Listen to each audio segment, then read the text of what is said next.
Okay, I am officially here. Oh, wait a minute. Hold on a second. I was afraid this was gonna happen.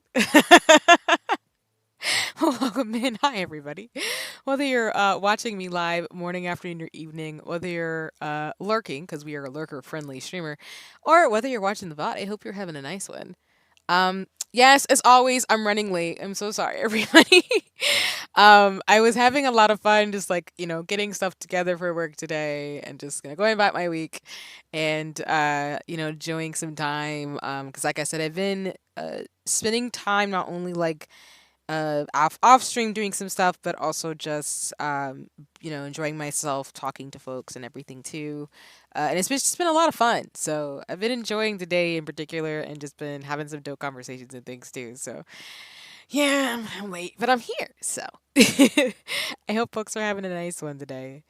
Um, Let me see. There's a few announcements that I do want to talk through a bit. I won't do some spoilers, and that's partly why my captions are a little off. But of course, as I've mentioned up for the last few weeks, my anniversary stream is officially on Saturday. So tomorrow we're actually going to do a playtest, probably a little short, but we'll do a playtest where I'll be doing some drops for Seekers of Skyvale. Shout out to the crew behind the game. It'll be the last North American and beta test. Sorry, alpha test, excuse me, until the actual closed beta later this year. Which actually not even later this year. It's actually next month, I think. I need to double check. But it's the last alpha test for the closed betas. For anybody who's interested in Seekers of Skyvale, I will probably, I think I'll double check, but there should be some Twitch drops from the rest of us who are in the creator program, as well as if you're interested in the game too. I should have some codes left for folks who would like to try the game. It'll be going from 8 p.m. Eastern Standard Time to 1 a.m. So it'll be about 8 hours of gameplay if you would like to participate and, play the game, get a feel for it, and things like that too. But no pressure, of course. There will be more opportunities to play Secrets of Skyvale. I'm looking forward to the game actually dropping and being able to like play with folks too. So I'm really excited. And again, I'm grateful for the opportunity to be a part of the creator program too. So I'll be streaming a little bit for tomorrow. I again didn't originally plan to stream tomorrow, but since there's a playtest as well as some shenanigans, I thought, you know what? Let's have some fun. Let's game. Let's do it for at least a little bit of time and go from there. But Saturday is the anniversary stream, so we're going to be revealing some of the new assets. I'll be talking about some of my goals while we rewatch some of my debut things, as well as I'm hoping to play a little bit of Mario Kart as well as Final Fantasy 14. So I'm going to do some roundups to check in with folks to see if folks are ready to game and everything. But in general, no matter what happens, we'll be playing some Mario Kart because I do like that playing that game with friends or solo, as well as like Final Fantasy 14. We'll be doing the Avalanche raids. So I'm really excited for that as well as what's to come. I also have some announcements I'm going to make formally on Saturday too, along with showing you all the updated things. So you might see a little bit of difference going on in terms of what I got going on my channel. So in terms of my shenanigans. Do not think any updates and assets that I'm using currently are going to go away. If anything, I'm just adding to the motif of the things that I have right now. So I'm really excited. I know folks have seen previews as well as I've kind of revealed things already over on my Twitter, but I will cross post and be better about that on Blue Sky as well as posting on updating the Discord and things like that as well. But other than that, I think that's it for now. Um, yeah. I'll talk about more of the other things I've been thinking through in regards to like games I'm gonna play and consoles I have to now get. PlayStation 5, looking at you. But that's about all I got in terms of like announcements and things like that too. So the game plan tonight is to just play Final Fantasy 14. It's more meant to be a pop-up chill stream with Shadowbringers. So we're gonna get through some more of the plot, and I can talk to you all about what I've been doing off stream in regards to prepping for shenanigans this weekend. But I'm excited. And also, just as a note too, we will not be streaming on Sunday. I'm gonna adjust my schedule a little bit, probably into September. But yeah, we will not be streaming on Sunday because I'll give myself a little bit of a reprieve to kind of look on the horizons for September, October. So yeah, yeah, I think that's really the last thing. If I think of anything, of course, I'll let y'all know. But all right, let me let me actually get us going because I'm already running late for stream today. So yeah, I was actually one thing as I get Final Fantasy 14 loaded up, I did actually get a chance to see some gameplay from Visions of Mana. So shout out to Yensid. It's a mutual on Twitter. Really cool guy.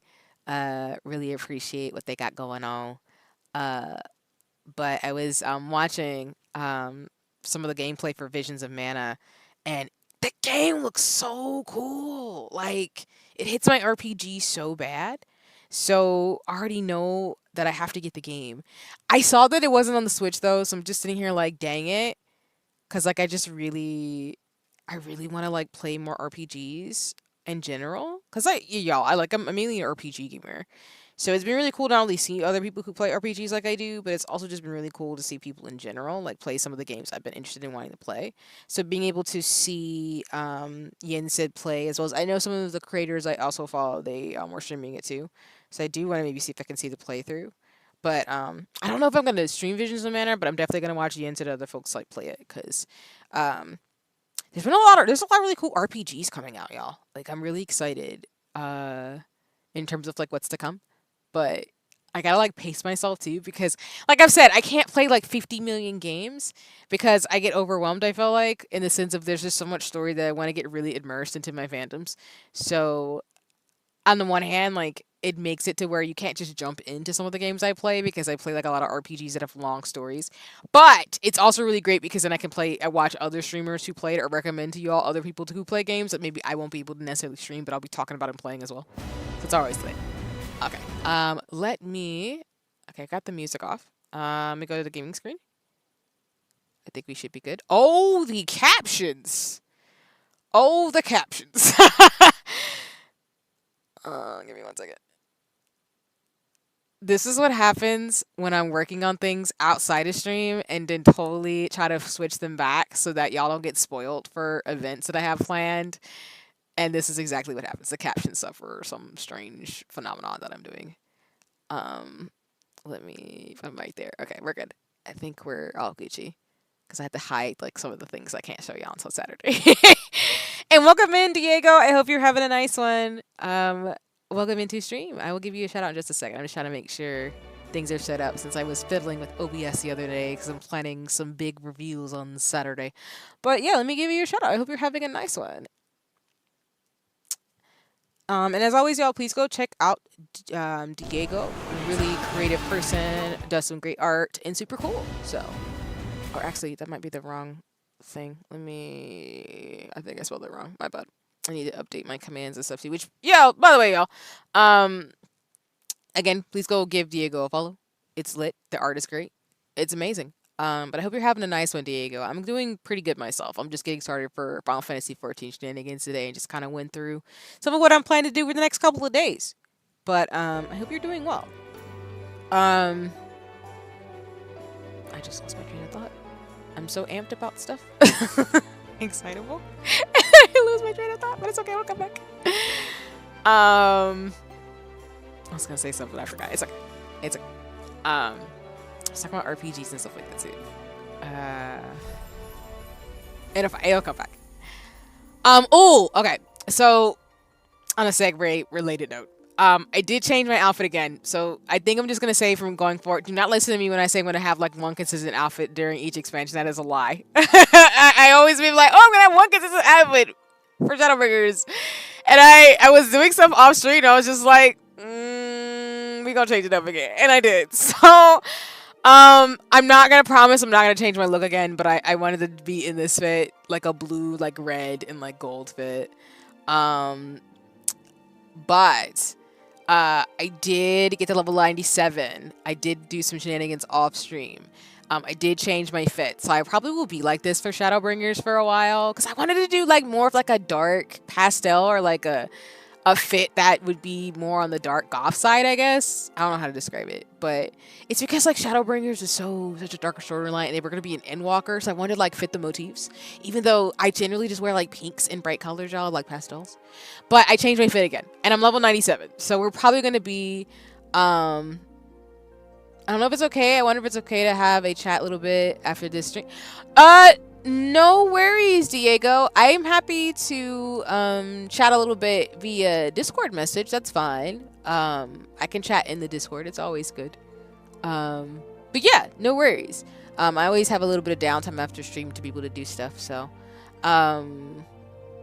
yeah, I can chat after stream in the Discord. So, If I don't respond, of course, because sometimes I'm not sure how long stream will go. I can chat for a little bit, but yeah. If not, I can always chat tomorrow too. So, but yeah, I'm always open to like chatting, and this is just in general for folks who know me in terms of Discord as well as DMs. My DMs are open in terms of things. Of course, being respectful and kind as possible. I just sometimes don't. I'm not the fastest responder because sometimes I just be caught up with work and everything else I got going on. But I'm always happy to chat with folks. So, but yeah, no worries. Yeah, we could talk in the Discord. But yeah, I ended up changing my fit a little bit. I'll probably keep this consistent for a little bit, but just don't. You can judge me. I'm probably gonna change my fit again. I did update my glamour plates too, so I don't know if I'll put this one on there in particular, but I did want to have a look that fit more of the like different colors I have. So as you can see, there's a lot of like reds and golds and blues in this, and maroon because I love reds. But yeah, this is kind of what I'm gonna go with for a little while going into Shadowbringers. And then, like I said, I'm pretty sure I'm going to get to level 100 pretty soon in terms of like where I'm at in the story. But yeah, I understand too. It's okay. We can talk like a no worries. And again, like I appreciate the patience as always, because yeah, I don't mind chatting with folks. Sometimes I take a minute to respond, but just know like I will always try to respond and read my messages in terms of things and get back to you as soon as I can. So I tell people all the time that I'm the type of person where I'll read messages. Sometimes I just don't always get a chance to respond. So I appreciate everybody's patience, because sometimes I just be getting caught up and stuff. But yeah, no worries. I got you. But yeah, no, thank you for the costumes. Thank you for the love on the outfit. But yeah, that's kind of what we're feeling right now going to Shadowbringers. I know I'm probably going to be doing a lot of stuff with Shadowbringers and Endwalker, but I know I'm going to be taking my time going through the story because it's really good, and I still need to rewatch some of the stuff for Stormblood and Heavensward to make sure I'm caught up for Shadowbringers, because there's a lot happening. But we'll see. But alright, let me see how we're doing in terms of login. Yeah, I haven't really... Honestly, the queues have been wild. The DDoS attacks have been shenanigan-filled, even though I personally have not... I haven't been, like, DDoS attacked. Now, I did get a Pokeball of Doom, but I didn't get, like, knocked out of the server. But, you know, knock on wood. that doesn't happen again. But the queues for me have stayed pretty consistent in the sense of not being super bad. I hope that stays this case, but I also know I'm in Dynamis, so... I mean, it's not like our, you know, marketplace where the pricing is wild, but... You know, it's not as horrible. And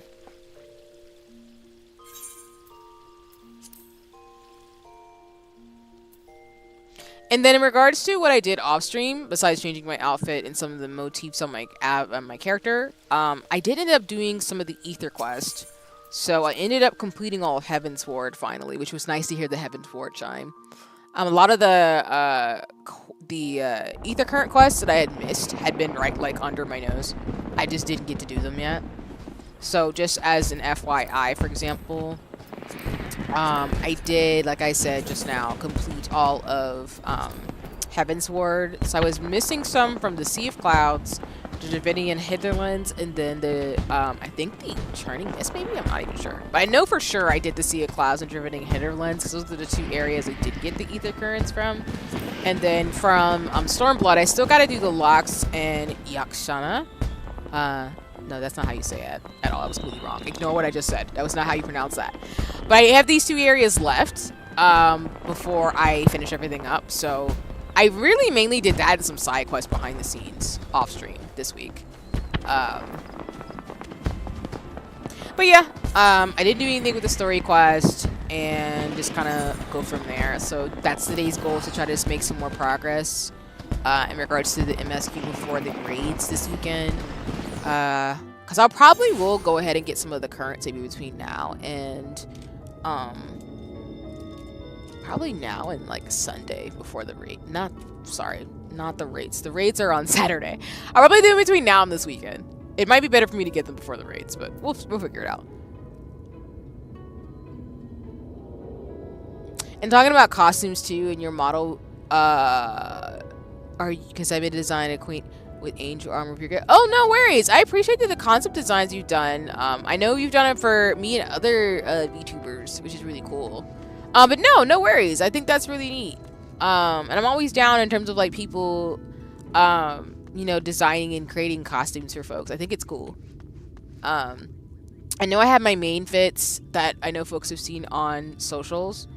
But I'm always down for people to just, you know, have fun in terms of like my outfits and also like put their own flair to it respectively, of course. So yeah, I think that's cool though. No worries. Hold on just a second. Hold on. It's okay, family stepped in for a second. Oh, let me move my screen so I can see what I'm doing. Okay, sorry. Alright, so just for context, for those of you who were here last stream, we had stopped when we were trying to get to the Scions who've had their spirits sent to the first. So, Alphino, Alice, Yostola, is... Oh, God. Yostola, Bankrin, and, you know, our crew of friends. Hi, Wholesome. Welcome in. I hope you're having a nice one. And hi, Zeno. Welcome in. I know I'm late. Yeah, I know I'm running late. It's going to be a gag with me in terms of things, but I hope you're having a nice one. And let me give you a shout out, Zeno. As always, y'all check out Zeno. Zeno does some really cool things with mods, as well as like Final Fantasy, and it's also another gamer as well. So if you're looking for another person to follow whenever they decide to stream, please go check it out. And of course, like, you know, Zeno is a mod, so welcome in. I know it took a minute to get started today. But yeah, we're basically on the path to finding the other Scions who are in the first, because we've been isekai'd basically into this world to be able to help out. So right now we're on the road to basically getting Alice first, which I think that was a recommendation I got from y'all last stream, which I appreciate.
All right, I think I'm back. Hold on, there's one more thing I gotta fix.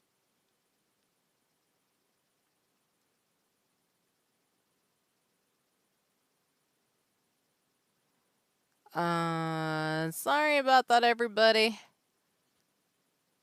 Let me fix my...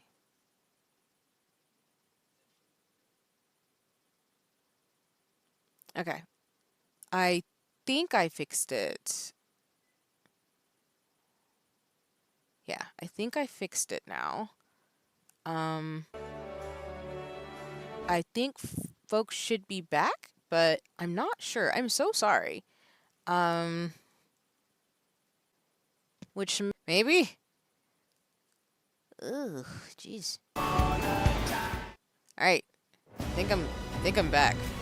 Oh, captions are like on the wrong spot. Nope. OBS is doing things. Oh my god, this stream is scuffed. Okay, wait, there it goes. Alright, I think I'm back. Oh my god. Okay, I think I might be coming back again. I'm not sure. Yeah, I'm really not sure.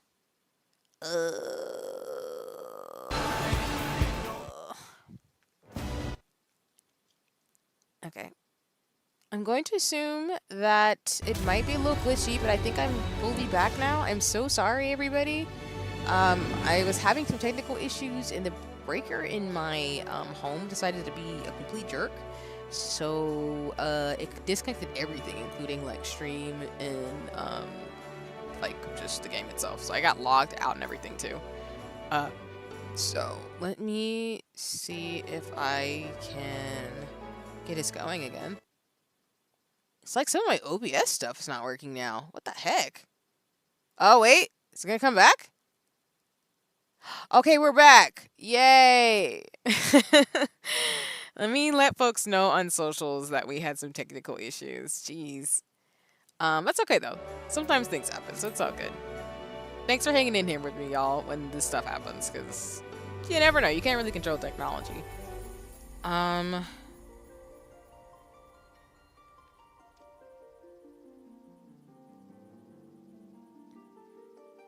Alright, let me just let folks know.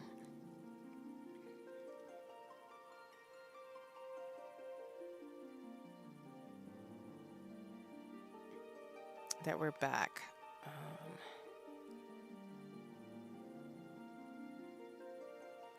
And like I said, I'm going to be automating things too going forward, because this is exactly why automating things would be easier. Stuff like that when this happens. Where it's like, oh! Well, we were alive, and no, it's just like, nah, we're not, because...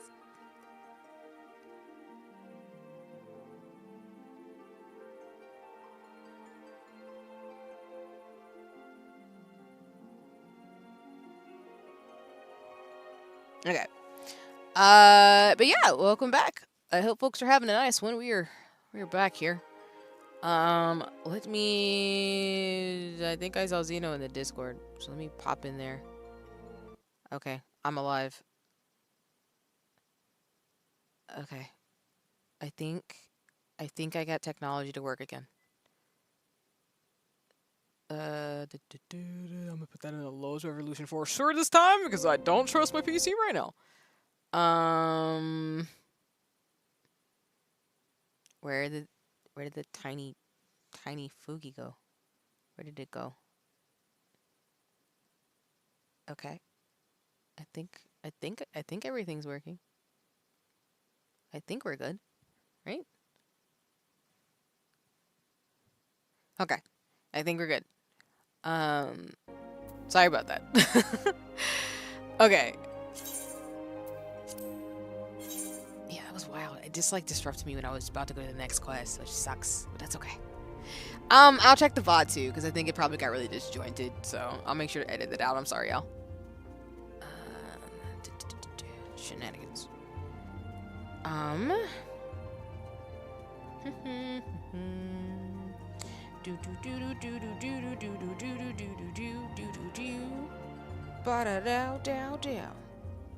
Whoa! I'm crying. I just dropped on my socials. And I'm gonna be on Twitch, and everybody's just like, hello! Just jumped like a bunch of followers. Holy crap, hi. Y'all are so cute. I love y'all. Okay.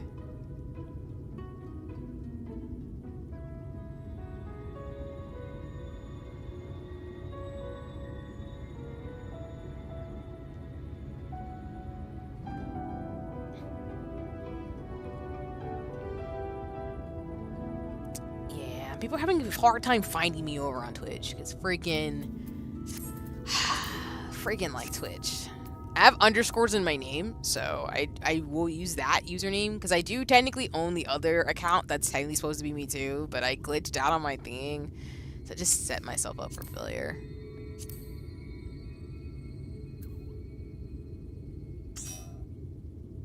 Okay. And then, Zeno, I know you're in the Discord, but I don't see your Fugi, so I'm a little concerned that my thing's being weird. Not if you turn it off, though, no, it's all good. You do not have to be on stream, but I'm just... No. But it should be on, as far as I know. What the devil? Why are you not popping up? What is happening with my Fugi links? Wait a minute. Wait.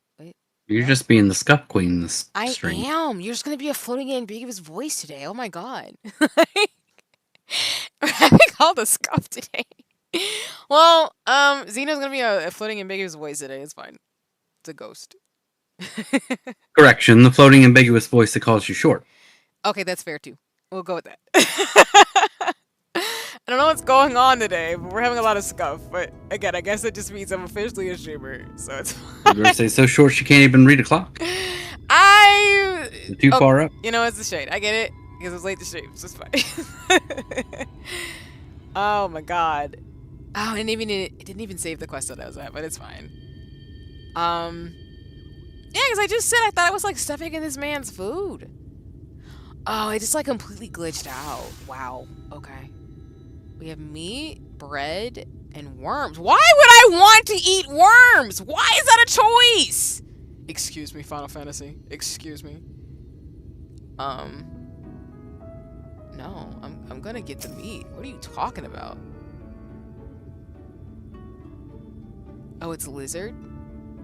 I don't think I've ever had lizard in real life, and I don't think I ever want to try lizard in real life. But you know what? I'll go with that. Crocodile's not bad. Oh, crocodile. I don't know how I feel about this. I mean, I was stationed in Charleston for a while. There's like, gator jerky and shit. I didn't know you. I know you mentioned that before, but I didn't know like you actually like had a chance to try like. Huh. Does it taste like similar to another type of meat, or is it something completely different that you were like, I couldn't describe the taste to you if I tried, kind of thing? Gamey chicken. Okay, gamey chicken. I will trust you on that one. It's interesting though, because there's like exotic foods. I just haven't tried something like that though. I don't know how it would feel though eating like gator or something like that though. In terms of blizzard. Oh, we're supposed to check out all the wares? Okay. Mush loaf. Cactus fruits? Okay. Do I have to expect the worms? I have to expect the worms. That's gross. Honey? No. Absolutely not. Get out of here. Oh, skewers. Oh, they're frog skewers. Oh, shoot. Oh man, no, not for snacking. What do you mean snacking? I'm not eating a frog for a snack. What are you talking about? I don't know how I feel about this. I'm going with the meat. Girl, me too. Me too. We're going with the ever-burning bounty. I'm gonna go with the mush loaf. Rabbit food for the rabbit. I see what you did there, and I appreciate it. I do. Because I am a bear. The gold? Do I have the gold? Yes, I do. Holy crap! I don't need that much bread traveling. Oh, my face.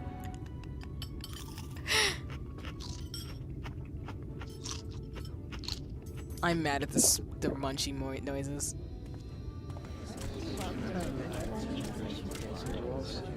I didn't enjoy the meal apparently.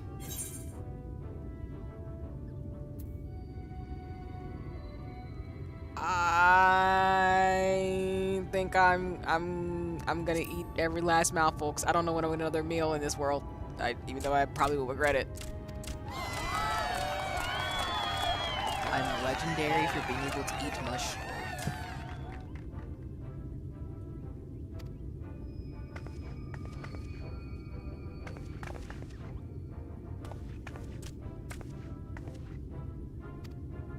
Okay. I don't know how to feel about this, but we're gonna go with it. Okay. The guy's right behind us probably. Or to the corner that I'm completely missing. There you go. I'm like, where am I going? I'm going somewhere nearby. Not see you getting lost again. I mean, it's kind of a part of my whole brand and everything. Falling off cliffs, getting lost, being told I'm short. All types of things. Oh, it was a custom. Oh, imagine if I picked the other choice. Okay, cool. We're good to we're good to know on this. Wait, what did it say? To honor the tradition of eating all the food. Yeah. Oh. I imagine the other outcome might not have been the greatest one to do, but you know, it's fine. Yeah, I don't think it would have been that bad. Good to know, because I'm like, oh god. Oh, also, if y'all hear me for the next like couple of months talk about the tabletop RPG for Final Fantasy XIV, don't be shocked. The deluxe edition just came out. I've been eyeing it. I don't have any chill, clearly. I don't unfortunately see a lot of people who have reviewed it. There was somebody who's doing like a tabletop RPG on YouTube of it, so I did want to look into it. But for those of you who don't know, like Final Fantasy XIV has a starter edition that came out, and then a deluxe edition just came out with a bunch of stuff in it. And there's a rule book now. I know there's like the Final Fantasy Ultima set that people had made that wasn't like an official thing, but it was more like folks had created it to where you could do a campaign for Final Fantasy XIV. Shout out to Shu. As I was reading into that, because I do want to learn how to DM, and I also want to learn how to play Dungeons and Dragons and Pathfinder, like to actually DM and play some games. But I am eyeing the deluxe edition, or at least the rule book, because I do want to so badly. I think the thing I heard, though, apparently from like doing research, is that it only goes up to a certain level, and it's a little bit different from how you would play tabletop RPGs. So I'll keep y'all posted about it, but if you hear me rant and rave about it, don't be surprised, because I'm still a tabletop RPG fiend. I just gotta figure some stuff out. It's gonna take a long time to learn things, because again, I was a paladin, but let me tell you how many times I completely messed up my Divine Smite and almost died. And nat ones are the devil when you're a paladin. That's just not even okay. That's why I play cleric. Okay, I give you that. That is very fair. I did only play paladin, and then I had a backup character because in my campaign that I previously played, if I died, I was going to be a sage. I think a sage or a wizard character. But cleric I respect. I always like to have like DPS magic skills. I think the thing that just tripped me up about paladin was that, like I've talked about in like the tabletop RPG roleplay shenanigans, which when I do hand cam streams, I'll show y'all the dice I own. But I think what messed me up about paladin was that I would treat it like a roll, attack roll, and then I would mess up thinking you'd have to like call it or something that I used to do that just always threw me off when I was playing as paladin, even though I got to like level 20. And I still, well, not level 20, I got like level 15 or 16 or something like that, but I still messed it up. So it's one of those things where I'm still having a learning curve, but Final Fantasy's tabletop RPG is slightly different because it does have all the classes up to Heaven's Ward. So for those of you who are looking into it, it doesn't have classes past, it doesn't have classes past Heaven's Ward, but they're all up to level 60, which is really interesting. But I think the mechanics are slightly different than like a regular 5e Dungeons and Dragons campaign, which is really interesting. The deluxe edition is super expensive though. It's like $160. So I was like, let me look into this a little bit more.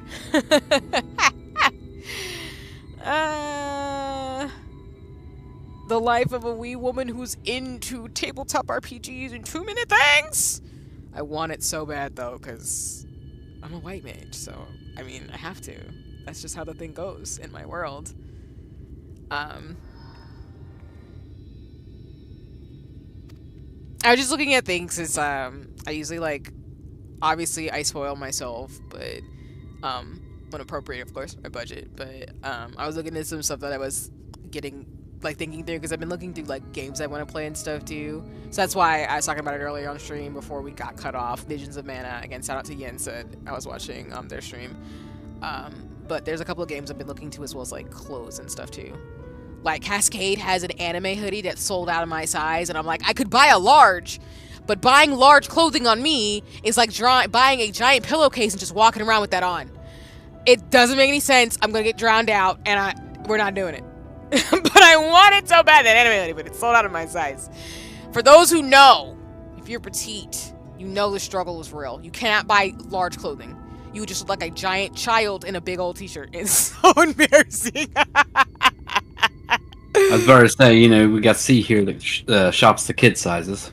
Listen. Pro tip on that. If you are petite, yes, you can shop in the kids section. I do not recommend because it's not flattering. But if you are tiny, you can buy a kid's t-shirt of a thing you like. I'm just saying it fits. It fits on me. That's how tiny I am. Because we not buying, let's just say me buying like a large, it would go down to my knees or some shit. Like, it's like so bad.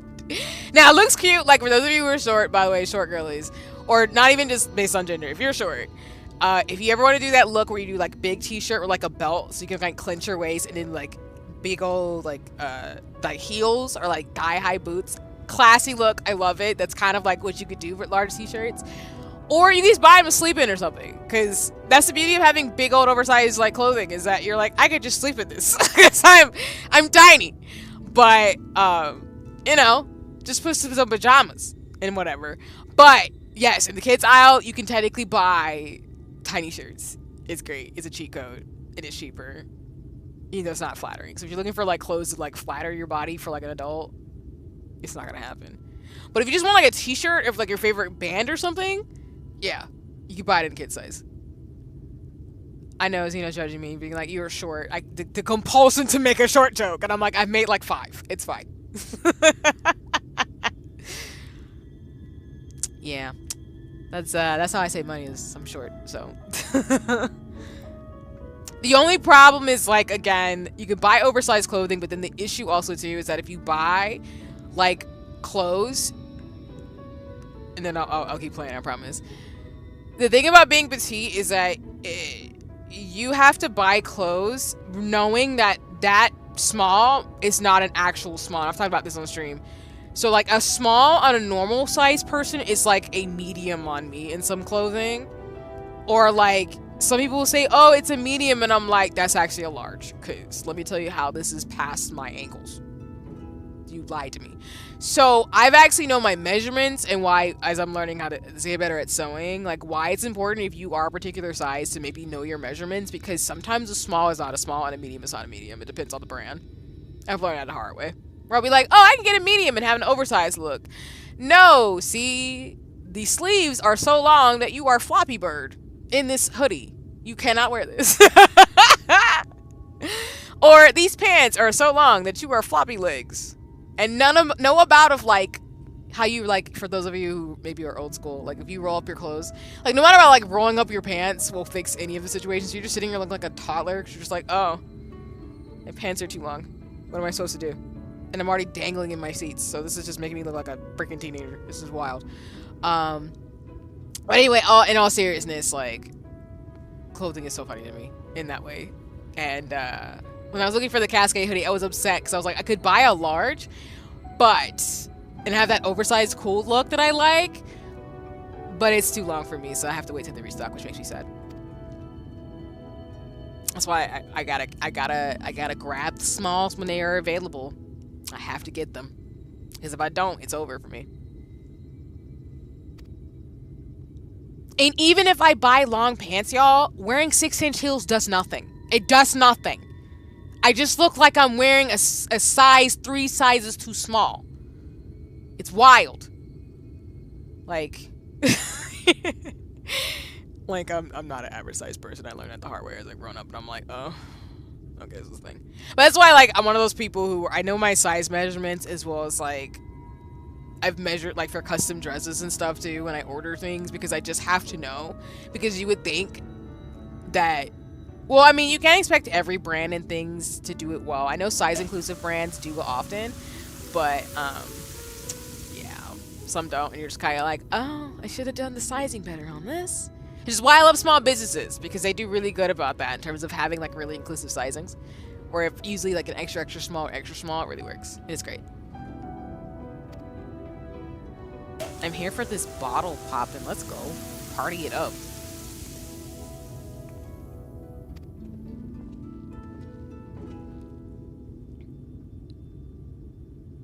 The market receipt anytime during this quest by using a relevant item in the key items menu. Oh yeah, you have to go get the required items now. Hold on. I'm gonna say what? Huh? I do. What?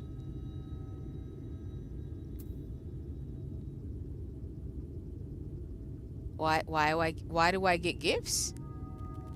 Because I got given these. Thank you. I give you tea in return.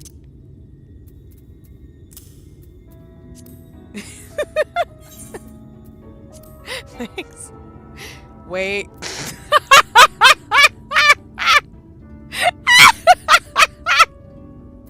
I don't have the inventory space.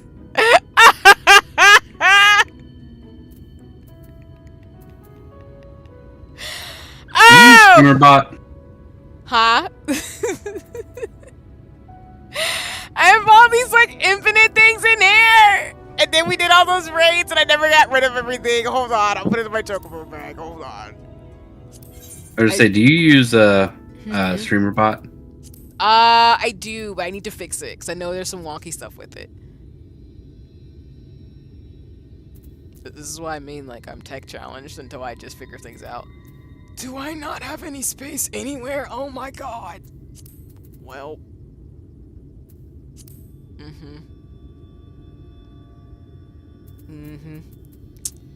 Yep, we're just gonna go ahead and we're just gonna go ahead and drop some stuff out of our inventory. It's fine. Don't be me, y'all. Don't be me. Don't be me. You don't have to be me. You don't have to be me. You can clear out your inventory. I'm gonna cancel the trade. My bad. You don't have to be me. You don't have to not. You don't have to be the person who has a full inventory. You can be normal and like not do this.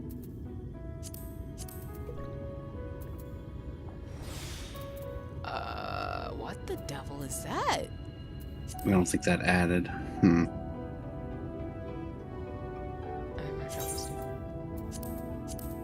Okay. That probably didn't help as much, but it helped. Yeah, it's fine. I have all these freaking weapons. I need to get rid of stuff. I need to give things away. Yeah, what's the syntax for that? Okay, I'm gonna wait. It's oh, never mind. There we go. Huh?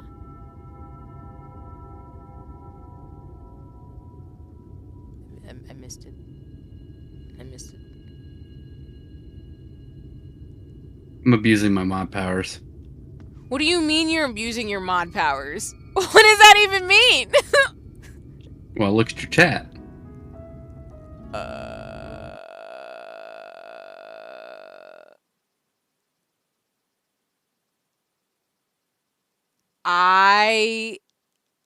I'm so mad. Oh, and Ginky, welcome in. I'm so sorry. My chat didn't. I had it on the wrong thing. I'm so sorry, but welcome in. I don't like to be rude. Same thing with Paz. Sorry about that, y'all. Let me give y'all a shout out while you're here. And I love how did you do that? You're gonna have to explain it to me. You're gonna have to explain to me off stream how the heck you did that. Let me catch up in the chat. I'm so sorry. Jeez. I was on top chat. Sometimes when I'm like on OBS, I'll have top chat instead of like live chat, and so it makes me miss my messages. I'm clumsy. This is what I mean. But yeah, welcome in, y'all. Ginky and Paz, dope folks, awesome people. Please go follow both of them. Ginky plays Final Fantasy 14 and other great games too as well, so you can't go wrong with it. And yeah, exactly. YouTube has separate chats too. Yeah, and it's a thing. I'll see how I feel once I get started on Twitch. But yeah, YouTube has a separate thing, so it throws me off. So I'm so sorry. I missed all these messages. I'll be right back. Yeah, no worries. And then yeah, Ginky plays Final Fantasy 14 and does some awesome stuff over on Twitch. So please go give a follow. Please go support Ginky. Ginky's super cool. And then Paz is really awesome. Has a main channel and gaming channel. So please go check it out as always do. And let me check it up in the chat. I'm so sorry I missed all these messages. Jeez. Yeah, Shadowbringers channel. Yep. I've been trying to find it on Twitch. It doesn't show me the search bar, which is weird. Yeah. That's the thing, y'all. So, like I was mentioning earlier in terms of my Twitch channel, I think it might be because I'm not active besides like watching other people stream on there. So yeah, that's the thing. But I appreciate y'all trying to find me already, even though I gotta fix stuff over on my Twitch, because I know it's like not. There's a lot of stuff I gotta fix on there first before I actually get going, which has relatedly, I'll talk about more on Saturday. The most harmless thing here is the meat, but even that is odd. I'm screaming, machinist in my D&D, wild. I'm crying, Kiki. Don't they have clothes that are made for short people? Yes, and that's what I meant earlier about, like, in all seriousness, the petiteness. It's wild. I know from experience from trying to find stuff for my girl that fighting close or small is a quest in itself. You just gotta know where to go, bro. It's great. So you're saying that if you get a long sleeve sweater, you'll look like number 5 from Covenant Team Site Thor. Yes. Yes, I will.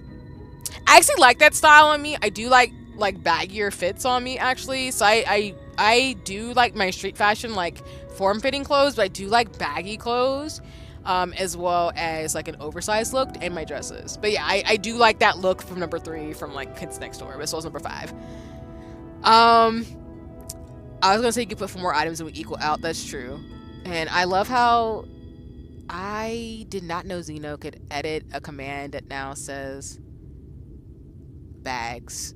Is that gonna be a thing now where y'all can put like bags in my freaking like thing? I'm crying. This is why when you give friends and mutuals mod powers, this is what they do. I'm crying, not the troll. That's gonna be a thing now. Great. Now I gotta add that. I gotta add that on the Twitch too. That y'all can put the bags exclamation point and be angry at me for not cleaning out my things. Be kind! Of course. It's a joke, but my things. Yeah, I just realized I was already following you on Twitch. That's why I couldn't find you in the search bar. No worries. I appreciate that, Paz. You goodie in the hoodie. Yeah, I don't know what your thing is on Twitch either. Oh, it's my username, all lowercase, with like 2 other underscores. I'll drop it in the chat. I know that's weird, because I should just have it like my YouTube. But the funny thing about that is, it's a funny story I'm going to explain on Saturday in the sense of Twitch and me, we's having some issues. But that's my username on Twitch. So for those of you who don't know, I will talk about it more and I will hit up the mods in terms of planning. But I do have a Twitch channel. I do plan to multi-stream. That's always been a thing. I did drop it on my socials to let folks know that I will be multi-streaming. YouTube will be my primary home. No results found? What? I know, that's what people keep telling me. Like, they keep looking me up and they're just like, what do you mean? You don't exist? And I'm like, I do exist. Twitch just doesn't like me. No. Yeah, I found it. I had to actually do the URL route instead of trying to use the search bar. Which is wild. But yeah, I plan to multi-stream. I've always planned to stream on Twitch and YouTube. YouTube's going to be my primary, but I will be on Twitch. I'm just trying to sort some stuff out, and then I have to talk to Xeno and mods about some things I'm playing in the background. Oh, it's 2 underscores. Yeah, it's 2. I get so much more room to move in with baggy clothes. Yeah, I love lounge clothes and baggy clothes, and since like 2020, like I've actually found ways to have like my baggy fits with my heels, and I gotta get some kicks, but it's lit. And to Ginky, your point in terms of your girl, yeah, like when you're petite, you kind of figure out what works to do petite shopping. Like some of the places I shop at do have like sizing for smaller people, and this is not a gender exclusive thing. It's like all genders in terms of smallness, but it helps to shop at places that have inclusive sizing, because otherwise you're gonna be hitting there like, I am not a toddler, and I kind of want clothes that don't make me look like I'm 2. That'd be great. Can I not put the tea? I'm giving you tea. You gave me espresso. You don't want espresso? Yeah. It clears it out of your damn bags. Okay,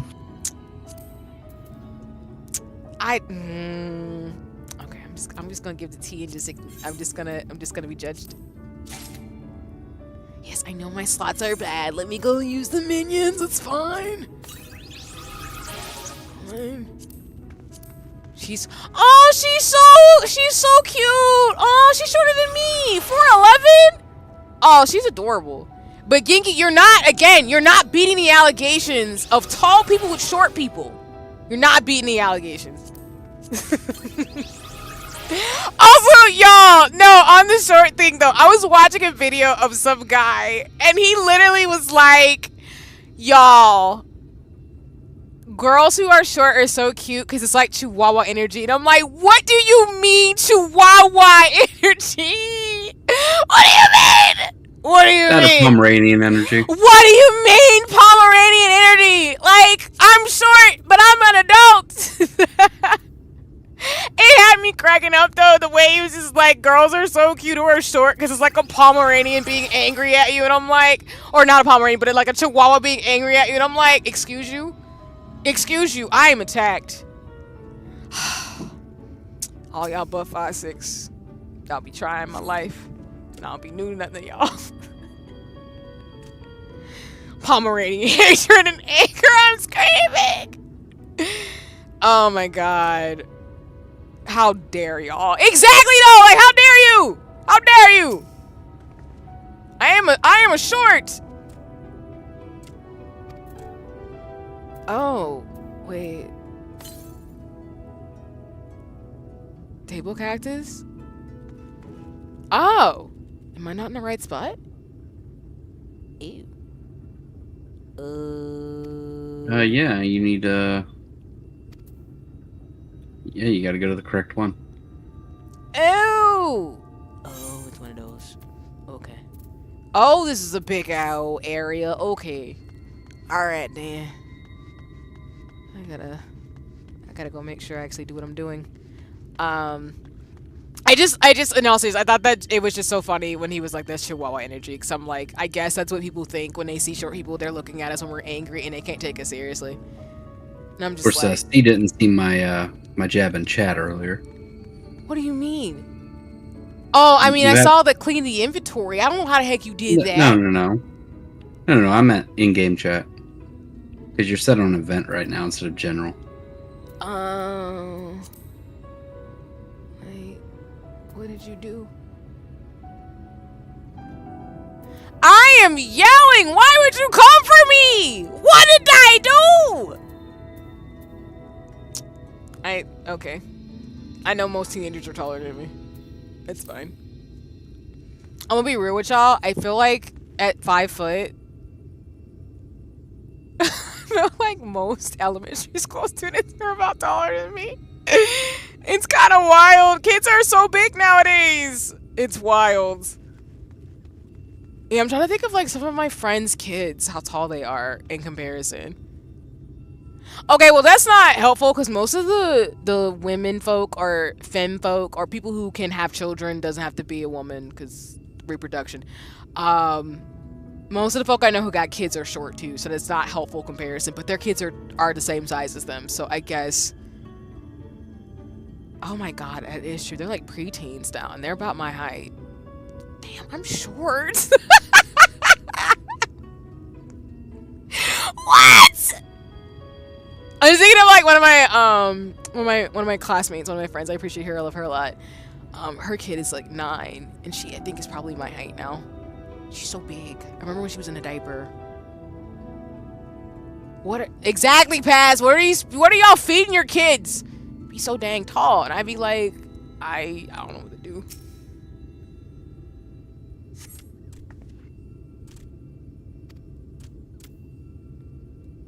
Oh, I should probably look at the list again so I actually know where it's place I'm going. So I need table cactus, iron ore, and antiques. Okay, I'm in the wrong spot. Okay. It also tells you who to get them from. Yeah, yes. Me being my clumsy talking about these short things happening. I don't think this is the person to talk to. I'm just running around the smart trying to find these people. I see all these side quests I'm gonna do as well.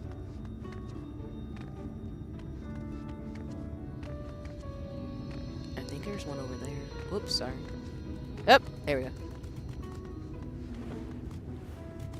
Wait, past that. Wow, how tall are you then? How tall is Markiplier? Because Zeno's over here over at least 5'6". It's like, my brothers are taller. I'm like, okay, well. Everybody I know is taller than me. I think there's only a handful of people that I know who are shorter than me. Like, it's very rare. You could say that that's a short list. I had to pause because I'm like, damn it. The puns. I like puns. I'll see myself out. The puns. I always appreciate the puns.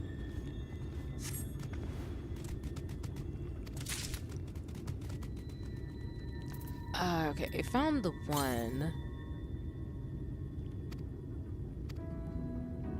Okay, that was...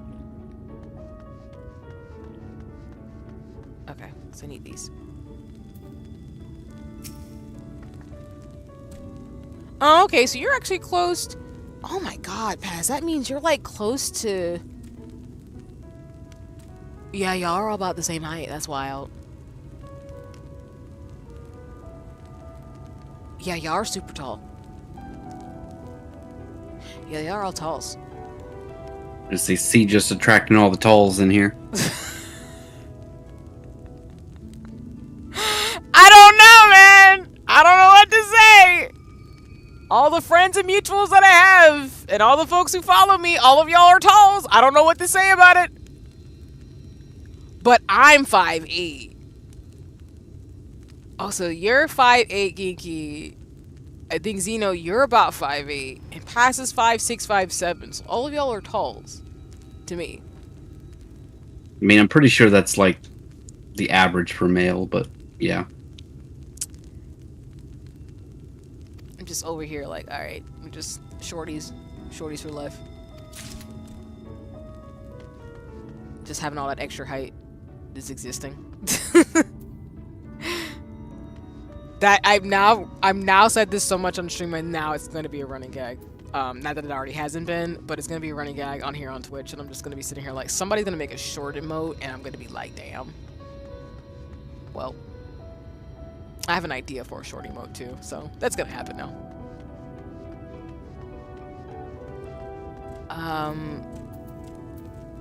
Someone else with the T. Table cactus. Yeah, I need that. So Ginky is the size of Markiplier. Yeah, in terms of height, yep. I'm not mad about it either. And to what Zeno just said, I think the average person in the state... Well, no, let me not say states. I think... Well, every place has a different, like, height average, so... I can't say just the states, but I do know I feel like in the US, a lot of people are about 5'8", 5'9". Like, well, maybe like 5'6" to 5'9" is, like, average. Hi Ginky, welcome in. I love the fits. We love to see it. Hello.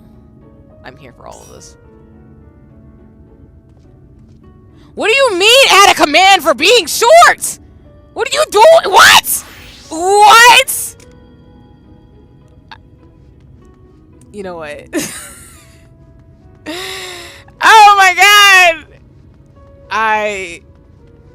This is why you gotta pick your mods. The hijinks and shenanigans are starting. Oh my god. It's gonna be a thing now. I'm gonna ask everybody who follows me, are you a tall? Where are my shorties at? Where y'all at? Give me all these talls. I'm kidding, it's fine. It's the law now, unfortunately. What do you mean it's the law now, unfortunately? I'm crying. Great, it's the law now. Apparently, all of y'all have to be talls, so it's fine. Where my shorties at? You know what? I'll allow it. It's fine. It's fine. I'll be a shorty. Where is this person at? I know I'm close. So probably he's right under my nose. I just need to see them. There's 2 more areas, but I think I went over there. Yeah, I know it's not that person. Okay. I think, yeah, Creative Aura. This is what I was looking for. I make it my mission to dramatically point at girlfriend and exclaim, smart screaming kinky. That's so cute. But let me think. Well, I'm not with anybody right now, so I'm trying to think about in terms of past relationships. I think it's something we talked about before on stream, where I think like most people that I've dated, I think just think it's cute that I'm short. I think it probably was a gag. I want to say.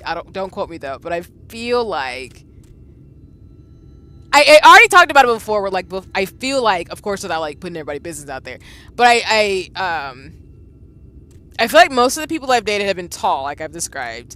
And then the thing will be that because they're average height, they usually are like, oh, I'm short, and I'm like, I'm 5 foot. What are you talking about?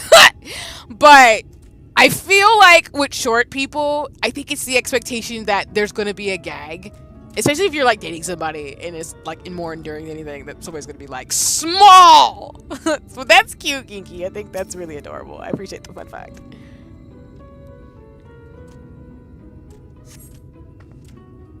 I have an idea for a meme, and C is going to kill me for it. What are you talking about?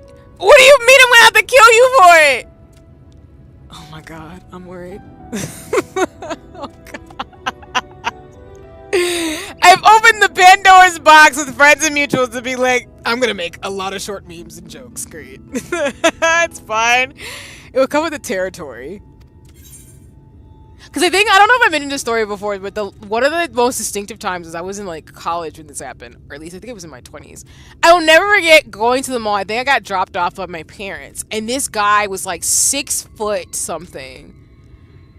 And he said, hey, Shody, how you doing? Like, you know, he will do that. Like, they're just like, hey, Shody, whatever. And I think I've talked about this, but if I haven't, it was so funny to me because he was just like super tall. So when he said it, I had to like look up, and my head was tilted so like, it was tilted far back because he was so tall and I was so confused.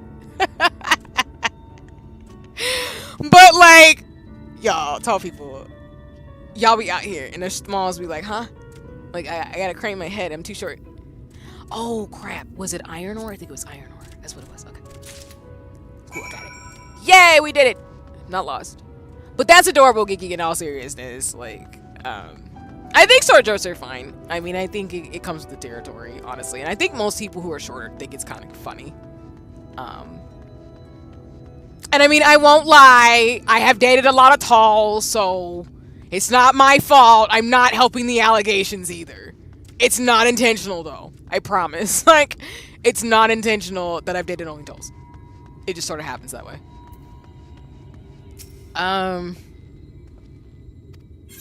Yes, I've been around a market. I have what you need.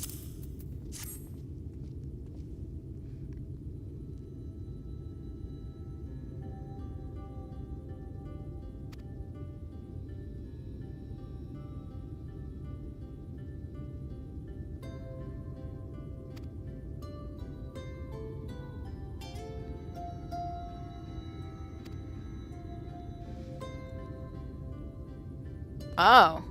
So you got the wares, and I guess there's some other stuff they've got to do, so.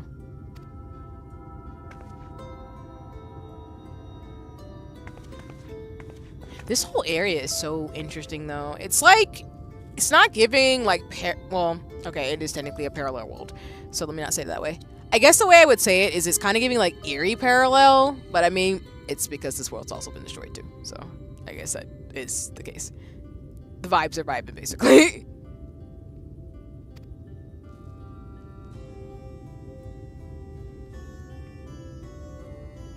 Oh, so you're gonna be able to help us get to Alizé. You know who I am? Oh, well that's cool.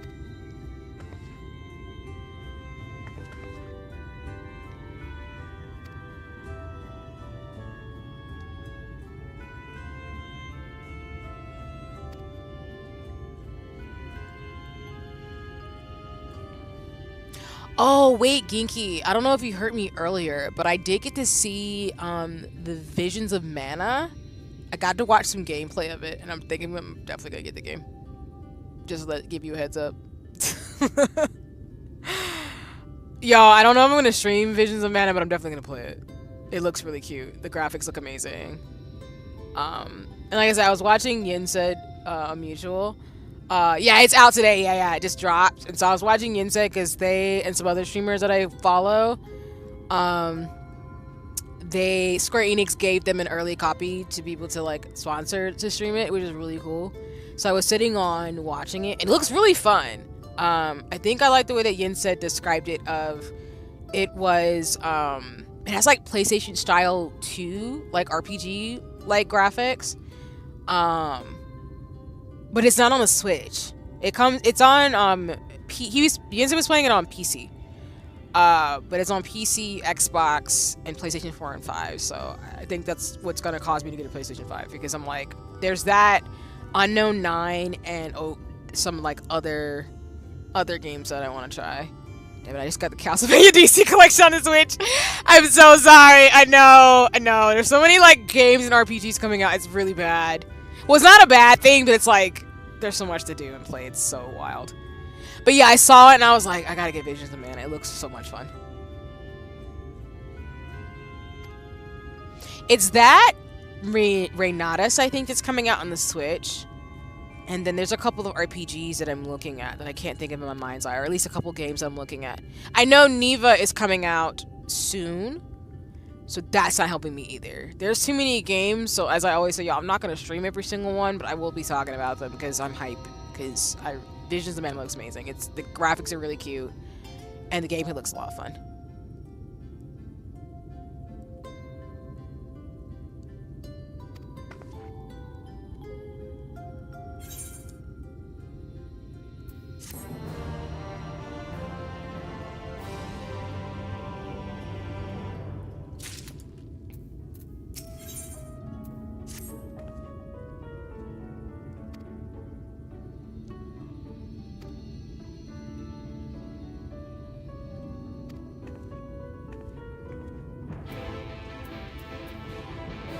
Yeah, I feel like we're in like, I don't want to say an RPG renaissance, but I feel like we are.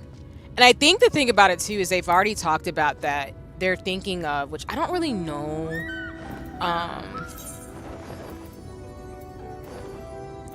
Oh, and by the way, y'all, I did get some more mounts. Shout out to Ginky, everybody who was a part of like Aura's party shenanigans.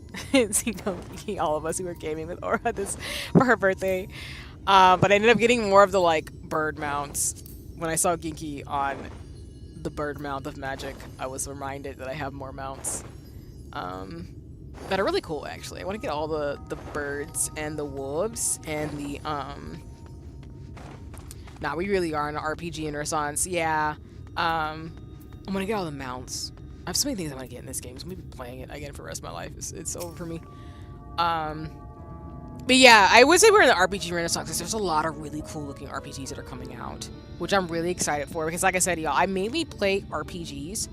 I do play a lot of story-driven games, and like I feel like I'm getting more into indie games, but I've always been into Square Enix games as well as like just a lot of the classics that I don't think I would have had a chance to play when they first initially came out, because like there's a renaissance of like remaking games as well as like bringing old IPs back. I'm super excited for like what's to come, especially this year into 2025. From beautiful remakes to new ports of the things being like exactly Ginky, exactly. I know you've seen Trout. Trout looks like a 30 remake. Guys, I love DS games, yeah, and it's really cool. Like we're talking about in the chat, which I know me and Ginky were in the same spot, like thinking the same thing, so apologies if I was reading it and then I was like yeah in terms of things. But yeah, I agree with you, like from the remakes to basically like the ports of games and then like the newer RPGs that are coming out too.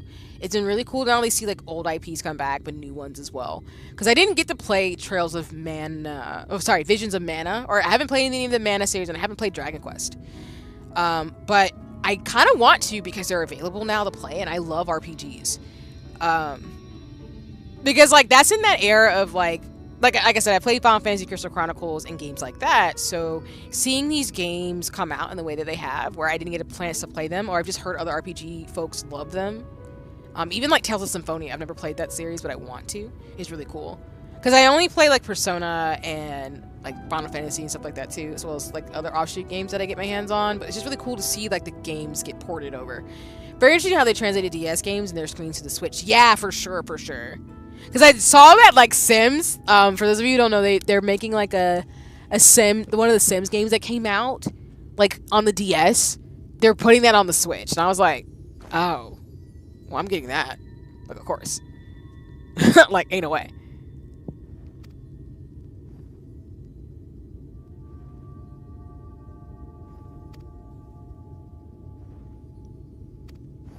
Oh, I mean, we gotta kill some monsters, sure.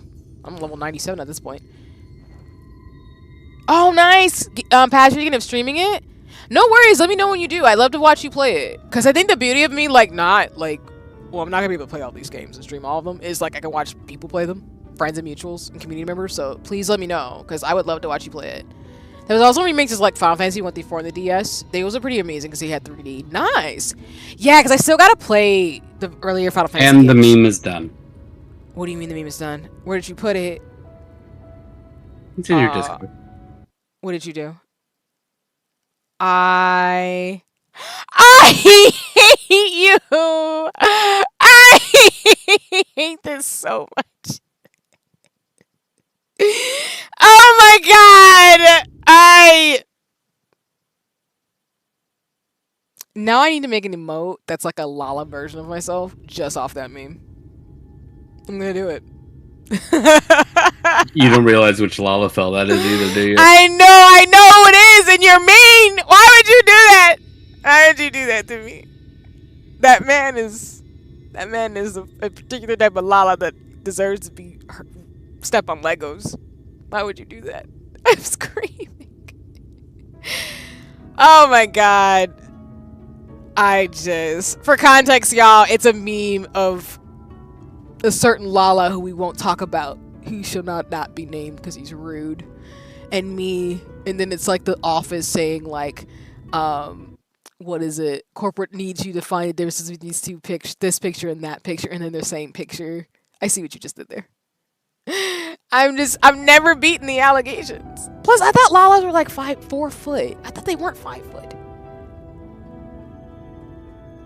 Now I need to know, canonly, how tall are Lalas? Hold on. We will not continue streaming until I figure this out. How tall are Lalas, canonly?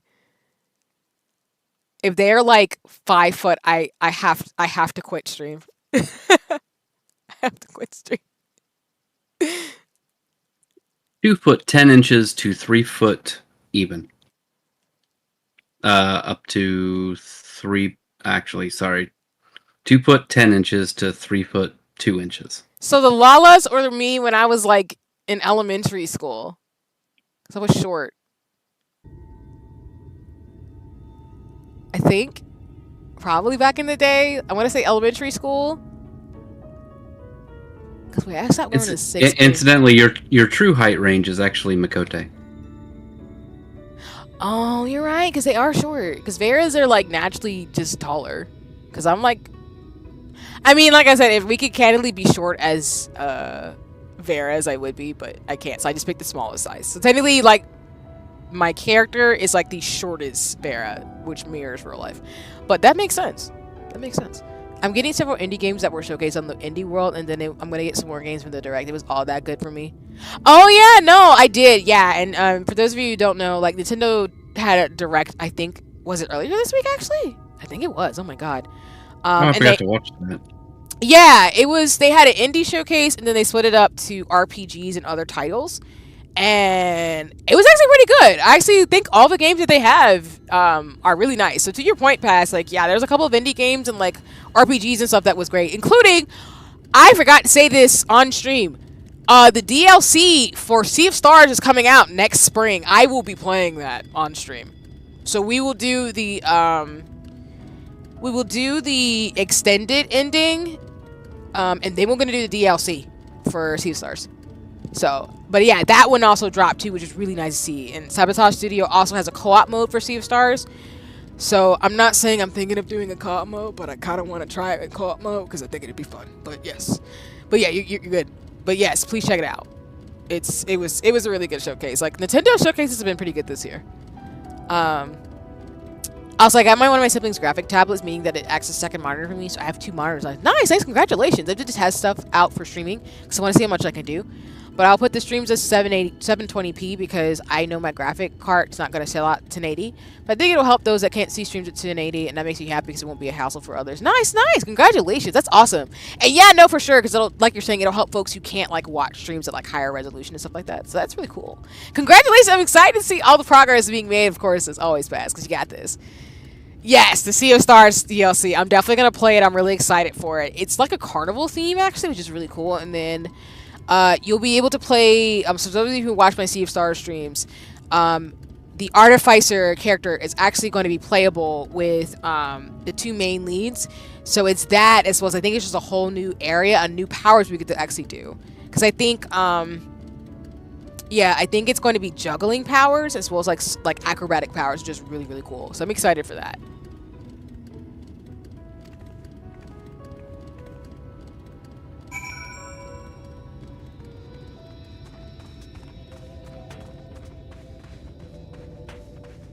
Gee, that bird is cool as hell. I just want to put that out again. Now we're just squaring up on things, going to the next area.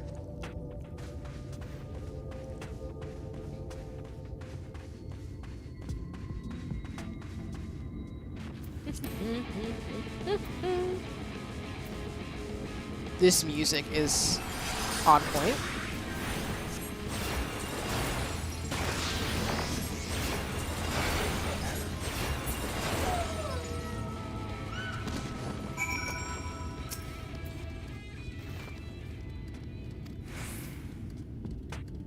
I'm still working on my October project. I just gotta really catch up. I still have September left to finish the project before semester starts as well. Nice, nice. Now that's what's up. Yeah, I know you've been working really hard to be able to like drop some stuff and be able to do like drop as in like be able to drop videos and like stream and do, you know, what you're doing in terms of October. So that's really awesome. But yeah, you got this. Especially with the new semester starting up, because for those of you who are back in school, you got this. Yeah, because I know my one of my siblings is going back to school soon. So I do have a plan to make the project efficient though, so I can finish it quickly. Nice, nice. See, look at you doing it big. We got it. I'd love to see it.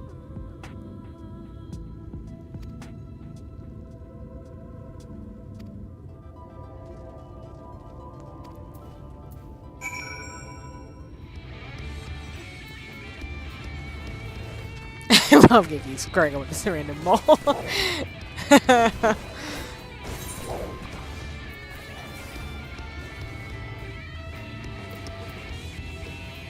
I was wondering why it was like he didn't just like destroy that, and he's actually only 73. Yeah, it's getting to that point where like the monsters aren't one-shots, unlike in other areas, but I can dig it. It's a little bit more challenge. Even though I'm like almost level 100, but it's fine. What, you mean these monsters? Yeah, out here because we're level 70.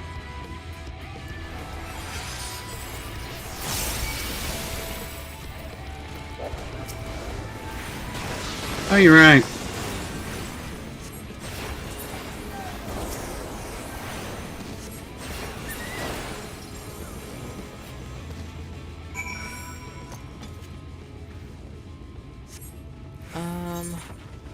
Oh, I need to go back. Okay.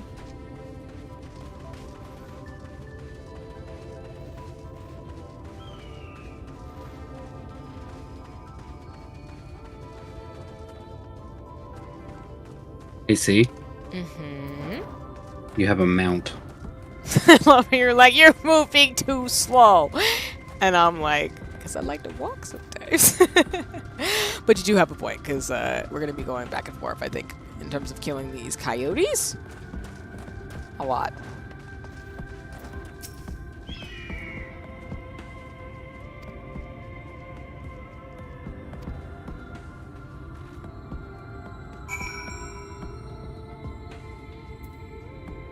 Oh. Did I already go over here? Maybe I did. Oh, I must have done this off stream. I did go to some areas that I was able to access on stream. Like, not stream, sorry, but access while I was playing off stream. Okay, so I must have went over here.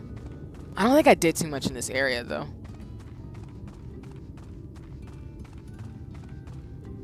And then, Baz, just to check in terms of that, do you plan to do, I see some of the games you've talked about in terms of streaming, but I know you're going to play some, like, horror games, too, right? I think you've talked about that before, but correct me if I'm wrong, too. Because, y'all never giving me horror games from me. That's not happening. The most I probably would do is that I would be emotional support with one of my mutuals or friends who wants to play a horror game, and I would just be, like, on the side of my little foggy, cute chibi but I'm never playing horror games. I couldn't handle Liza P, so we're not doing that at all. I'll keep the stream up for people to watch, but we're not doing that. I don't do horror. Also, I just want to say, Genki, you are having her come here first. That's a choice. I was told to go to Alisay first. Should I have gone to Alpha now? Oh, never mind. Okay, it's fine. We are being set up! It's okay. Mood though. Last time I tried to play horror, I hyperventilated so bad. I'm so sorry you hyperventilated. Yeah, I can't do horror. I just can't. Nah, you'll see why indeed. Oh god. Okay, I'm getting my feelings hurt. I don't have tissues. If I start crying this early, it's just gonna be a mess. That's just gonna be a thing.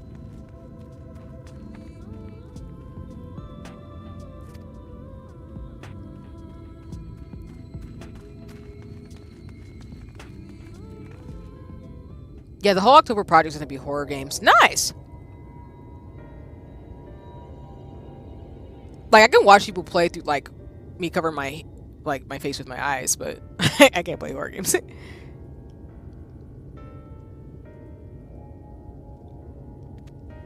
Y'all saw me during Save the Villainous.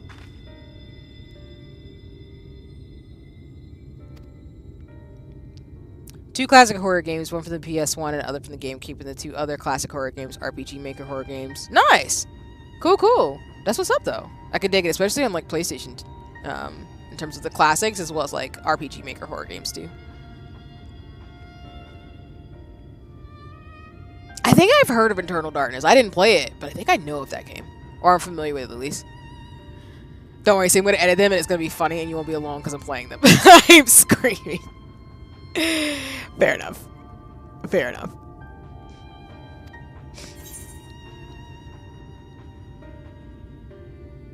The Afflicted? You're talking about the folks who are turning into those eater things?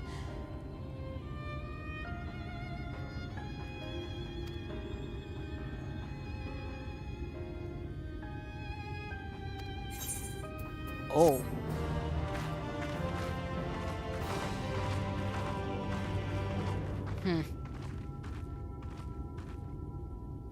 I don't know how I feel. We're gonna find out.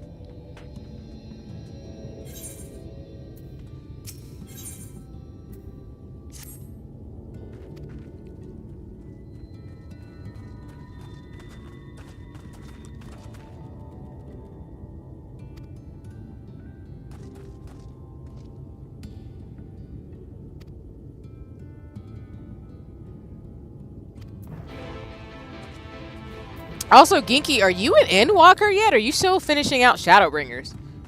If you don't mind me asking. Because I know you've gotten a lot farther in the game, which is cool to see. But I was curious. Eternal Darkness is cool, but it's another game I'm playing. It's the one that Capcom made for the... Oh. Person Medieval... I don't think I know that one, actually. But that's interesting. Yeah, I don't think I've heard of that one. Tell me more. Still doing post-Shadowbringer stuff. I can tell you more. The game loves to fuck with you. Oh.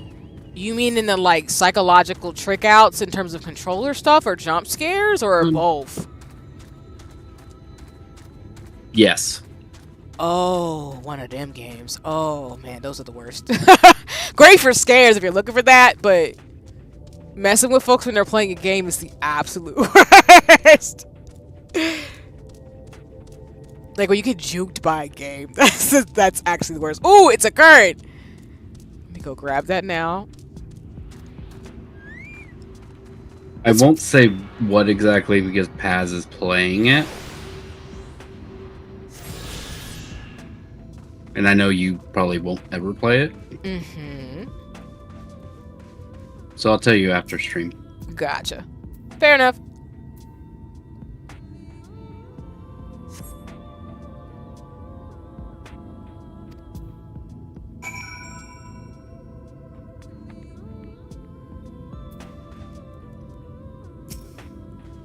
Yeah, I'm telling you now, telling you no. I'm in my recording of Resident Evil remake. I'm lost. I might do some research and figure out where to go next. I've got Machinist to 80. I'm waiting for Gunbreaker to also be HQ being... Oh, okay, nice. So that my samurai is almost... Being that my samurai is almost at 11. Being over level is kind of now. Oh, gotcha. That's fair. Yeah, that's why I feel like I want to start doing Astro stuff, because... I don't know, to me, like, being at the max level when you're getting through the MSQ is a choice. And, like, I know we have, like, the quests that you can do with your jobs, but I think it'd be a little bit fun to be able to level up as an Astro a little bit, and do stuff in regards to, like, the game itself. So I totally get where you're coming from, Ginky. Because we're in a server where you just level up so quickly, so it just was inevitable we were going to both be over leveled by the time we got to the in-game expansion, but yeah.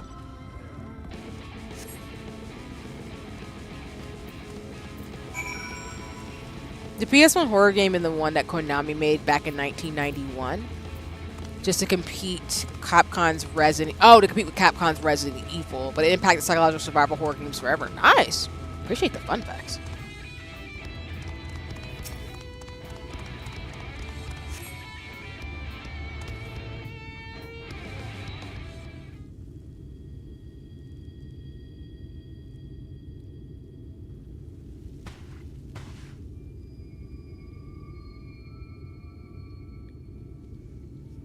And let me tell you, see, I didn't think a PS1 game would actually make me feel disturbed, but it's that good of a horror. Wow, and that's saying something. I trust your judgment.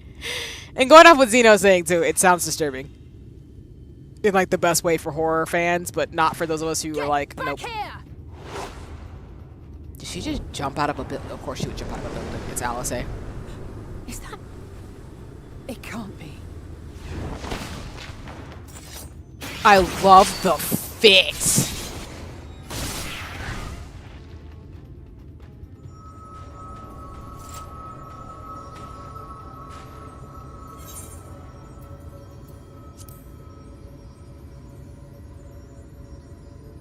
Just a lesser sin eater. Nothing to write home about. I knew you'd turn up sooner or later, but I had been hoping for sooner.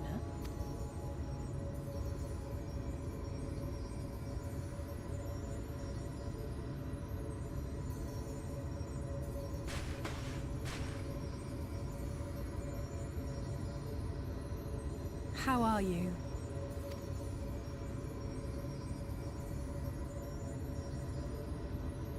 It's so funny because my fit before I changed to this one looks similar to this. It's so funny to me.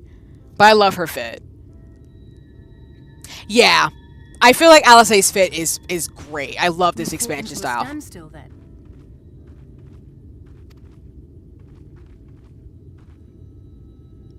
The Exarch did say that the Empire seemed to have drawn back when he last looked in on the source. But without knowing for sure how fast time was passing there, I couldn't help worrying that a lot might have happened since then. I'm heartily relieved to hear that it hasn't, just as Alphino must have been. As you can imagine, both he and Urianger were desperate to hear the news from home when I arrived. I haven't actually seen Thancred and Y'shtola yet, but they will have heard all the latest developments from the Exarch by now, or should have at least.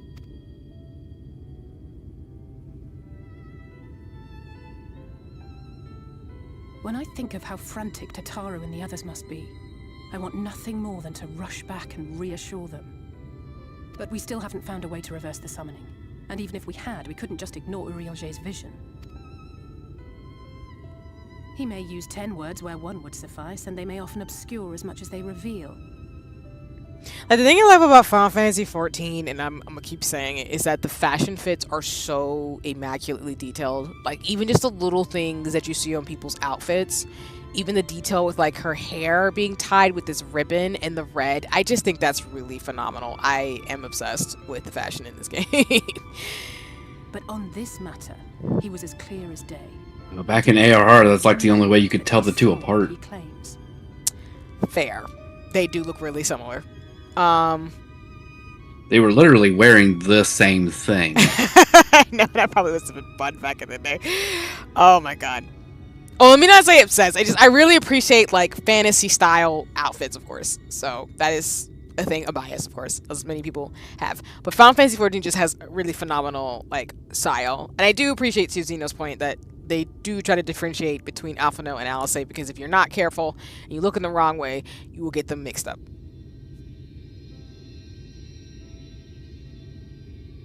Wouldn't be the first time. Everybody's like, you didn't put the link to your Twitch in the bio, and I'm like, I am clumsy. I didn't think all y'all would be following me on Twitch. I'm really flattered, honestly. Not saying it wouldn't have happened, but I didn't. Hold on, I'm getting distracted. Sorry.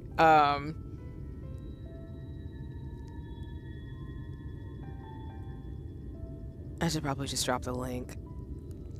I did not mean to be clumsy like that.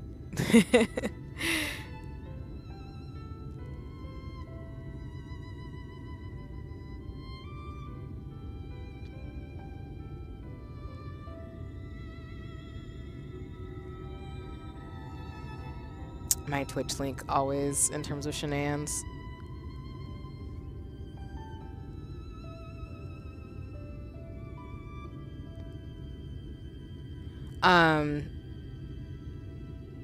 But no, sincerely, how are you doing this? It's a function of your bot. Zeno, you underestimate how technologically challenged I am. I'm just gonna say it that way, but I appreciate it, because as I've talked about with you, and I need to talk to Geeky and the other mods. I got some things I gotta fix on all my stuff because I'm clumsy. Because people are like, you didn't drop your link to your Twitch when you announced it. And I'm like, I'm clumsy. I don't know what to tell you. I'm clumsy. Just go ahead and do that. My bad. It's fine. It's fine. And then I'll go back to my rant about fashion stuff. I think it's gonna be my running gag now. It's just me clumsy. I swear I'm not trying to be like a young adult protagonist in a storybook. It just, I legitimately cannot control sometimes where I'm just like, oh, I can do complicated organic chemistry problems that are from Harvard, but, you know, me actually not being clumsy and messing things up, that's not gonna happen. Nope. Or as my mom says a lot, I am very dingy. Which is her endearing way of saying, you're clumsy, boo, but you're cute. Or whatever, and I'm like, okay, that's fair. I appreciate you, Mom.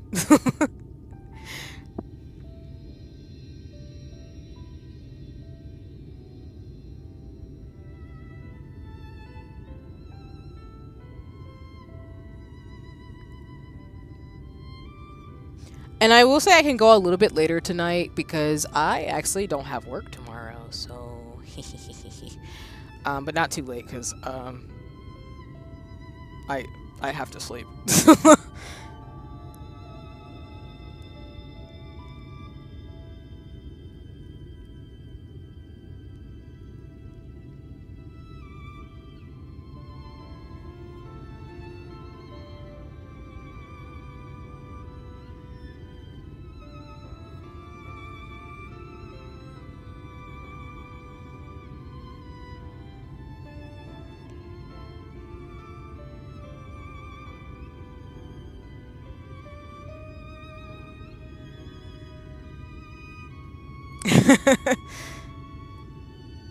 Okay, sorry about that, y'all. I forgot. All right, hold on. Oh, there we go. Did I get logged out? I did anyway. It's fine. I'm going back in a second. All right, and my captions are coming back. Maybe. Sorry about that. I see my mic is still on, so it's fine.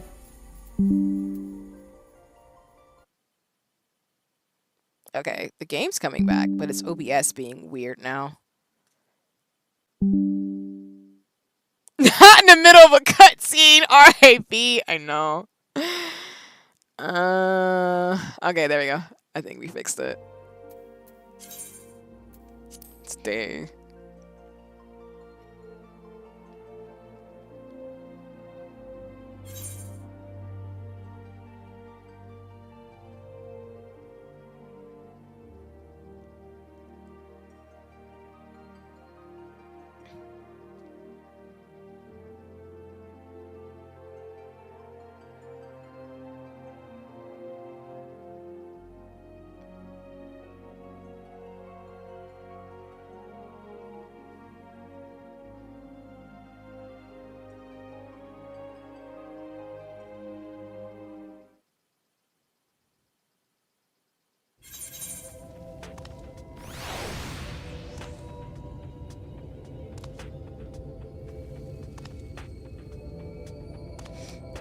Okay.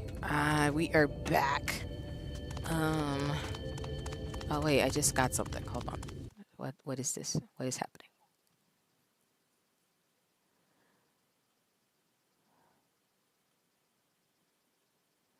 Oh, I'm so excited. Sorry, I just got something that's going to be a surprise for later. But I will just let y'all marinate on that for a second. I got a lot of surprises coming in the works. But we are back. Thank you for your patience as Scuff shenanigans. I've got Scuffsy, my inventory, and short jokes. Oh my god. It's coming together, y'all.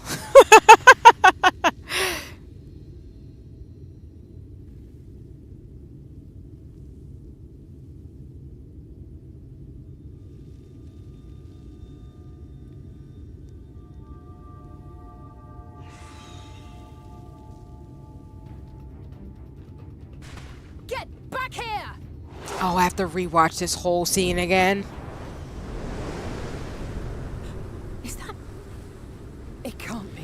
Fine, we'll do it because we can't skip it. I don't think we can skip it to get to the part we were at before. No, you'll skip the whole thing, yeah. Yeah, so we'll just rewatch it. Sorry, y'all. I'll just I will kind of go through the beginning portions we've already seen quick, but we're not going to skip this. Just a lesser sin eater? No. I knew you'd turn up sooner or later, but I had been hoping for sooner.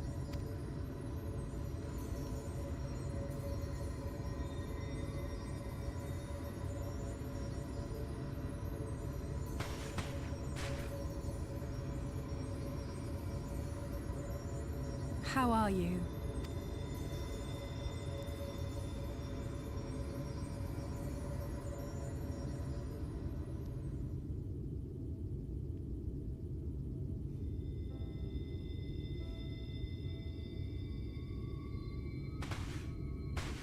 We've fought them to a standstill then. Can we get her outfit in the store, or is that not a thing? I want her fit. The Exarch did say that the Empire seemed to have drawn back when he last looked in on the source. But without knowing for sure how fast time was passing there, I couldn't help worrying that a lot might have happened since then. The only thing I wish for some of the outfits that are by the NPCs, I wish they were customizable by piece. I feel like that would be a lot, I guess, to ask for, but I just wish they were customizable. I'm heartily relieved to hear that it hasn't, just as Alphino must have been. As you can imagine, both he and Urianger were desperate to hear the news from home when I arrived. Because the thing about it is, I like Alphino's fit, for example, but the only reason why I don't wear it as much is because I would want to customize the outfit to be different colors, but you can't do that, so it makes me sad. But I still have like a glamour plate with it, because I really like it a lot.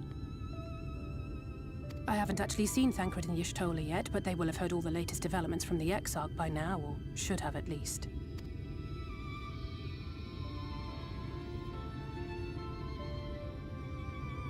When I think of how frantic Tataru and the others must be, I want nothing more than to rush back and reassure them. What do you mean I got enough followers to get affiliate? What did y'all do? Oh yeah, you're over 50 followers now. What do you mean? I don't know. Oh, I thought you needed like 70 or something. What do you mean? I don't even... What? Well, thank y'all. Jesus. Okay. Wow. Well, that's a thing. Also, I'll talk about this on the Saturday stream, but y'all, I'm not trying to monetize. So, I have to figure out how to do things so I could give people emotes and badges. If I can't circumvent it, I'll figure something out. But I'm not trying to monetize, so please don't. Like, I'm not looking for people to sub to me. Like, you could subscribe on YouTube. It is free. Free 99. It's great. But I'm not trying to, like, monetize on either platform. So I have...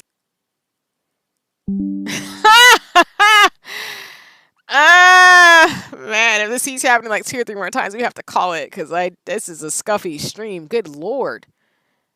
Okay. I've been in this cutscene like twice!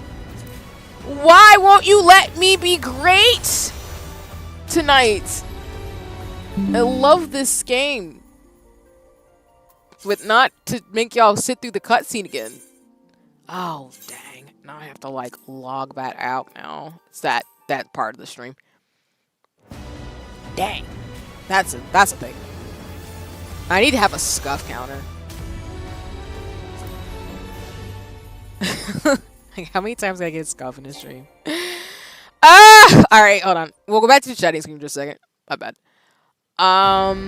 Sorry about this, y'all.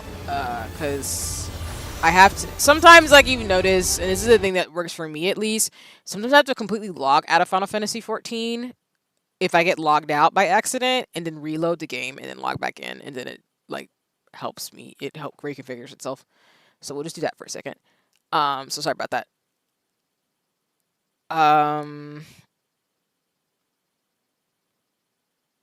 Alright, let me log in again.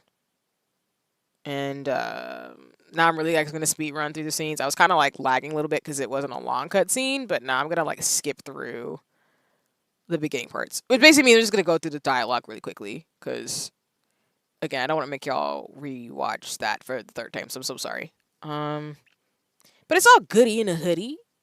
This is what happens sometimes.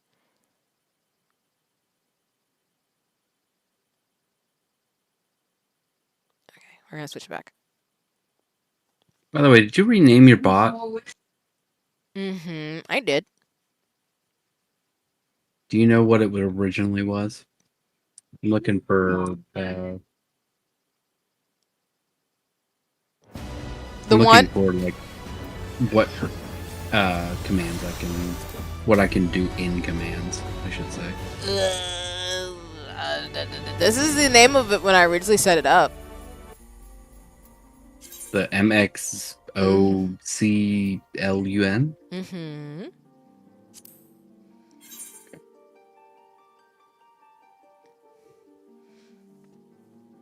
I know the name is very, like, interesting, but there's a reason why I named it that way.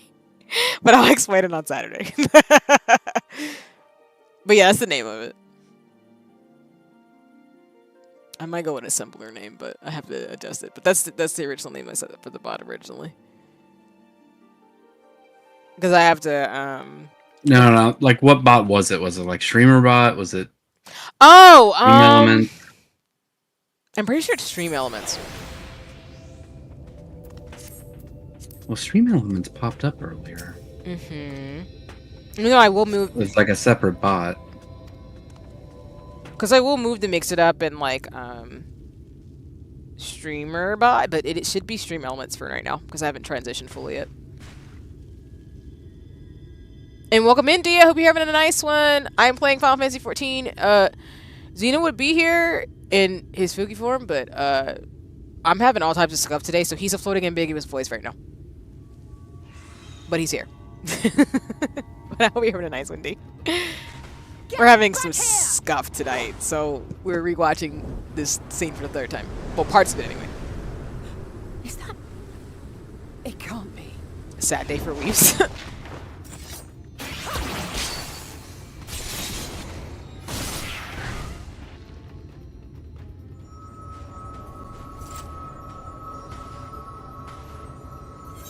I'm just gonna keep this impressive because, I mean, that's my option either way. Just a lesser sin eater. I knew you'd...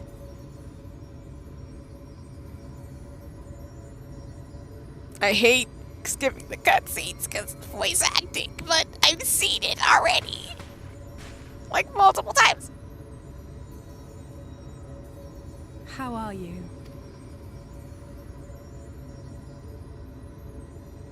Let me get past this part, Internet. I believe in us.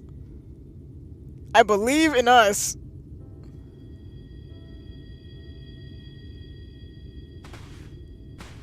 We fought them to a standstill then. You didn't restart the Discord stream. Oh, I didn't. I'm so Next up. sorry.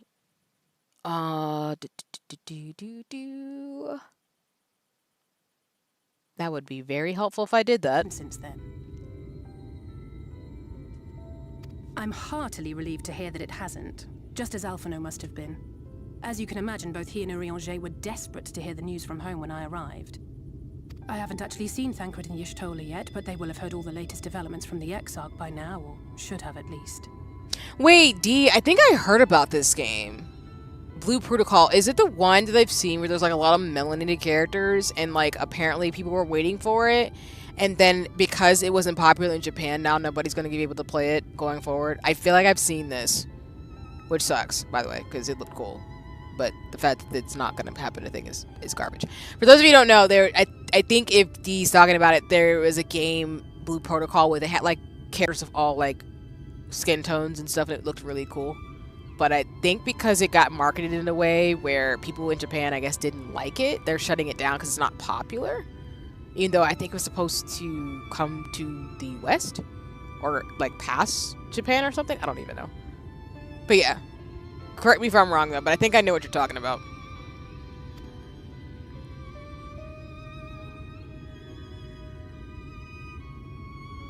When I think of how frantic Tataru and the others must be, I want nothing more than to 2015?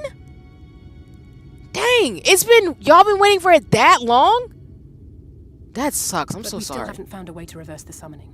And even if we had, we couldn't just ignore Urianger's vision. Not to say like I didn't want to like eventually play it, because if it's the game, okay, that's the one. Yeah, okay, cool. Thank you for confirming. Because yeah, if that's the one, it looked really cool. But I didn't know y'all had been waiting until 2015. Good God, a decade, and then they just cancel the game.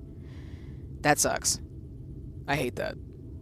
He may use 10 words where one would suffice, and they may often obscure as much as they reveal. But on this matter, he was as clear as day. I do not doubt for one moment that he saw what he claims. This is when they're talking about the calamity that's going to kill everybody and I'm going to die. Okay. Nor how difficult it must have been to speak about them. The 8th Umbral Calamity and your death aren't exactly topics for idle conversation. As much as I might want to go home, I don't want to go home to that. We can't allow the rejoining to happen, which means we have to save the first from the Sin Eaters.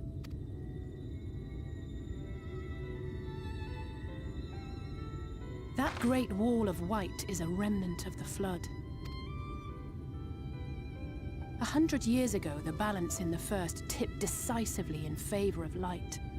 From that moment, it rose and swelled with each passing day, and then, without warning, it burst forth like water from a broken dam. Okay, actually, pause. Quick question, without spoiling. Does this imply, then, there has to be a proper balance between light and darkness in their world? Otherwise, if one becomes too powerful, their world becomes enveloped in darkness or light?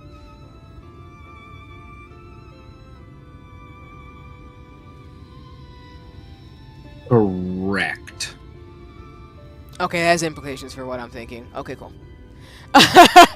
It was originally for the PlayStation 4 and Xbox One, but it was moved to PlayStation 5 and Xbox X only, and now it's on its final days, January 2020. Dang!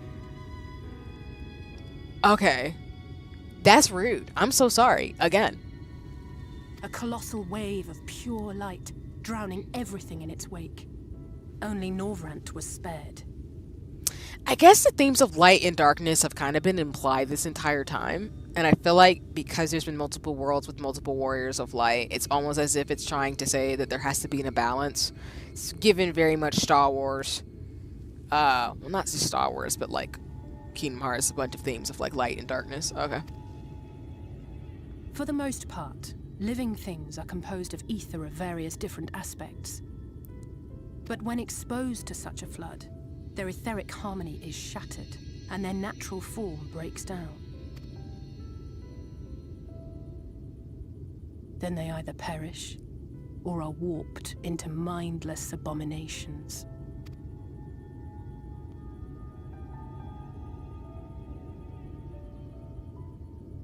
Yes, that's how the Sin Eaters came to be.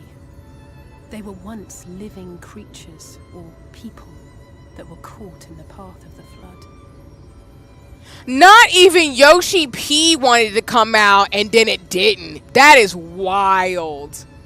That's Change is wrought. There is no going back. In that instant, they are gripped by an insatiable appetite for ether, and will happily gorge themselves on any living thing within reach. This is definitely giving Kingdom Hearts. Slight spoilers for those who haven't played the game and want to play it. Tune the heck out for a second. and tune out now. Very much giving Kingdom Hearts in terms of the heartless attacking people because they want their hearts. So it's already out for him. No worries. I mean, I'm assuming though he wanted to like obviously see it get big so that it would have like an international audience. So it's just wild that they actually ended up, you know, not going through with it for various reasons. So that sucks though. That is not the worst of it. The stronger Sin Eaters can plant light in us, like seeds in soil, corrupting our ether and triggering the birth of new monstrosities. Oh, that's that body horror I was not a fan of. Girl, get out. They are creatures of base instinct that exist only to feed and to multiply. They feel no pity, know no remorse, and are utterly deaf to reason, which is why they must be destroyed. Every last one of them. That's horrible. The infirmary is full of the Sin Eaters' victims, left here to spend their final hours waiting for the change to overtake them. What do you mean we have a scuff counter? I'm freaking crying. We have a scuff counter. You might as well make a shenanigans counter then. Because Skip would appreciate that. So those people have been watching me for a minute. A shenanigans counter, because I say that so much. It's so interesting. On a funny note on that same thing, it's so funny because I say shenanigans so much now that people around me who interact with me start saying it now too. So it's so funny. Scuff controllers? Well, more like a scuff. Negative 500. I'm screaming. That's to make that command that I just made mod only. I am screaming.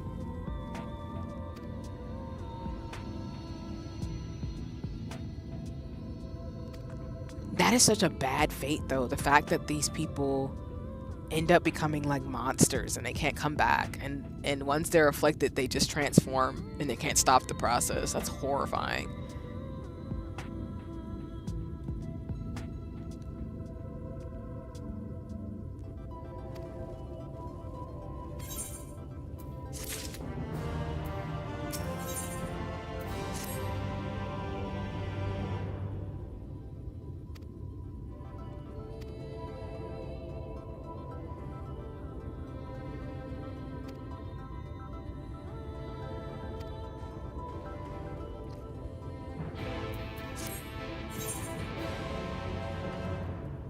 I see that Alisaie's grown a little bit, but also she's been here for a year, so. Because Thancred's been here for 5 years, right? Which is wild.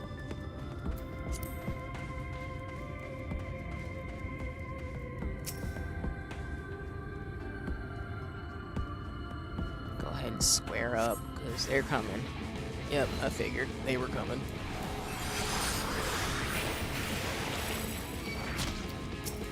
Is the ill scene done? What do you mean there's a scene that makes you go ill?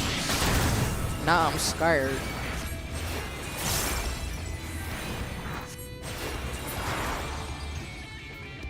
I'm gonna say no, D, but I'm not sure. I'm assuming it's gonna come, which is terrifying in itself. No, D, the ill scene is not done.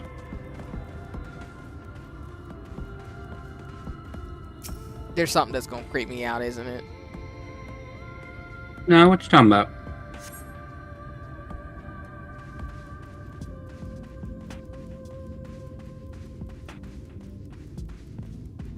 Oh, fair. Creatures aren't really nice to look at. They're quite terrifying, actually.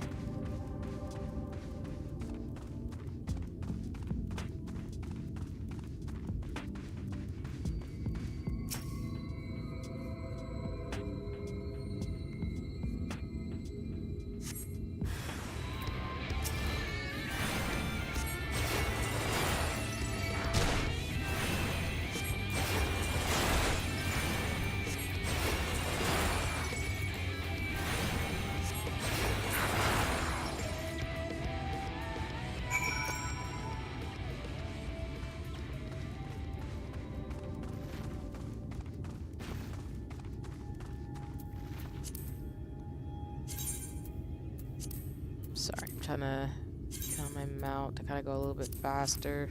They're murdering things.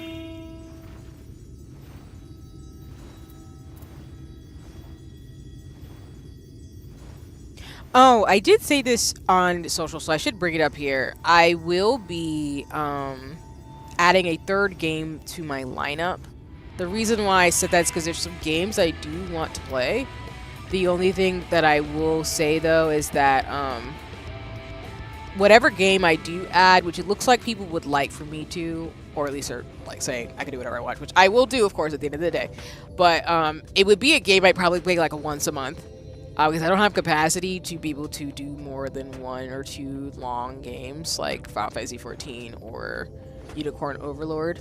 So if I add a third game, it probably would be more of... Like, we already have the intermission streams, but it pretty much would be like a third series. I haven't figured out the game. I have an idea. But the reason why I'm bringing it up in this stream is because I have it on social. So if you follow me on there, and if you want to vote on it, let me know. I might drop it in the Discord too to get people's ideas, but it does have a role, hint, on my Twitch stream start. So, Call of Duty, I'm screaming.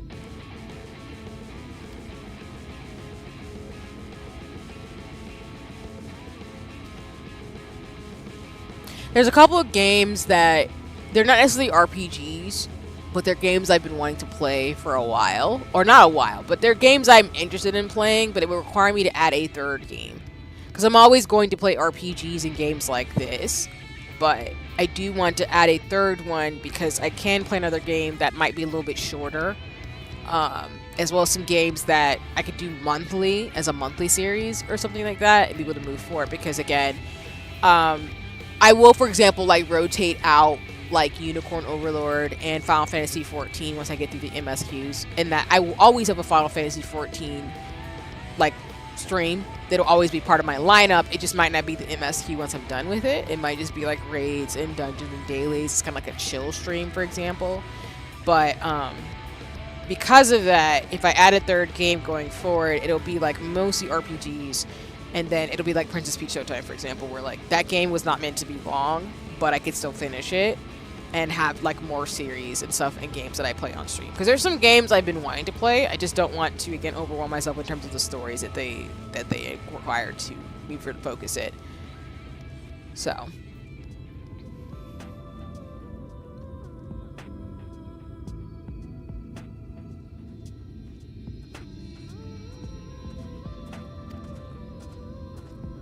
You do Thalassophobia with collabs we find to watch or something like those games, no worries. I mean, I think for me, I think the only game that I might do that's in that genre that's kind of scary would be Dead by Daylight, but don't quote me on that. I have a lot of mutuals and friends who play that game. I would play that game for shits and giggles, but that would not be a regular occurrence. That would be like a subathon award, because I can't do horror games, but I will say Dead by Daylight. It's kind of like Among Us and Goose Goose Duck, where it's like that like survival horror type of funny game that I would play. I would do something like that, but that wouldn't be a series. That would be more of just like you're saying, like a fun collab to do.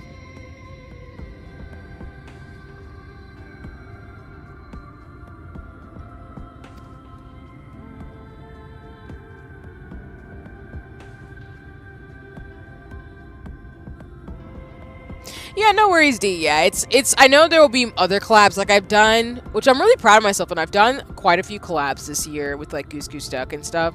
I just haven't streamed my perspective, but I do want to be able to do that. I just need to set it up to where I could be able to stream it, and have like people's spooky links and stuff set up. I just need to like fix my like tech and stuff, which is why that's why, like, as I'll talk about more on Saturday and over the next couple of days probably, is that I'm going to set up things a bit more to be a bit more polished as a streamer. I still have a lot of scuff and a lot of, like, newbie things that I'm doing that I know I need to fix.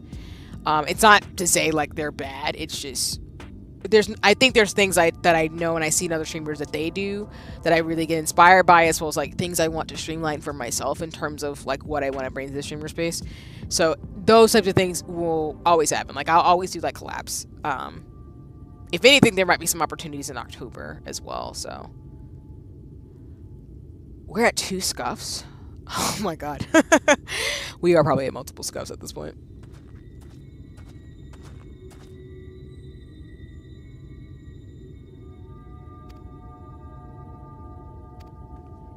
So I guess I'm gonna have to introduce this. Shout out to Zeno.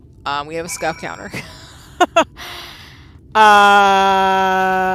We have a counter command for when my bags are bad in Final Fantasy 14, and probably gonna need a shenanigans counter. That's what I've been wanting to set up, because those are the things.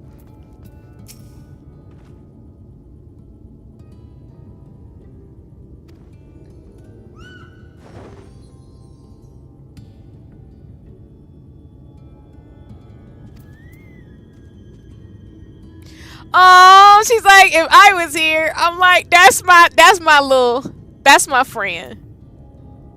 It's okay. Our friends help us out.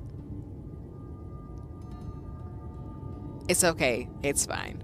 Like I said, y'all, canonly, I feel like my character would treat them like little nieces and nephews because they're like teenagers. I think that's just funny and cute. She's being bashful.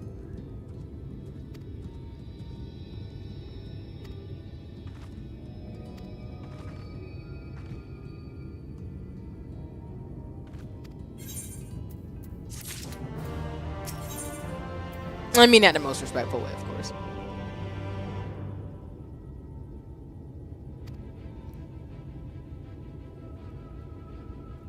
Oh, interesting. That's interesting, Day. Phone is scuffed. Yeah, that's interesting in terms of that context, because I'm assuming they're saying, like, when someone's phone is scuffed, it's not working properly. Because I know I've only heard scuffed in the sense of maybe, like, something maybe being cleaned? Needed to be cleaned or something? Like, scuffed up, basically. But I could be wrong. But that's interesting, though. I appreciate that interesting fact. There we go. Now it's all working. The fact you just did that, that's some magic skills. I'm just gonna say that now.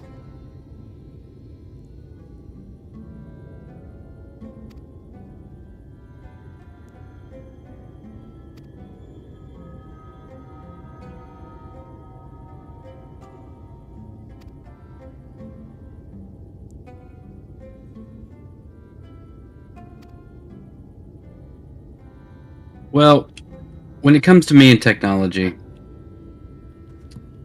I'll just quote a character from Dragon Ball Z Abridged. It just knows better. I'm screaming.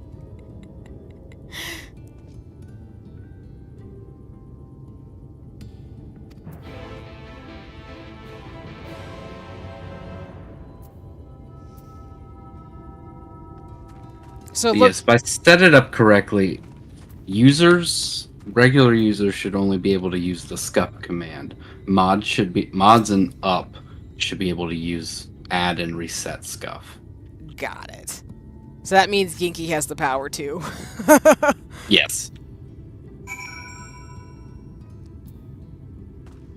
Ginky, I'm going to need you to make sure that you properly add her scuff if I am not present. I'm screaming. Second in command, that's how that works. And welcome in, Plush Puppy. I hope you're doing well. Let me give you your shout outs. Not the actual short command. You set it up where it goes every 5 minutes. Oh man, that's gonna be fun. But as always, y'all, please go check out Plush Poppy. He's been playing some really cool games over on Twitch, and other socials are in the chat if you would like to go follow another dope streamer. But welcome in. I hope you're having a nice one. I'm playing Final Fantasy 14, and I've been having scuff this stream. So Zeno's with me, but is a floating ambiguous voice right now who's setting up commands in the chat. But I hope you're having a nice one. And welcome back, Paz. Yeah, no, you're good. So basically what's happened so far is that we've met up with Alice, and she's kind of told us some of the lore in regards to the first, and that we have to figure out what's going on in this world. Otherwise, when we go back to our world, we gonna get a calamity and everybody gonna die, including me. So, in between that, Zeno set up multiple commands. No worries, Plush Poppy, I got you. Yeah, we appreciate you too. Uno reverse. But Zeno has set up commands, so for those of you who, again, running through this again. So now we have the scuff command, where you can check how many times I have scuff in this stream. and future streams. So mods are able to add how many scuffs I have. But if you want to, as a viewer, to see how many scuffs I've had, you can. There's now a counter. There's also the command !short that reminds y'all that I am short, and I have to be reminded every 5 minutes, apparently, because of Xeno setting the precedence for this now. And bags, it's !bags, to remind y'all that my inventory is awful in Final Fantasy XIV. So you now have these things, along with, I will probably work with Xeno and the other mods to set up some things too, because right now, like I said, I'm using Stream Elements, but I'm going to transition things to StreamerBot and mix it up, or figure out some configuration. But those are set up there, as well as I now have a new Twitch command, because as folks will hear about more on Saturday, I have a Twitch account that you can follow if you want to. I'm still mainly going to be on YouTube, but I will multi-stream over to Twitch, and I will do some... I'm not going to spoil it, but I am thinking about doing some fun things for Twitch, just specifically. There's just some things that got impacted because of new Twitch changes, so it's fun. Let me catch up in a sec. Saw you were thinking about a stream team, lol. Yes! Yeah, so those you didn't see on socials, I have in the background been thinking about it. I still want to do a lot of things on my own, but I have been thinking about joining a stream team, so that's something I'm looking into, as well as keeping my eyes open. But yes, that is a thing. I think stream teams are cool. So yeah. Yeah, I saw that post on Twitter. That truly sucks. Yes, going back to the game that Yoshi P was also hype about, which is wild. I didn't think that was a thing, but it is, because we're here with the streamer bot. Yeah. I am the queen of scuff. Because when I scuff hard. As in, like, it's scuffed, as in, like, things are, what's it call it? Like, when things go wrong, they go wrong on my streams, but that's okay. I'm used to it. What kind of stream team are you looking for? So I'm a hobbyist, but I have goals in mind that I want to accomplish. So there's things I want to do as an individual, but I also am looking to, which I'll probably think about a little bit more and probably explain more in my anniversary stream.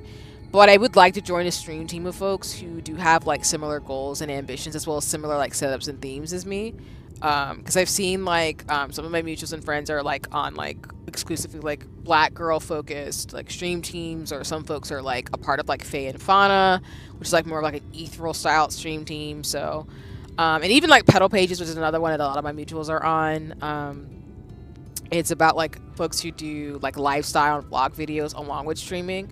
So I'm trying to, like, delineate myself a little bit in terms of my specific areas, but something in that configuration might be good, as well as, like, folks who genuinely have goals and want to move forward in terms of their ambitions together. Like, people who can collab together, but also do their own thing, too. But I still need to flesh it out in terms of, like, my goals.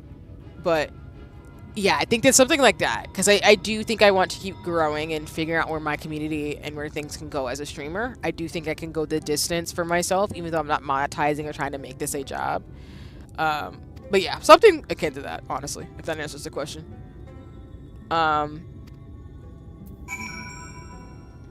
It's because I'm very collaborative, y'all, so even though I am not monetizing, I still feel like I have ambitions and goals that I want to accomplish as an artist / streamer, and I'm hitting a lot of them. You should link me some of these teams. I'm trying to collab with other groups. I don't know if you saw mine. No, I know about your Steam team, Plush Poppy. I got you. I be seeing what you be doing with other folks and other mutuals who are also in that stream team. I got you. But yeah, I can link you them to the stream teams I'm talking about. There's like a lot of them that are really cool. I need to sort out, like, so is that what I meant to look like? That is fair. Yeah, that'll be a video Twitch. In that some of the emojis look a lot better over on Twitch. No shade. But kinda. In terms of, like, the emojis. But no, I got you, Plush Poppy. I got you. Because I know, like, you have a really dope team too in terms of folks as well. I know like Yuki and some other people that are mutuals with me and friends. Like I appreciate them, and it's been really cool to see what your team's been up to as well. So I think that's why like I've been thinking about it and just like trying to finalize what it looks like. So yeah. So I know for me though, like I have to get my ish together a little bit in terms of like the tech and some of the behind the scenes stuff before I can actually like be a little bit more clear, concise. But I also know I'm the type of person, y'all, which I hope that comes through. Like I am clumsy, but I'm very methodical. Yeah, exactly. Shout out to 1,000 girlfriends, 100 girlfriends, exactly. That's the stream team I'm talking about that Plush Poppy and other folks are on that I appreciate. It's really lit and cool. Yeah, because I like my hobbies, but sometimes I know, excuse my language, I know when I need to get my shit together. And I think there's some things that I need to get my ish together on a little bit more before I'm like moving on some of the goals that I want to do in the streamer space. I used this year like to really test some things out, have fun, and figure out my style. Because one thing I will talk about at the anniversary stream that I recommend is like if you're a streamer and if you want to stream, just do it. You do not have to have fancy like I said before, like, you don't have to do it the way I did it, where like I got a 2D model and like a pixel model. Yeah, for sure, same. I'm kind of all over the place, but I always want to come off or present as professional. Exactly. Which I appreciate that resonance, because I resonate with that. Like, I'm doing this hobby for fun, but I still want to have my ish together, and I still want to be respectful to people who are fellow streamers and mutuals, as well as like to Zeno and to Ginky and everybody else who helps me out in terms of things, because I do not value people's time and energy.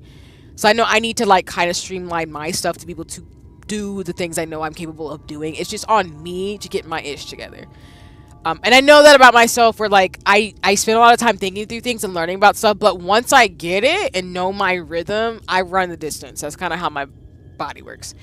But that's why, like, as I've said before on stream, in terms of streaming, I really did appreciate the fact that like I just kind of jumped in and did stuff and found my rhythm. So now that I know what works for me, I now can like answer questions and figure out like where I want to go, and also find the folks who resonate to do stuff. Nah, I'm not trying to be respectful. Only respect the people who respect me. That's fair. I get you on that one. I appreciate you clarifying in terms of things. I don't want to speak and put words in your mouth, of course. But nah, that's good. But yeah, like, speaking for myself, it's just the things like I need to get my ish together. So it's one of those things of like trying to do that in the way that makes sense for me. Which is why I think, as I'll talk about in the anniversary stream, I've really learned a lot being a streamer for just a year. But I know there's things that I can do better, as well as things that I really want to do. Along with, like, you know, still having fun and enjoying the experience, too. Because I don't want to... Oh, am I going out again? I was about to say, you might want to check your OBS. You're frozen. Thank you so much for that, Zeno. Because, yep, I'm coming back. I froze. But I'm back. But thank you for the heads up, yeah. Because I know in the Discord it's probably, like, being wild. Not Ginky immediately being on the scoff counter. Let's go. My mods are on it to stream. Oh my god.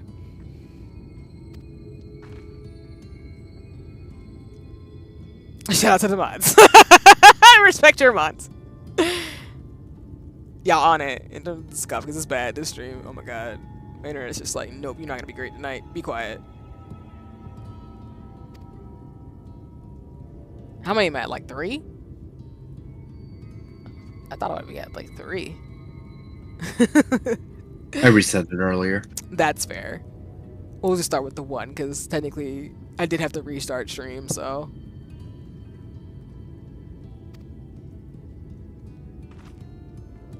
Especially y'all, like, the new school year is starting. For those of you who are in school, please do not burn yourself out being a streamer and doing 50 million things. Like, don't do it. It's not worth it.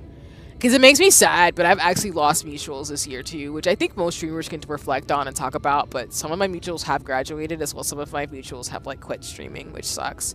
And of course, like, it's not for me to say, like, I can control anybody's life, and everybody has to make the right decisions for themselves.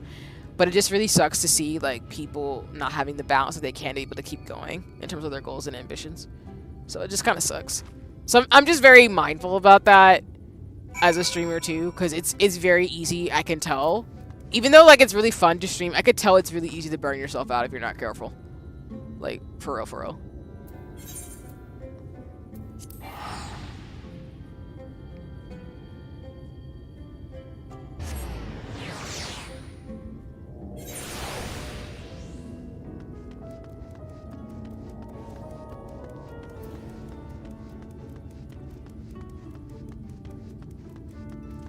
Also, I will say this too. This will be the last time you probably see this overlay.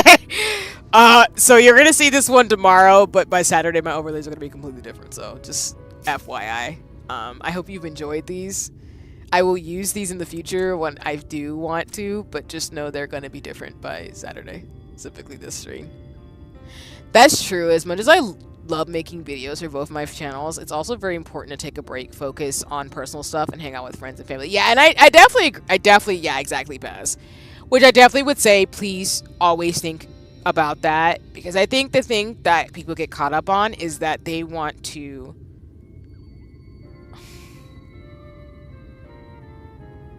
How do I put this? Like, people really want to rush the process of building a foundation for whatever they want to do. And it doesn't have to necessarily be streaming. It's just in general. And I'm not saying that like being viral and using that to your advantage, like I've talked about before, to build your platform to get where you got to go is not a great thing.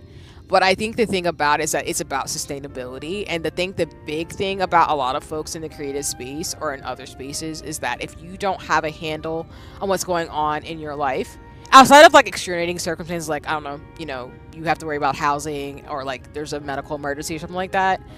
A lot of people think they have to do things a particular way to make it.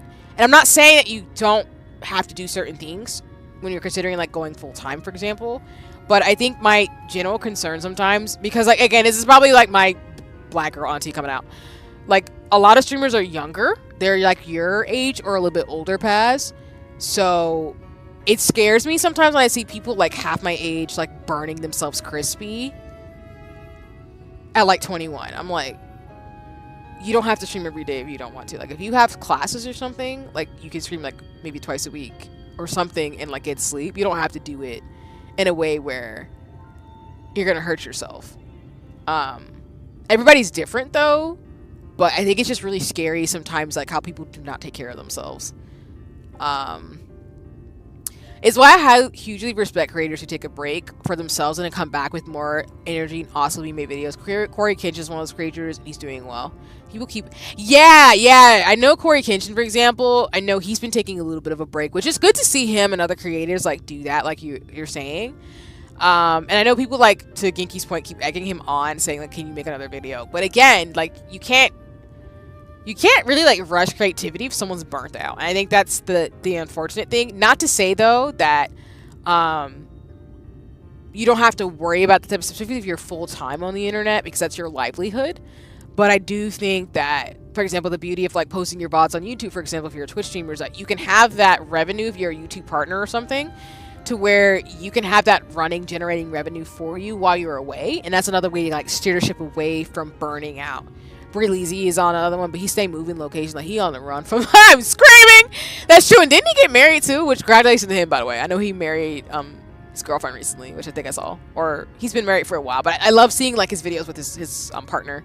She's really cute. So in the sense of like, I just love cute couples as always. So.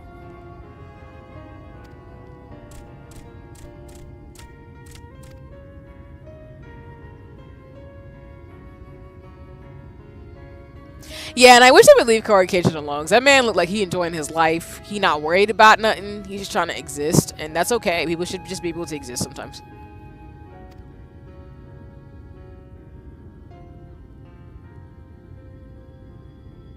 I mean, it's easier said than done, though, because I know, for example, unfortunately with Twitch, if you don't stream, I think, after, like, 90 days, I think you get pushed out of the algorithm.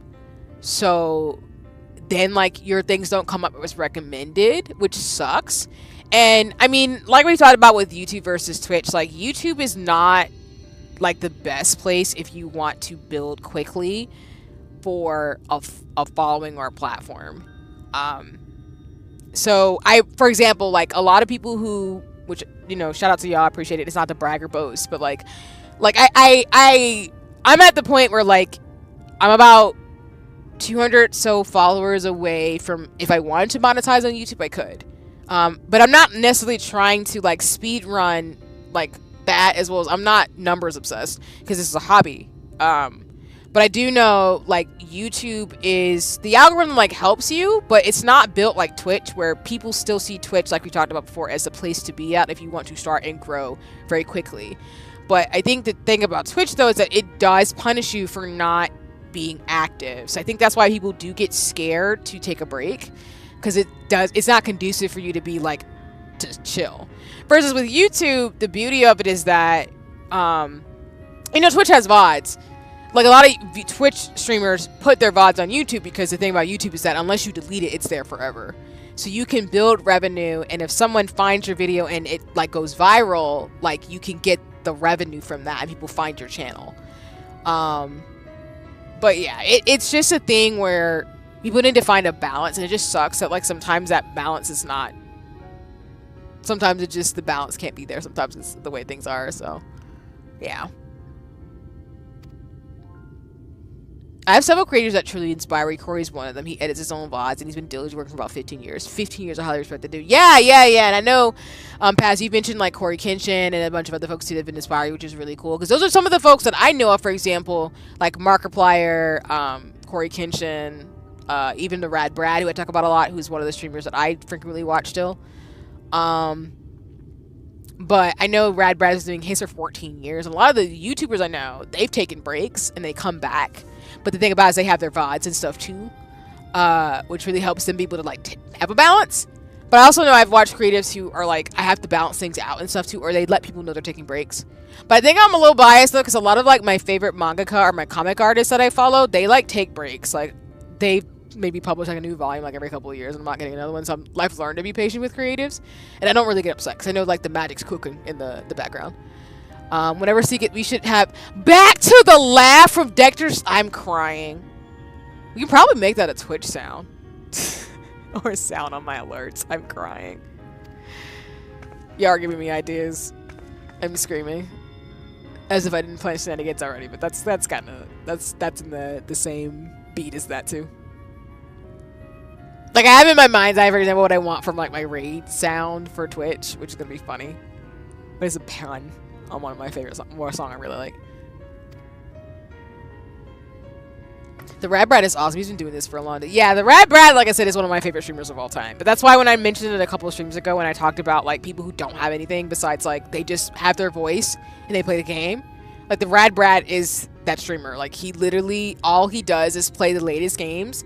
He does it where he gives away a copy, and then he does it to where he plays them based on what people like. And I like him because he's inspired like a lot of other streamers.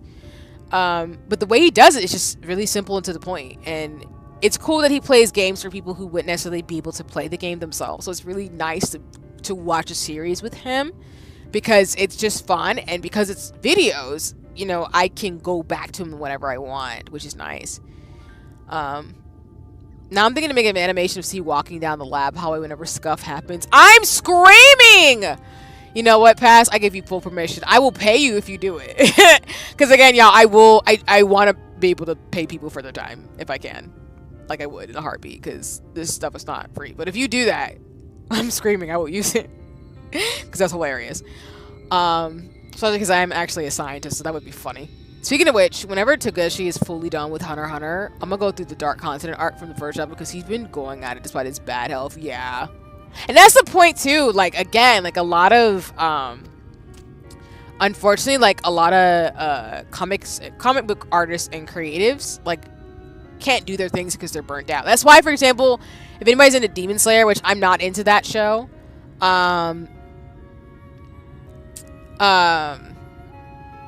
Demon Slayer, the author actually finished up her story because she said there was, I think it was like a family emergency that they had.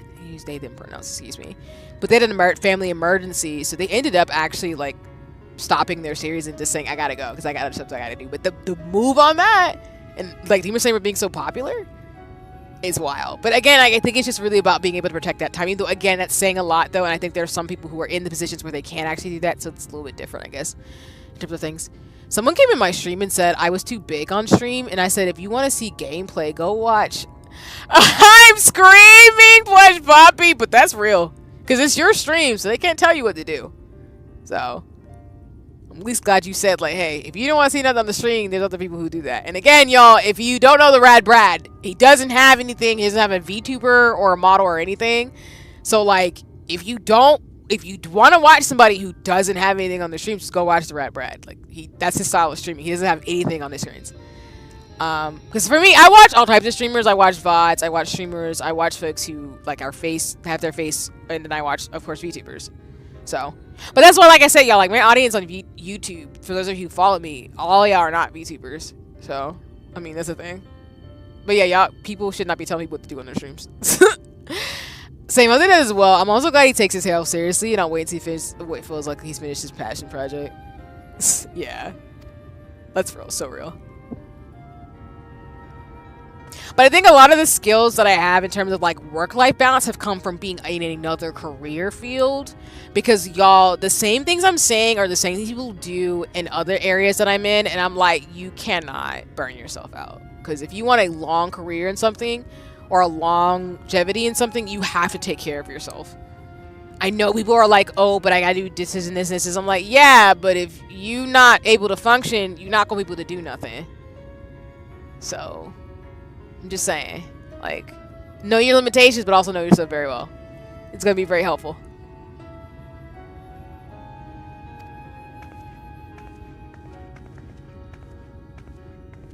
And also, you never know who's watching. Because, I mean, I have a lot of really cool mutuals, which I'm really grateful for. But I know there's, like, brands and stuff that look out for me, too, which is really cool. So it's not like a... Oh, I'm going to the wrong place, my bad. But don't think because you're not, like, you don't have thousands of followers that you can't get opportunities. So that's another thing I do want to share, too, on the same line of thinking. Like, don't think because you don't have, like, 10,000 followers that you won't get opportunities as a streamer. Because I've gotten plenty, which is really cool. Because I just shot my shot and just met people and talked and actually had a good time. And I wasn't, of course, like...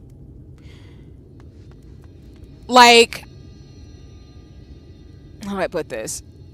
Like, I don't go into conversations having, like, an agenda with anybody.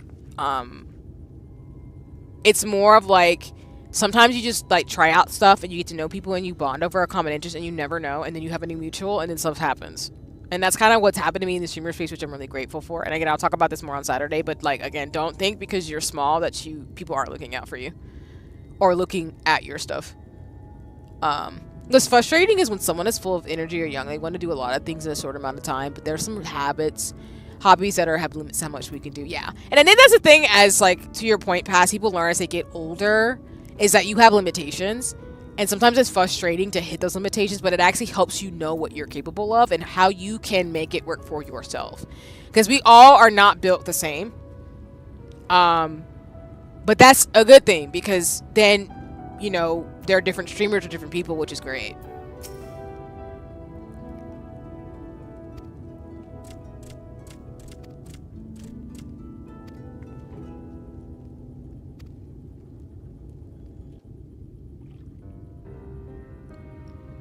Especially when it comes to real life stuff like college, job, 9-to-5 career, yeah.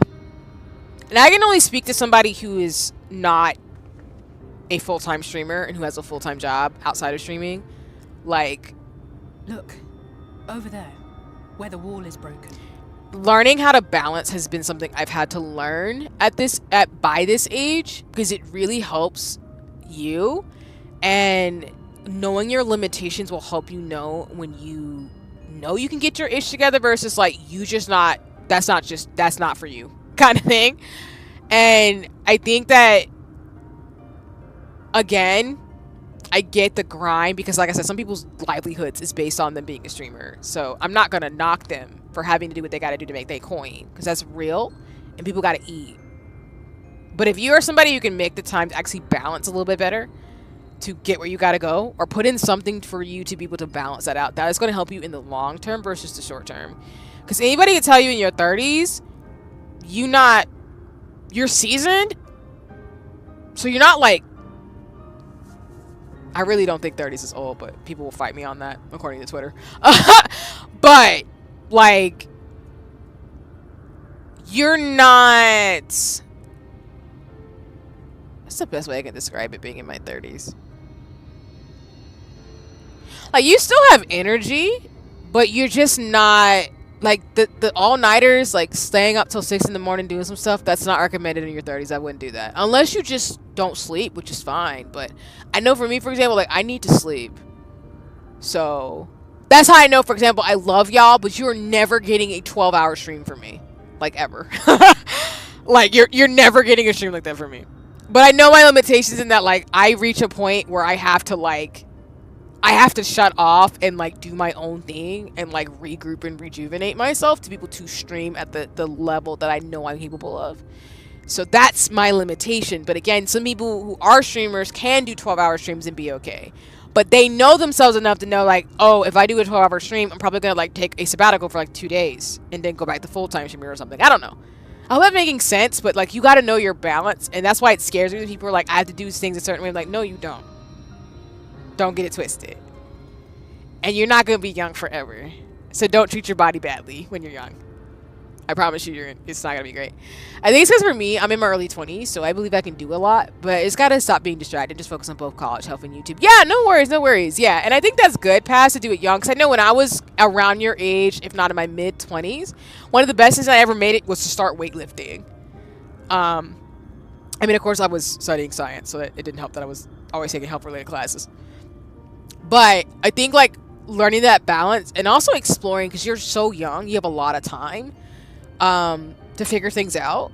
I think you can figure that out for yourself, because I think because I did a lot of that, even though I made mistakes and I'm not perfect. I'm not saying I found the perfect formula for me.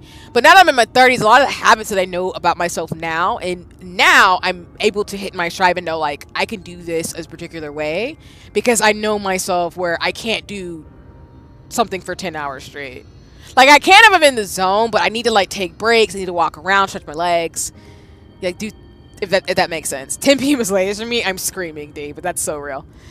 Balance, what's that? Does a 10-hour stream randomly. I'm screaming, geeky. And again, everybody's different, so if you know, not that anybody should feel called out, but, like, if you can do something in a way that I can't, that's super cool. And that's why I respect streamers and creatives for able to do what they gotta do. But that's why, again, I'm just not built like that. As someone in a later half of my 30s now, that my body's making noises, just I feel, oh, I'm screaming, Xeno.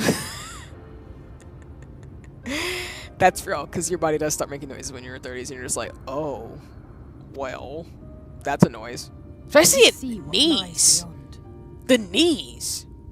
Your knees start doing weird shit in your 30s. Like, don't get me wrong, and plug, if you are in your 20s, stretch, exercise, take care of yourself. Please do not think I've always been athletic, as I've talked about on streams, which is a privilege because I'm able-bodied. But like, I think I am grateful I stretched. Well, I'm grateful I weightlifted and did stuff in my 20s. But when you're in your 30s, you start seeing where you're like, oh, boo, you not a teenager no more. Your body don't like that. Don't do that no more. Your knees are not kneeing. Like, I got Meg Thee Stallion knees, but these Meg Thee Stallion, well, let me not put it that way. The joke is like Meg Thee Stallion knees, but like, I need to stretch. I know that. But like I said, I'm getting to that age, like Zeno is saying, when you're in your 30s, you're like, nah, your body's like, don't do that. Don't do that on a regular basis. Or, my favorite is my body's like, girl, you need to sleep. Stop playing. Like, I know that issue did when you were in your 20s, where you could like stay up till like 6 in the morning and play and be okay the next day. Don't do that. Your body don't like that. Or don't eat no salt and sugar before bed, because you gonna get a headache in the morning type of stuff. That's what your body does when you're 30s. Like, it tells you like, nope. That's what the land became after the light flooded in. An empty white nothingness. Damn, I was gonna say something to you and I forgot what it was. No worries, I hope it comes back. Life cannot exist in such conditions. The primordial light would wreak havoc on the body's etheric balance.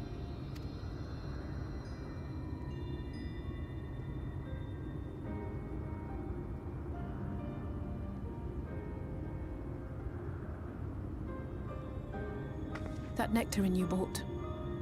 It's Halrick's favorite fruit. Bro, that is so real.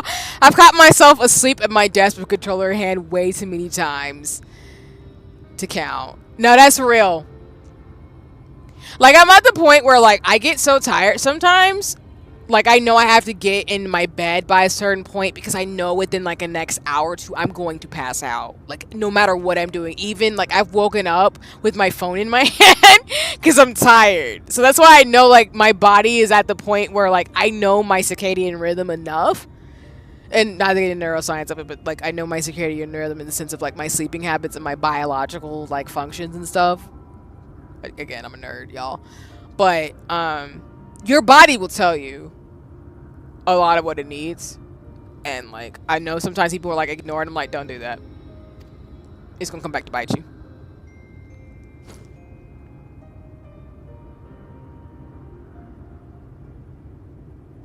Most of the patients, Halrick included, survived the attacks of powerful eaters. Wait, it's September. Wait a minute. Shit, I'm gonna be 32 soon. Oh my god. Oh man, that's wild. But their fate was sealed all the same. The monster's corruption has entered their bodies, and their very essence is being subsumed by light. That's not a secret either. I'm in my early 30s, so. The twisted state of the world itself just makes matters worse. Under normal circumstances, a person's ether naturally tends to equilibrium. But for these poor souls, the opposite is true. And of course there's caveats to that though, because again, some people unfortunately don't have the ability to be able to take the time to rest or do things because they just have to do what they have to do. So I don't want to expunge that from my line of conversation. I just think if you can balance, do it and enjoy that privilege to be able to balance, because if you can, it's really helpful for you to do that. But I also know I'm biased. I'm very much a preventative person. And again, I've studied way too much science, so I know a little too much at this point where I'm like walking freaking encyclopedia type of thing. So you'll see it on my science streams. Every single one of them will turn. I don't like this plot. It's giving Kingdom Hearts. I don't hate it. I mean more so like that's creepy. That's what I mean. Tesleen and the patients, they all know this. They know what has to be done before the change goes too far, before the eater within takes over. The preferred method is mixing poison into their favorite food. In my time here, I've borne witness to a lot of last meals. That is so dark, but honestly, I guess that makes sense because again, if you turn into a sin eater, you really can't stop the transformation from happening, because I guess they want to go out on their own terms. That's just really sad, though. Dang, this is a dark expansion. I feel just as helpless as before. No matter how hard I fight, it's never enough.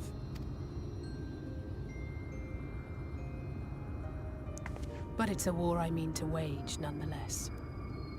Speaking of wars, do you remember how I made you promise not to leave me and then promptly collapsed? Not you coming for me, Geeky! But you're right. It is called Shadowbringers, so it's gonna be edgelord all the way through. Yeah, and I figured like Endwalker's gonna be really heavy, and then Dawntrell's gonna lighten it up. But I mean, the story's kind of been going in this direction for a while since ARR, so that's fair. I appreciate the fun too, not light carrier. Shadowbanger, I'm screaming. I love y'all. Shadowbanger.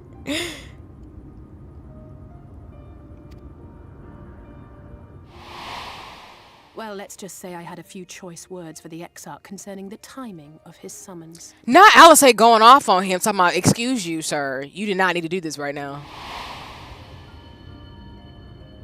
But even if the fault lay with someone else, I couldn't shake the feeling that I'd abandon you on the battlefield. So I swore that I'd make up for my absence there by making a difference here. And that's what keeps me moving forward, even when things seem hopeless. Okay, at this point of the story, I will say that Alice and Alpha Note are very much built the same. I do see that, like, persistent kind of, like... Sorry, like, scratching my eyes. I do that's like persistence in doing the right thing as much as possible and being like not relentless is the word I don't want to. Relentless is not the word I want to use, but I do appreciate that they're very similar in trying to do the right thing and be just, and also go towards the goals that they have and still move forward despite again things being hopeless. Which I know, like, I feel like this quote or something else I've seen people have, like, keychains for on, like, quotes that people like from the game. People have keychains of. I think this is one of them. But I just like their theme, the parallels of them being twins, because you can see how they're very similar. Like, they're different. Like, Alice is more like, I'm not playing by the books. I don't really give a shit about diplomacy. I just want to murk y'all and do the right thing. And Alphino's more of like, I don't like this stuff, but I want to be diplomatic as possible and like everybody be bygones democracy. But I see the parallels in their characters, which I really appreciate that character growth.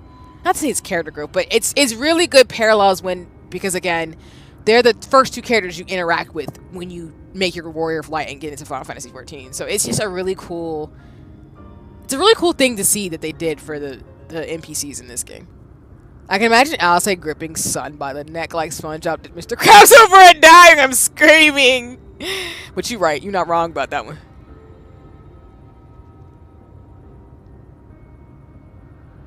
On which note, it's time we headed back. The longer we keep Tesleen waiting, the harder this will be for her.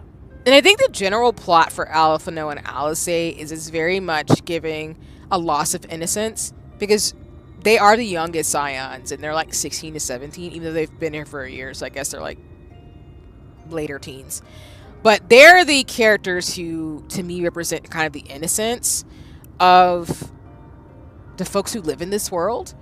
And to see their growth in the sense of them, you know, becoming their own, like that coming of age story you get from young protagonists, but also seeing them really be able to like hold their own, but also lose that childlike innocence you have when you're a kid is really great storytelling. Because every expansion, you really do see how they have to grapple with like death and like disability and loss, and they come out stronger, but at a cost of like being remorseful and holding grief and kind of sitting in complexity of being an adult.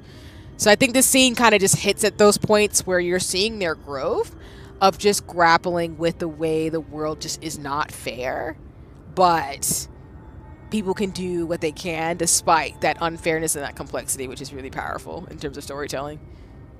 I might be overthinking it too, but that's why I like RPGs. Clearly. That's why Square Enix is never going to get me off this game, as well as other RPGs that they make. I'm a simp.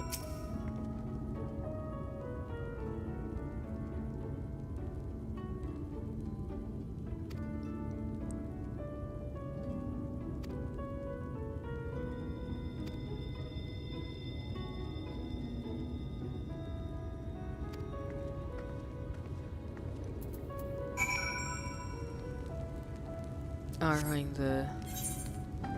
but yeah, this arc is dark as crap.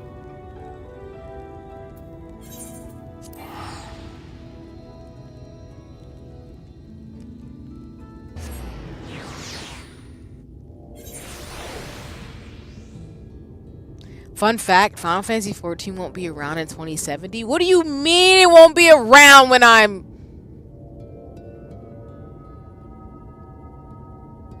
80? 80 something. You need to elaborate for me, dude. What do you mean? Yoshi P is gonna be like, I quit. I'm shutting this stuff down. I'm quitting. You saw that? Math is not my strong suit. I can do math and work with technology if I need to once I learn, but math has always been one of those things where I'm like, I need about 20 minutes. Maybe 30. The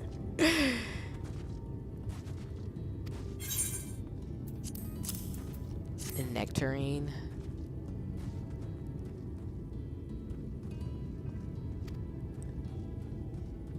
How can I say this? Gaming's talking about the gaming we know. That is fair.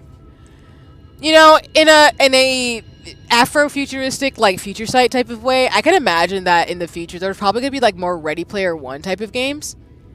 So maybe it'll be more so instead of me playing on my computer, my VTuber's actually in the game and it's Final Fantasy 14, but like you step into the character, like Ready Player One type of thing. But I see what you mean, dude. I get what you mean by that.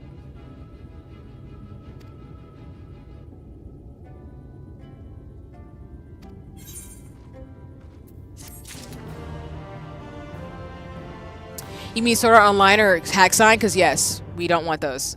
I don't want that type of thing. Otherwise, I'm not playing because I don't like that.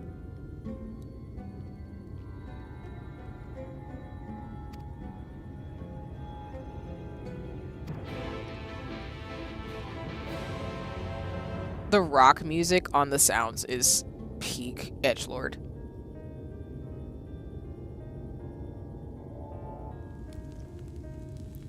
I don't want my head to explode when I play a game, D. That's why. It's terrifying. Speak up if you'd like another helping. I made a little bit more than usual today. Well, I mean, I think it's like I've seen from like different sources and things of, I do think in the future, and we're even seeing it now, that I'm old, might as well go down and get... I'm screaming, D! I'm crying. I think we'll see in this lifetime some of those questions about consciousness and artificial intelligence and like what it means to be a human versus like technology. I do think we'll have to grapple with some of those conversations very quickly. I think like if you know, like I talk about in terms of having studied neuroscience, computational neuroscience does ask those questions in terms of like algorithm and big data already, in terms of what does it mean to be a person and what does it mean for technology for us to live in the world that we do. Like, don't get me wrong, I love living at the intersection of tech, science, and art, so that's kind of like my wheelhouse and go on all day and different like threads and tangents and octopus arms of conversations around this. But I don't know, it'd be interesting to see like what we as humans do about some of these conversations. And what that means for gaming too, for example. Because don't get me wrong, I think like the Code Miko type of like artificial intelligence and like the ability to be in like VR chat is super cool.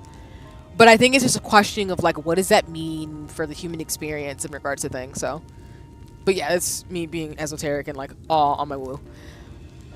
D over here like, I'm just get good. I'm screaming, exactly. Or in that time, it means just get groovy since it's the 70s. I'm screaming. And you've added something special to the broth, if I'm not mistaken.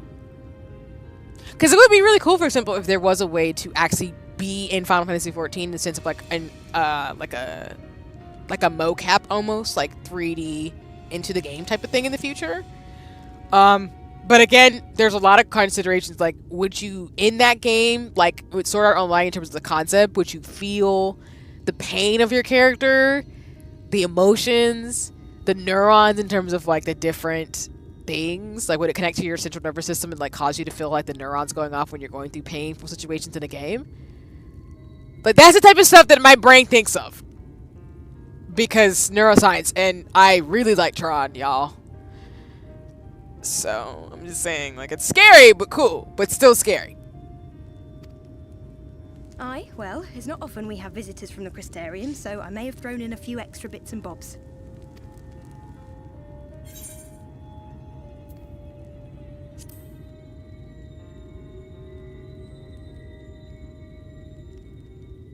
Oh, it's nothing, really. And we do so rarely have guests.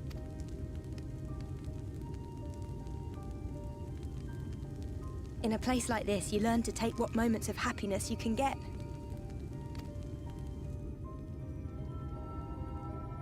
I remember when I first came here with my mother. She was showing the early signs. No, that's so sad.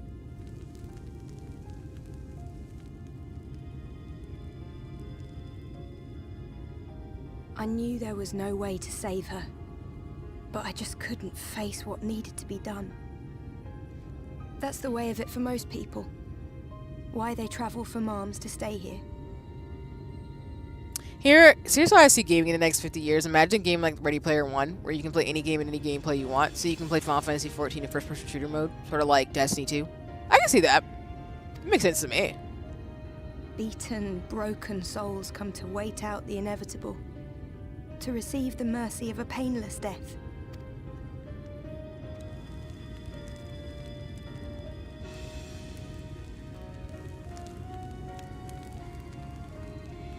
When my mother finally left this world, I was mad with grief. But also thankful that her passing was a peaceful one. That's so sad.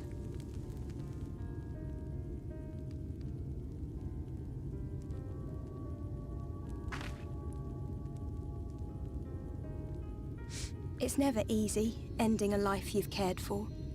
Even when you believe they go on to a better place. Oh, gut punch of a line. I often find myself wishing the Warrior of Darkness would come and do that part for me. The Warrior of Darkness? You've never heard the tale? I'm not sure where it began, but every child in Norvrent could tell you a version of it. Warrior of Darkness, servant of death, take care of our souls at our dying breath. But seeing how technology is moving fast, maybe quantum computers is out by then we could see Ready Player One as reality and looking on screen playing with the controller, mouse, and keyboard. Oh yeah, I think so too. I think my only concern, like I said, is the... So, I'll go for science nerd mode, so it's fine. So when I think of, like, again, playing a game being immersive in terms of 3D, like 3D games use technology in a way where you are closer to it being like 3D games uses it basically you're in the game but you still know you're not like in the game. It's immersive to where you're moving your body and it's connected to you in a point where you can move it in terms of in space. But yeah, I won't even need goggles. I'll probably have chips like Elon's near. I don't know. I mean, you're right, even though I wouldn't trust Neuralink per se. But I see what you mean by that, D, in the sense of what you're talking about, because I think, like I said, we have VR headsets and things like that. So my big question would be, you're gonna have unstoppable ads. I'm screaming. I want to know when you immerse somebody in a type of technology of, like, again, like, you want someone to have a perception to be able to, you know, when you're looking at a computer, your neurons in your head are, you know, processing information where you're able to read technology on a screen or see something visually or, you know, use the senses that you do have to play a game. Because, again, some people don't have, you know, can't see, they're blind. So they might have other ways to play video games that are more accessible options. So I think when we talk about new technology, I'm wondering, you know, how would it be able to connect to someone's like consciousness where they would be able to get those neurological signals that they're in the game, but they're like in the game, like their consciousness and their bodies feeling everything and moving in a way where they can't separate the reality that they are coming from to the reality they're actually in. Because I know, like, games like, movies like Summer Wars or even Belle kind of play around with that concept where, you know, for example, it'll be like an AI scan or something of your body, or it'll do like biometrics and stuff. So I'm just curious to see like how that'll work without there being like really vastly scary implications of that. Where, for example, could you get a Sword Art Online plot where if you scan someone's biometrics, like, are you gonna get like a what's that movie I'm thinking of with Tom Cruise in it? Minority Report, for example, or like Terminator or something. Like that's the scary part of these types of implications, because if I can feel everything that the character I'm playing is playing, how can I separate myself if I get hurt in the game? Like, do I die in the game because I'm feeling it in the physical world, even though I have a headset on that's connected to all my neurons in my body? Like, I don't know. It's got some like cyberpunk implications to it, and it might be a little bit more sci-fi the way I'm talking about it, but it's just really interesting in terms of the implications. And I guess I'm thinking about the neuroscience of it because, again, like, to get someone to consciously be in a game, you'd have to figure out a way to bring their whole body into it, as well as to bring their consciousness, which would involve the central nervous system, and their brain and their body, which is why, to Elon doing Neuralink, that's probably why he's doing it that way, which is terrifying. Done. I personally would not mess with my brain, but I'm very biased where I just don't think you should mess with your brain if you have a choice. At least I just wouldn't. If I had a choice, I'd just be careful. So.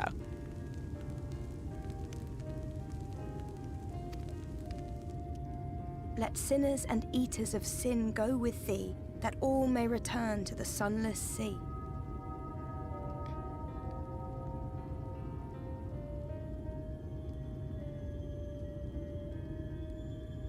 What the hell, y'all? I was gonna talk about it on Twitch, I mean on Saturday, but y'all ran it up so much that like, y'all gave me a creator award. What the hell? Thank y'all. I just was posting it just to post it. Holy crap. I guess people were waiting for me to be on Twitch for a minute. Jeez. Alright, well, I appreciate y'all out here in these streets. Well, virtual world might actually be a thing. You can transfer your consciousness to a supercomputer. And that's the thing. Like, that's essentially the plot of Tron. Because, for context, without spoiling it, for those of you, watch Tron. I love Tron Legacy. And again, I'm going to keep talking. I'm going to keep moving from its cat scenes.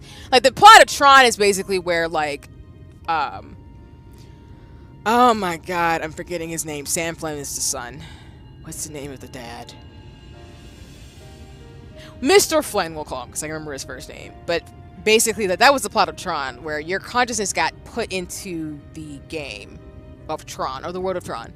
And you had the mainframe and users basically go in with the programs, and that was Tron. Tron was a program, basically, in things. And for those of you who play Kingdom Hearts, you know, because you played... If you play Kingdom Hearts 2, Tron was in it. Yeah. Tron was not in 3, Tron was in 2. Okay.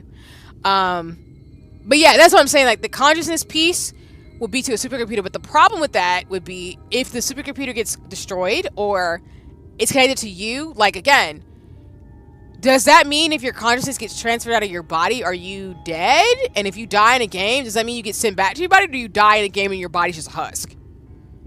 Because technically speaking, like, there's a lot of implications about that. But again, it's my computational neuroscience and my neuroscience brain going on, be like, there's lots of cognition, behavioral science implications of that.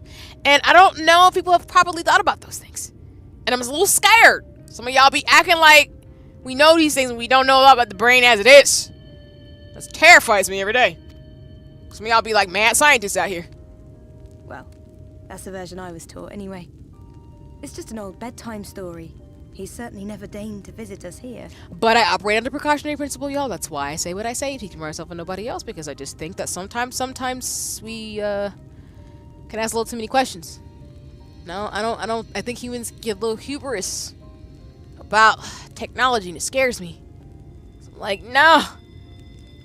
But you're also talking to somebody who studied behavioral neuroscience and different psychology and things like that too. And if you ask me about neurotransmitters and like the structure of brains, I probably could tell you, because that stuff's grilled in me. Even though like I couldn't name it off the top of my head because I need a little bit of practice. Give me a little bit, like 10, 15 minutes, maybe 30 minutes.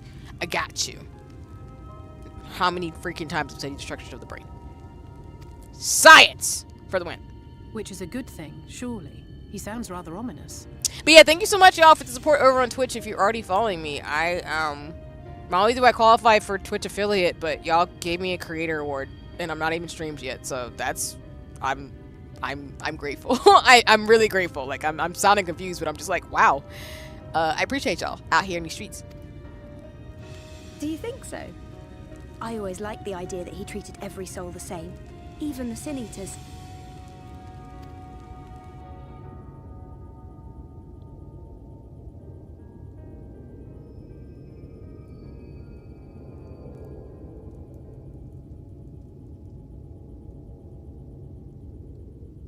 Why y'all all looking up? They're coming. I don't like that. Tesleen!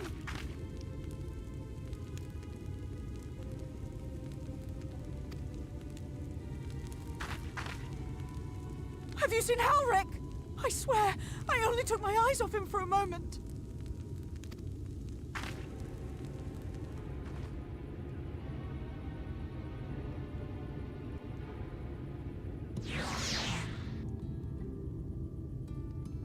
I am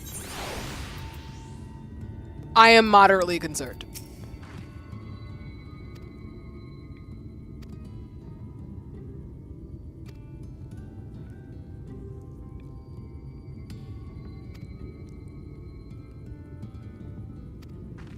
Are we going to see him turn into a Sin Eater? Because if we do, I'm going to hate everything about this expansion.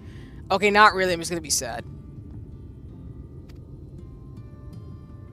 don't want to see somebody actually turn into a monster, but it's kind of like what it's implying. Dang, game, why? Let me breathe! Let me breathe, Square Enix! They're not gonna Not allowed. They're not gonna let me breathe, it's fine. I was literally saying, like I said, not that I said it earlier, but I said in Yensid's stream, I was like, this is what happens. Like, RPGs hurt your feelings, and it just, every time. I don't even get like 5 seconds to breathe. But Shadowbringers is not gonna do that. This is not the expansion for that.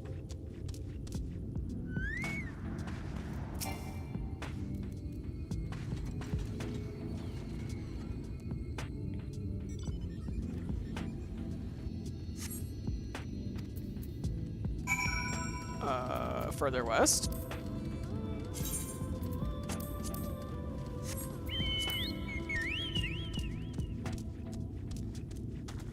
Oh, and I will say this for those of you, like I said, I'll always have a Final Fantasy XIV stream. It'll always be part of my lineup. But I will say on socials, as I get closer to finishing the MSQ, I am probably going to start talking more spoiler stuff because I realize I need to be better. I'm probably going to just try to tag my post when I talk about things. Oh, I just passed it. So I realize like some of the things that I see online are spoily for those who are currently playing through the game. So I need to be careful about that. By the way, I see you have your wind-up simp out. Yes, I need my I need Emmerich out here with me in terms of being in his low mode. I need to switch to Thancred, but yes. Armor now. What gear were you? Oh yeah. I was gonna see what recommendations you have for me, Plush Poppy, as well as I appreciated your thread about the mics. So I know you said my sound is really good, but I wanted to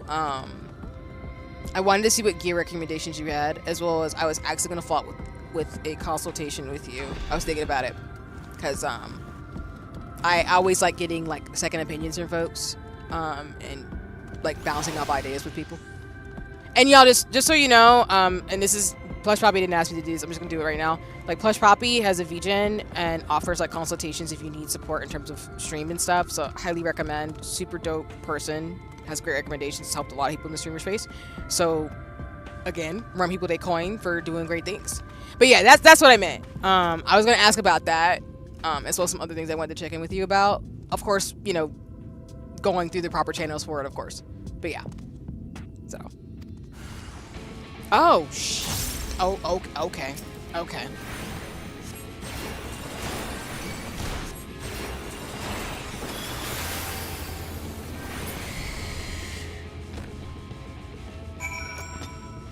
Hey, whenever you're ready, you join the Discord, you get 10% off. Gotcha.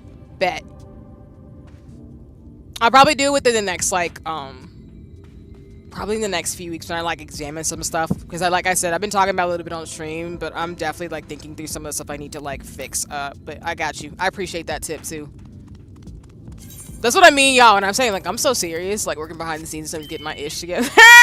So when I see people like doing it big and like offering to help people, I don't take that lightly, because I would do the same in a heartbeat. Because I will tell people, like, I've helped people, like, on my socials in terms of, like, school stuff. I really don't mind. People just, I think, find me slightly intimidating, I think, online. Which is fine. Yeah. Bet. Appreciate you in advance.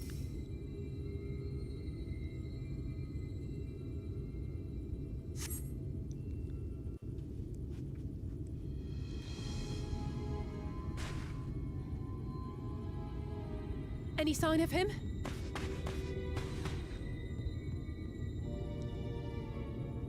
No, for real. Like, this is me being completely honest. And again, I know you didn't ask this, and I'm not trying to, like, I'm not trying to be inauthentic when I say, like, I really do appreciate, like, I've said it before to you, like, I really do appreciate what you do for people, and actually, like, you being genuinely honest in a way that I think is refreshing. Because, don't get me wrong, y'all, like, I appreciate people on socials, but, like, I think there's a difference between, like, people giving people constructive critique in a way where they're trying to help somebody versus, like,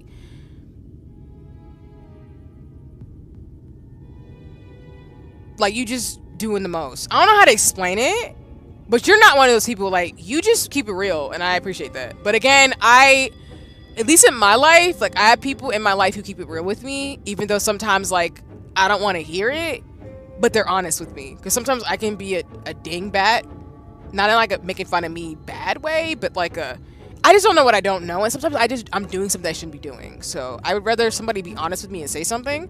Or, like, if they're offering to help somebody, like, I would rather, like, check in and be like, hey, I saw you do this, so let me check in with you to see if I can, like, get this fixed, or, like, what would you think about this and stuff. And, of course, like, it's up to me if I want to take the advice or not, but I still want to take the opportunity, because I'm willing to try and learn from other people all the time. But that's me, y'all. Like, I've learned the most in life from, like, not thinking that I always know it all. I'm very much always curious and thoughtful. And even though people can make fun of me, I guess, because I'm like, I take a bit longer to process stuff sometimes. Like, I don't really care. Like, I'd rather try as much as possible and fail 1,000 times, even if I'm, like, dang it, frustrated through that failure, than, like, the 1,001 time, like, actually hit it big. Like, that's my big philosophy. So that's why I appreciate you offering the services that you do, as well as, like, being honest the way you are. Because I just... This is gonna sound mean, but I think sometimes people are full of shit, and they don't think people can check that.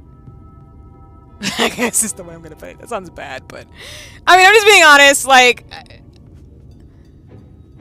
I don't do nice. I do kind for a reason. Let me put it that way. I think anyone who's confident or is good at what they can come off as intimidating because of... That's fair, which is true. Plush Poppy, I agree. I think, like, to me, like, I don't want to be the smartest person in the room, but that's just me. Like, I'd rather not just be... How do I put this? Like, I have my skills and expertise that I'm confident about, and I know I have the skills that I can do to help me go where my goals are, but I don't want to be the smartest person in the room. I want to be around a community of people who are smart in their own ways, who have the skills that maybe I won't ever be good at or can handle, or they have things that I can learn from them, and I want to, if they're offering it, you know, really be able to work with them and stuff, or just even watch their process, just to be like, I respect that, or I wouldn't have known that before or something. But I agree with you, like, it is really set up in the world where if you're confident, people will knock you down a peg, especially as a black woman. Let me tell you how people get upset about that. And I'm gonna be real with y'all in terms of life advice, so this is Big Girl C come out again. Big Sister C. How someone feels about you being confident has nothing to do with you. Unless you're actively hurting somebody or doing something nefarious, if you love yourself and have confidence, that is not your problem if someone finds you intimidating because of that. If anything, that's a personal problem. Because like I tell people when they say, oh, I thought you were intimidating, I'm like, that's a you problem. Because my friends don't find me intimidating. You can shoot your shot if you want to. But if you don't want to, that's on you. That ain't got nothing to do with me. And it's not like a arrogance, it's just a healthy sense of self. That I think, like, at least speaking for myself, I'm biased. I have people, like, come at me sideways. Which is why, again, like, I appreciate you offering what you're offering, Plush Poppy, and why, again, like, I don't find it intimidating. I'm just kind of like, that's cool that you know what you're doing, and I actually want to, like, talk to somebody who knows what they're doing and pay for their services, or, like, help them, and, like, tell people, like, go to this person, they know what they're doing, in a way that I don't. But that's just me. Like, I don't play like that.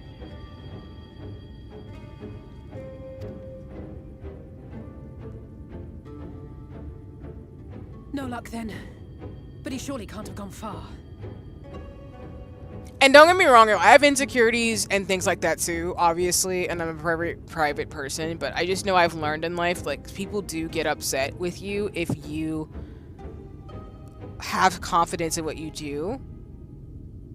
Because sometimes people see that as a slight against them when it ain't got shit to do with them.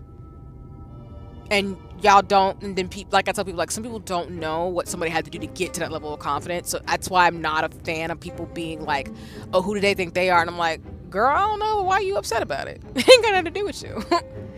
If they got the juice, they got the sauce. They figured out their secret sauce. Let them have their fun. It ain't got to do with me. If anything, I love to see it. I love seeing confident people. It makes me happy. Like, flex, stunt on us, do it big, do it great. Especially some of the places people have gone from to where they at. Listen, I love me a come up. Like, that is my thing. I love it. But that's why you don't see me on social media being rude and disrespectful to people. Because I'd be like, listen, I might have my insecurities and doubts, but that's a me problem that I gotta sort through, and it ain't got nothing to do with this other person. So, but again, some people don't work like that. They spew stuff, and it's like, I'm not with that. So We should keep looking. The Sin Eaters are out in force, and if we don't find him soon, you can be sure they will. but that's my advice. Like, if you like yourself, because not everybody likes themselves, but if you have a sense of self to the point where you are confident in what you are and you can trust your intuition, do that. And do not ever let anybody tell you any different about how you should feel about yourself, especially if you could flex a little bit and stunt a little bit. Like, don't get it twisted. Just stunt. Flex a little bit. There's nothing wrong with that. Brag. Shoot. Be confident. Oh, this thing is creepy. Looks like the other thing from Unicorn Overlord, but like more demonic looking. Did you see the size of that thing? It must be one of the nasty ones. Wherever it's going, it can only mean trouble. After it! Well, this is terrifying.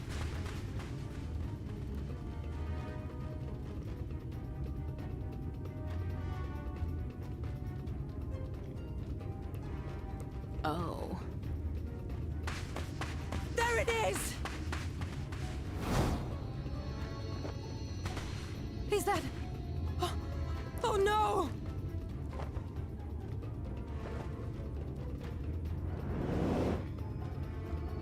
Halric!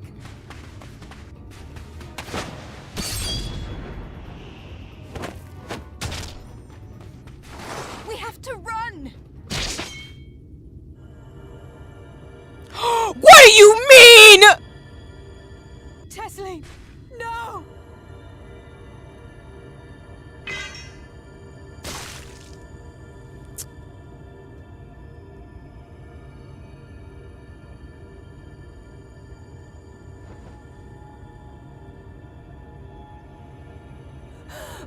We all deserve happiness. Wherever we can find it. Final Fantasy 14. Every expansion. I can't breathe. I love it. But damn.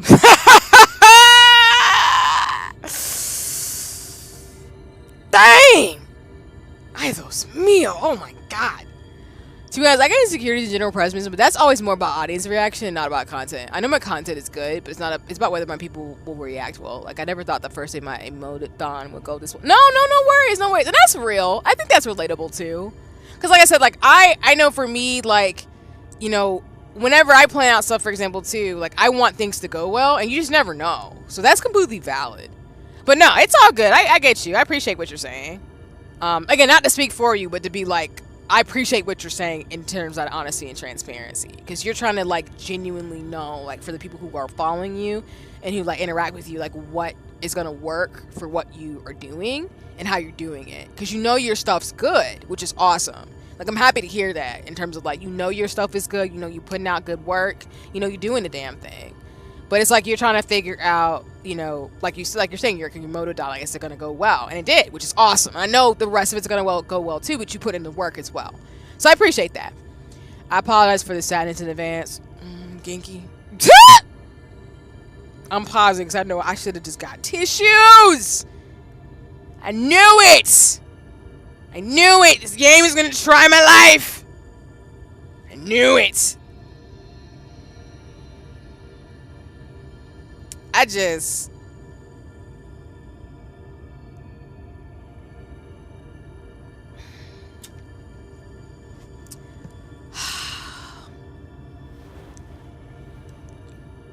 The time left to you is precious. No one should die in vain. Alright, we just gonna be sad up in this corner for a second. Did she have death flag? I guess she kind of had death flags talking about her mama. But did she have to do this right now in this part of the game? We not even really in the MSQ. We like in it, but like we're not in it. Like, we're in the beginnings. Mother, Why would you... Oh, girl. Oh my...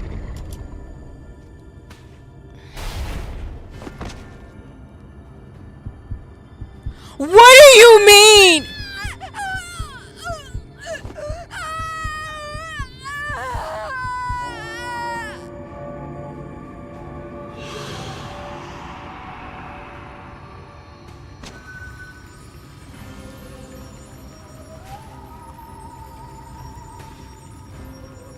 This is so horrifying, God.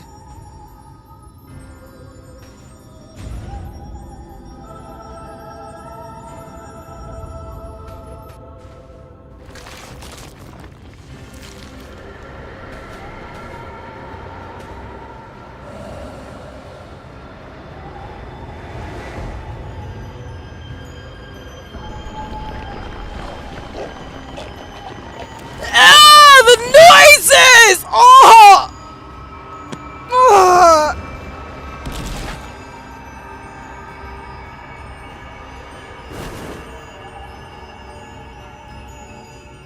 Ah! Oh! Oh no! Ah! No, no, no, no, no!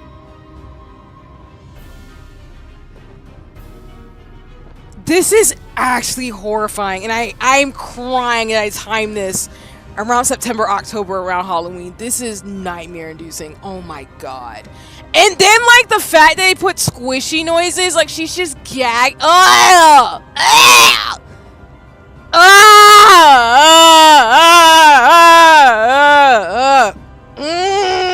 So creepy!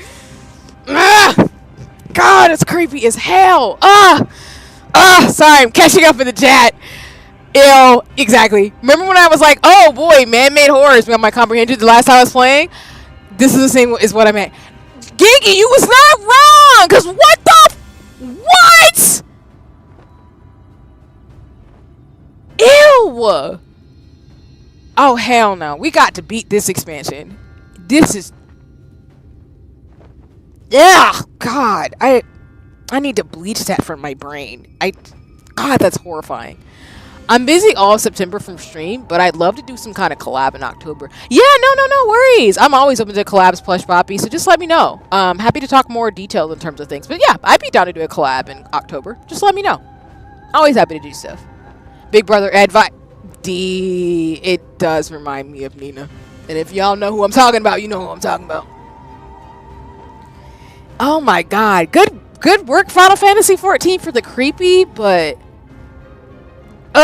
just the way she turned into a monster was, God, that was horrifying on my heart. Okay.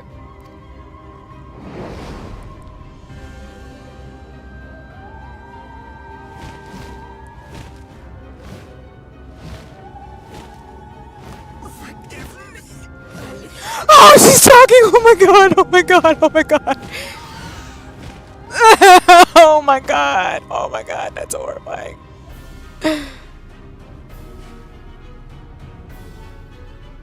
God, that was horrifying. Jesus Christ, I'm so sorry.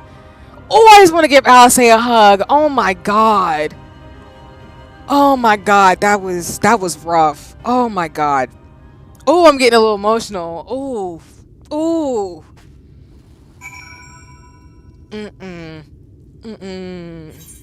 That was too much. Oh, that was so bad. The way she was slightly conscious in that body. Oh my god. Shadowbringers. Whew, this match is gonna be a lot.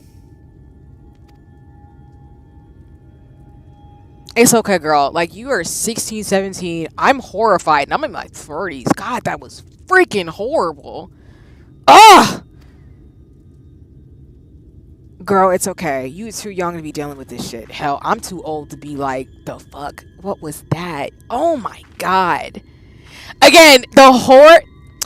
I love this expansion, even though I'm not a fan of horror and psychological. Well, I don't mind psychological, but I don't like horror. But the way that they set this expansion up, where it's like the light is horrifying, like the way she was bleeding out of her eyes and like screaming. Oh my god, that was peak creepy. Yeah, I can see why you say human centipede, which I'm not a fan of that one either. But damn, this is a lot. Oh, this world is creepy. It definitely is. It's definitely a good juxtaposition in that, like, it's just like ethereal horrors beyond comprehension type of vibes in this expansion. Of course, I think that's like the scariest. I think again it'll get in Final Fantasy. 'Cause I don't think they're gonna go straight horror, but that was pretty bad. That was like Final Fantasy ethereal horror bad, Square Enix bad. But I mean, this is the same company that made Is this Square Enix the one who made Evil Within? Or am I thinking of another company? I think Square Enix made the Evil Within though. Which, girl, I ain't doing that one either. Shoot, there's some starey ass games.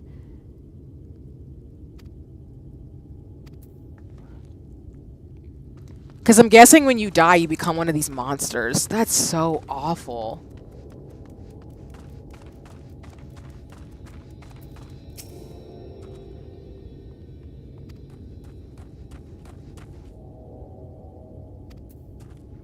Evil Within was another company? Gotcha, thank you. Because, yeah, I mean, I feel like Final Fantasy games are creepy, but they don't do horror. I was thinking a line of... Yeah, it's... Never mind. Parasect Eve is actually a good example, too. Because it's like that... It's like that JRPG horror style where it's like... It's not, like... Like, that type of stuff that just happened is creepy. It's going to sit with me for a minute and is visceral. But it's not as bad as, like, the Evil Within or some other franchises that I'm like... No.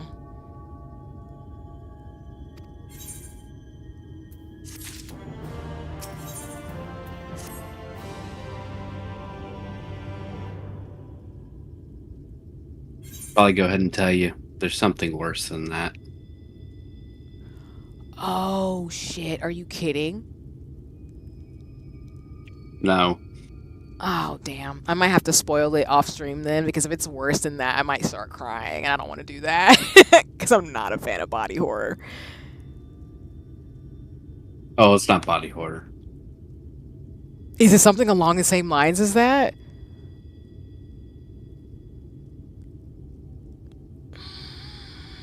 No. You're not going to learn about this for quite some time, though, either, so... Okay. When it gets closer, I'll probably have you spoil it for me early so I don't completely start crying. Because if it's something along these lines, it would probably mess me up a little bit. Because, I mean, I'm fine with this, but that was visceral, though. God, that was horrifyingly bad. Well, I would say on a scale of 1 to 10, that's like a 5 for me in terms of scary. But I know, like, knowing Square Enix, like, they go there, but they don't, like, get so awful. But I know there's gonna be some scary shit, because... Ugh, that's a light and darkness could do to people? Jesus Christ. Ugh! I do want to comfort her. I know she's really sad. I'm just going to point out. Yeah? Now you know what Void Scent are. Wait, Void? What? So you have the Sin Eaters are twisted, like, you know, beings from too much light. Void Scent are the same for darkness. Oh my god. So, like,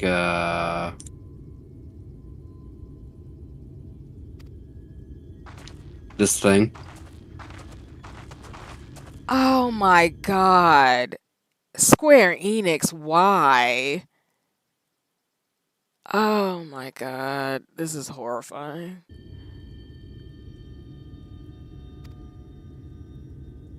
Oh my god.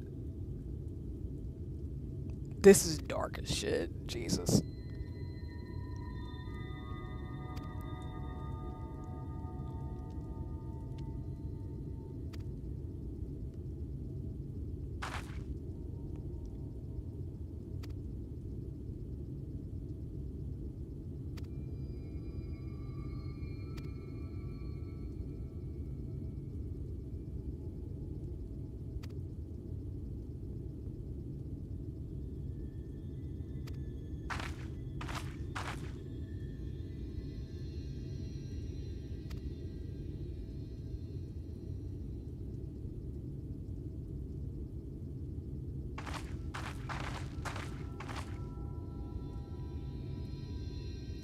And it's sad because Alice already had what happened with the little monster guy that she's friends with Alphino, and then this happens, and then this kid who's gonna turn eventually. God damn.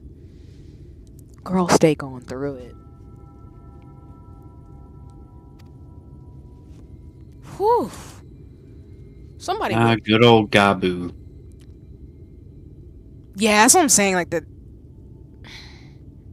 again, going back to what I said earlier, like Alphino and Alice are pretty much.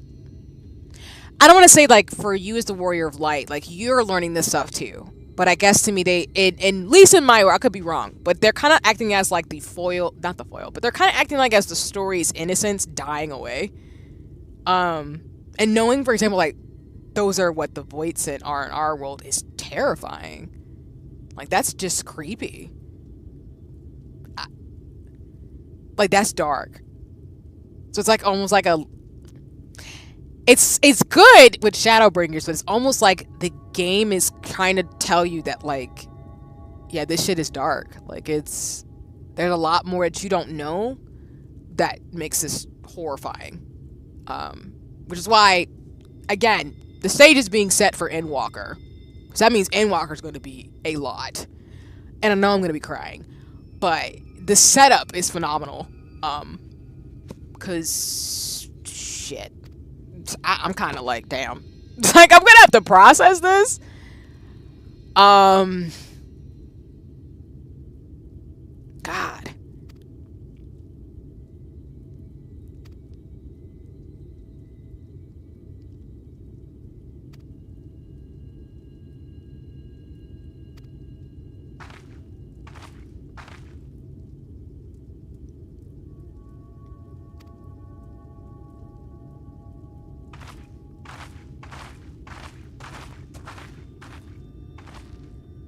So does that mean the Voidsent are sentient? Because she still was talking.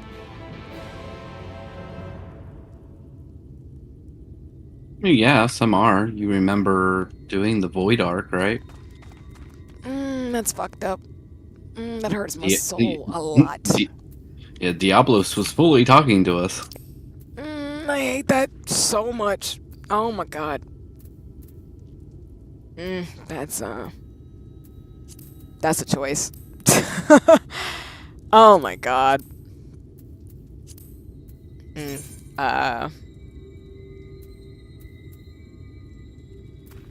Sorry, y'all. My brain is just still stuck. That's just so. Excuse me. That's just so freaking creepy. So creepy.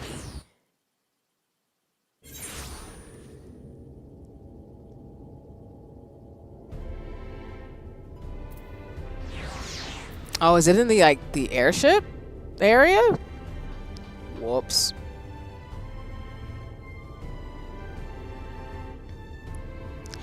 Oh, I am in the White Mage quest. Oh, well. I probably shouldn't have come this way. I probably should have just walked. That's on me. Can I get down there though? Yeah, that's back in the area you were just in, Amarang. I messed up. That's okay. Oh, man.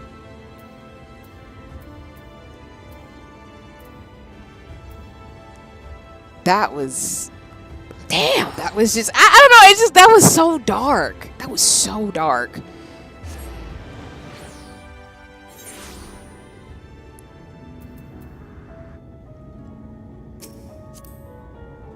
Your short chariot, my lady.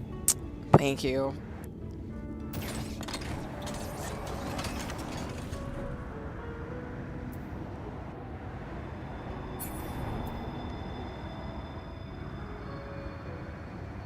One thing's for sure, I will say I appreciate Shadowbringers, but I cannot wait to get the hell up out of the first, because that's creepy. Not that the Voidsent in our world is any better, but the visceralness of that was just terrifying. Good lord.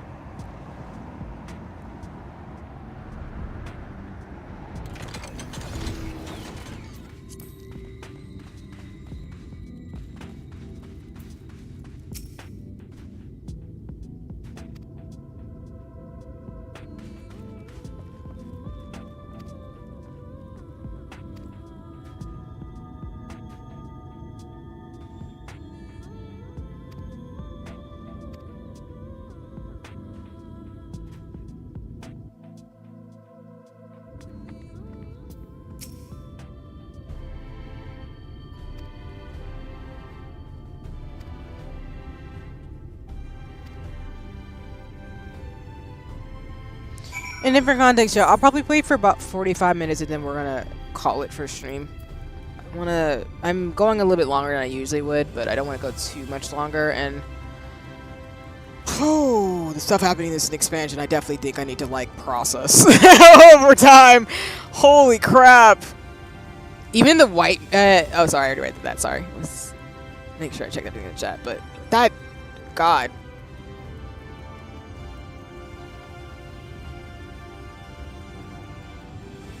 I don't want to say I'm speechless, but I'm kind of like speechless, honestly. That was just wild.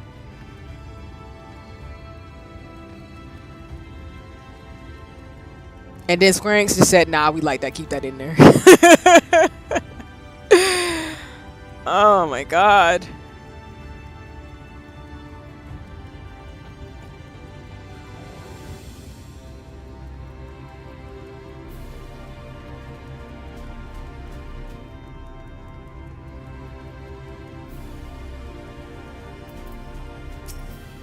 I'm screaming at this pose.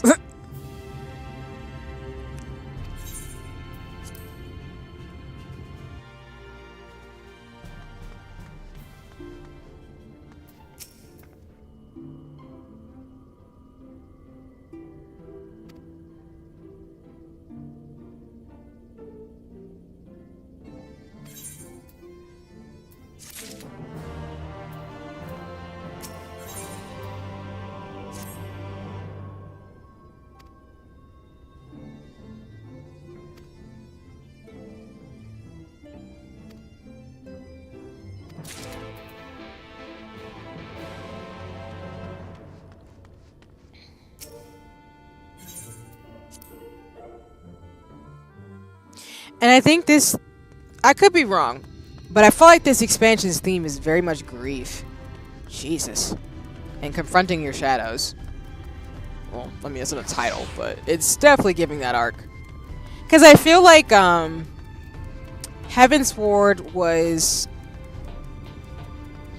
If I had to pull out some of the themes in Heaven's Ward, or at least for each expansion, like, Heaven's Ward was really about, like, war and revenge and the cost of that. Stormblood was about liberation and coming into our own and becoming the leaders that we need to be and making our place in the world. This one is kind of giving themes of, like, grief, loss, and I don't know, like, confronting the darkness. Because without darkness, there cannot be light and vice versa type of thing. But I could be wrong. I'm welcome to be wrong, but the motifs are there. Because holy crap. Wait, does that mean she flew off? We have to kill her at one point?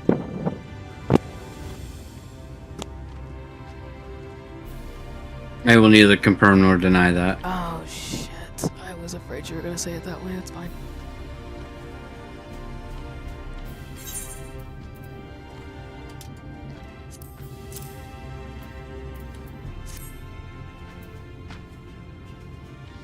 And then I said I was gonna go for another 40 minutes. I'm probably gonna say it's gonna be like 15 to 20. Sorry, y'all. I'm thinking about timing in terms of things, so it's probably we're gonna do a couple more things and then call it for stream tonight. Can't answer that. I was thinking the girl who just turned into a monster we'd probably have to kill eventually, but no worries. Yeah, I figured as much. Because we didn't kill that other winged monster either, so well, actually, I said 15-20 minutes. We'll see. We're pretty much the goal is to end closer to the 1 hour, to 1 p.m. 1 a.m. Sorry, 1 a.m. Shoot. We'll see how I feel though. I'm just processing while I'm going through the story a little bit too.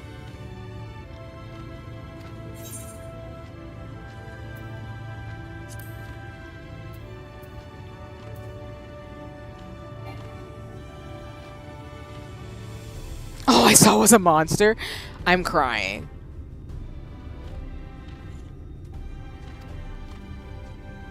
Because she flew off like she was being commanded to go somewhere. So I'm wondering if we're going to have to kill her later.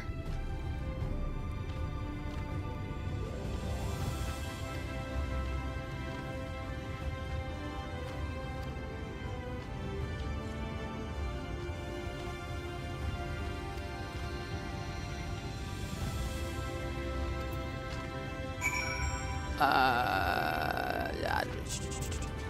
I was like, where am I going? It's the nearest one. The launch, okay. I was like, I can go to there by a crystal! Using a shard.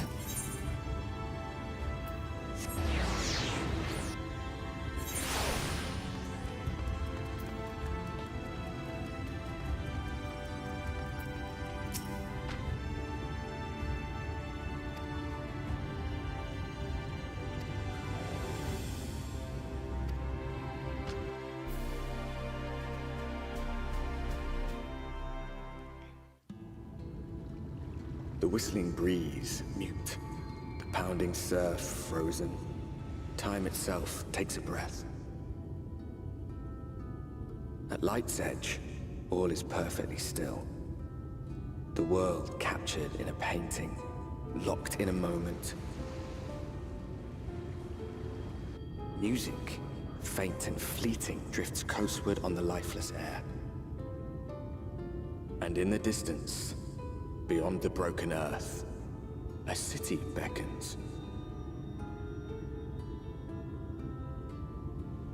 Again, shout out to Shadowbringers. The somber, very like creepy, dead vibes are very real. That they do not want you to get comfortable in this world. And it's intentional.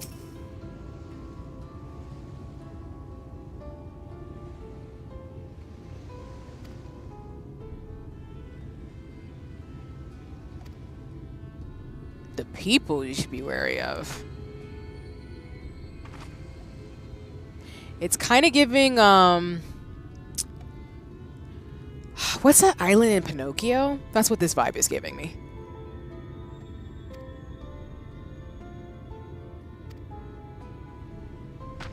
At least based on what he's saying.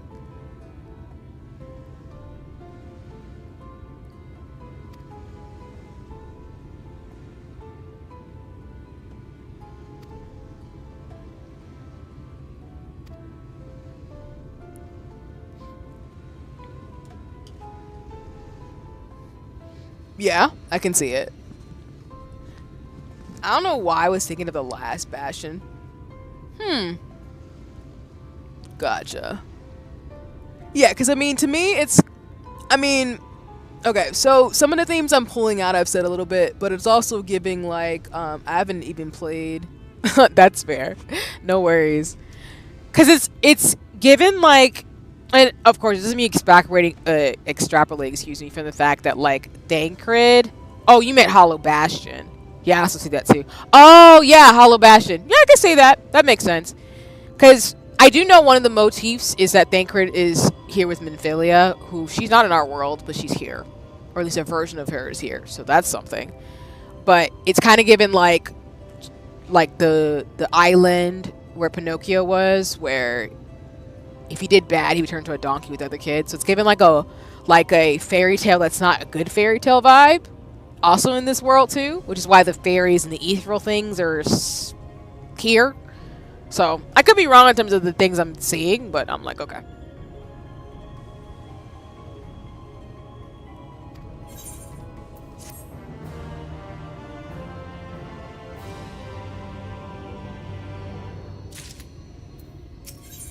I will say this though, whoever made Shadowbringers, the edgelord is coming through strong.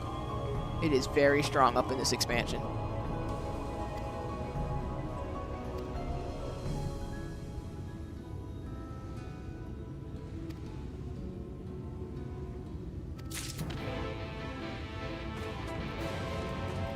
Excuse me. Oh, I was like, how do I get up to the crystal? Never mind. Oh, let me see the creatures real quick. Didn't I just say what I just said about, like, I heard whoever wrote the story of Dark Knight questline wrote the entirety of Shadowbringers, so you're not wrong. I'm screaming. Because didn't I say it's given, like, Geppetto, like, Pinocchio vibes? So it's just given fairy tale. Like, dark, like, grim fairy tales. Not like the happy ones, but like the dark, grim stories that people know of, or maybe might not be familiar with, but that's what this world is giving. It's very much like, this is the happy ending, this is the ending you don't want in a fairy tale. And it's terrifying. And you want to get out. Like, you've been isekai to a world that you think is great, but it's not. Type of vibes. I jump scared myself because I thought that was like somebody's like goblin body or something. I know I'm a little bit on edge because after what we just saw, so my bad. Because I was just like, what the hell? And then I was like, that's not anything.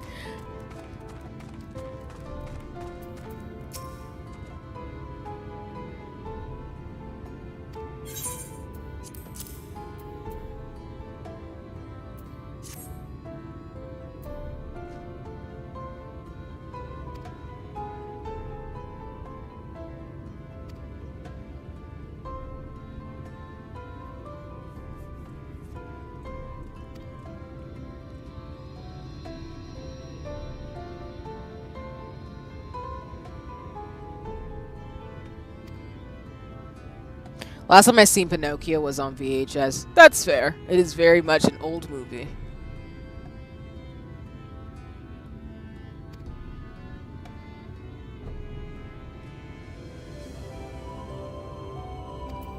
I love how I'm like, oh, it's fine. We won't go much longer. And then the story is getting me more emotional. I'm like, god dang it. But I know my limitations. But also, the story's good. Even though it's creepy. I'm terrified.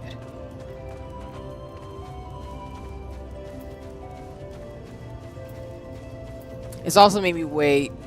It's also what made me scared of whales. That is valid, D, because that whale part is terrifying in that movie. For those of you who haven't seen Pinocchio, without spoiling it, so if you don't want to be spoiled, you can tune out. There's a part in the movie where they get the Pinocchio and Geppetto gets swallowed up by a giant whale, and it's terrifying.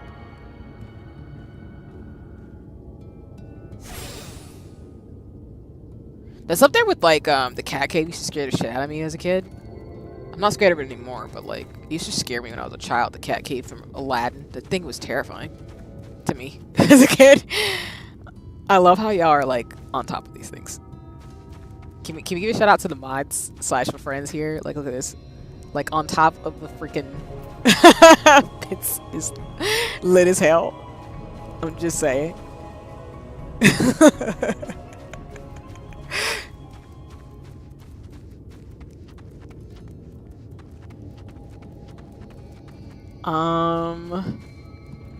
In here.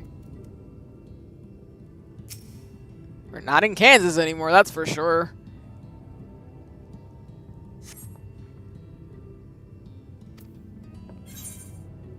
Just give me some water, please.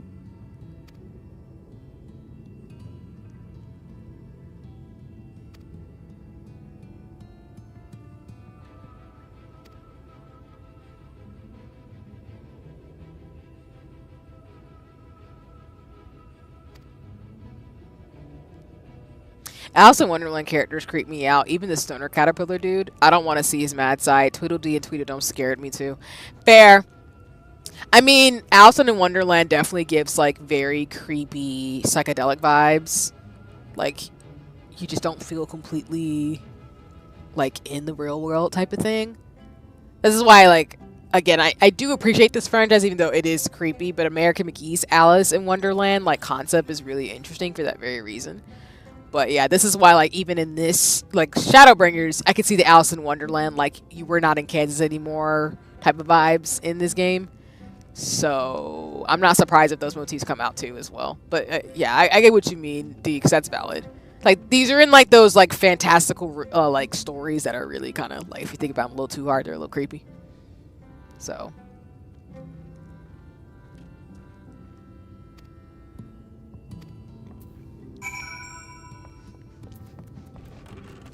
And I like Shadowbringers. It's just creepy. It's just really creepy crawly. But I guess it's a good atmosphere going into the fall. Especially with Endwalker. Oh my god. So now I get why people were saying like Dawn Trail, at least without spoiling, people say Dawn Trail is kind of a breath of fresh air. And I kind of can see it. Because I think after this expansion in Endwalker, I'm going to want like a reprieve from how dark the story's getting. Alice is definitely from Kansas. Valid. Like, even this whole song and music, what the fuck is that? Oh, it's like a baby demented looking dragon. Sorry, y'all. I think I'm just gonna be internally creeped for the rest of the stream because of that whole part that we saw. Lighted crop. What do you mean you have to fight me?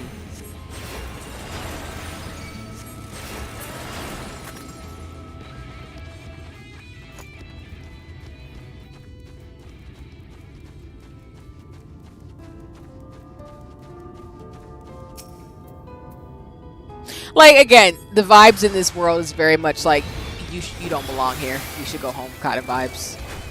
Look at, which again, I'm not upset because they're setting the atmosphere, but I'm also kind of like, wow.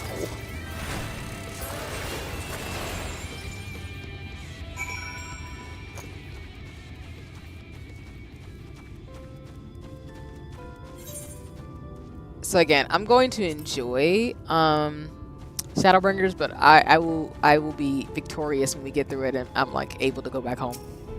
Like in terms of the story.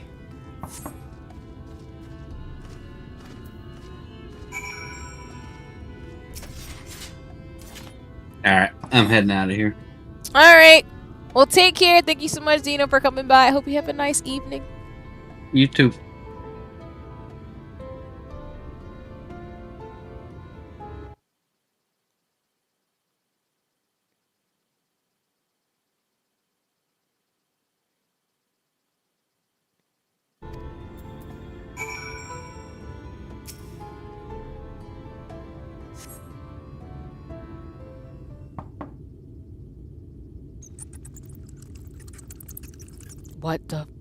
What is that squeaking noise?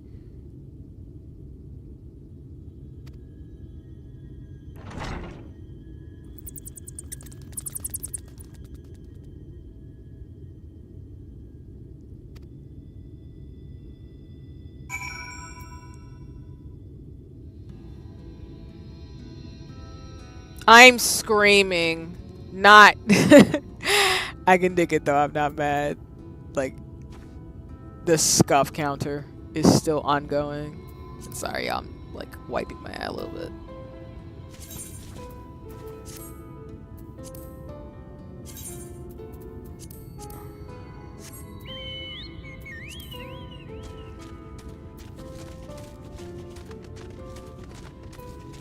Have a nice night, Zeno. Appreciate you.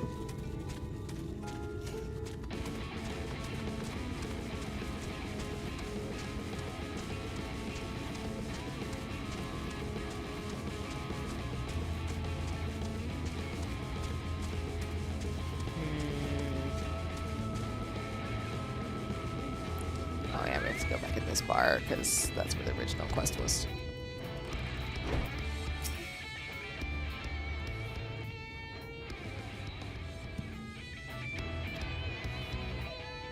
He wasn't there.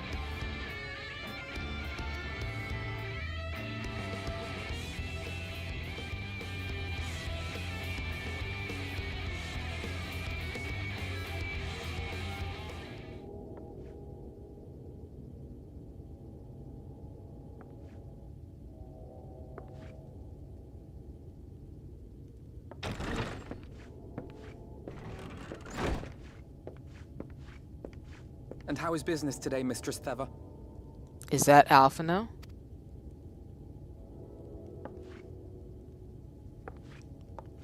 Oh, frenetic. Look, I have a new customer.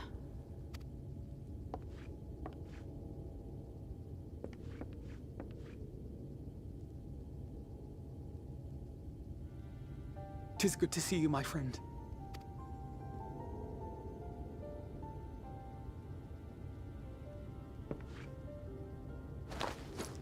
The barley seeds you wanted. They should produce a better harvest than the last. What, just like that? Oh, wow, Finno, you really are a dear. Well, I'd best be tidying up some of those empty shacks before the pests move in. Keep an eye on the place while I'm out, eh?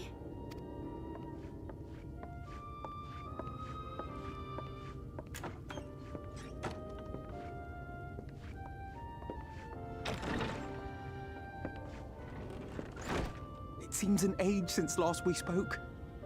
Not since the prisoner exchange in Doma. And Yotsu. It has been even longer for me, of course, if you count the days I've spent here. But the time has only added to the relief I feel seeing you safe and well.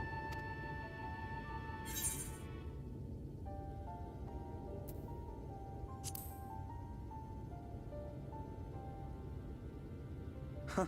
Alize said much the same thing. I don't think I've ever had such a scolding. But I believe an exchange of news is in order. Come, tell me of your arrival and all that came before.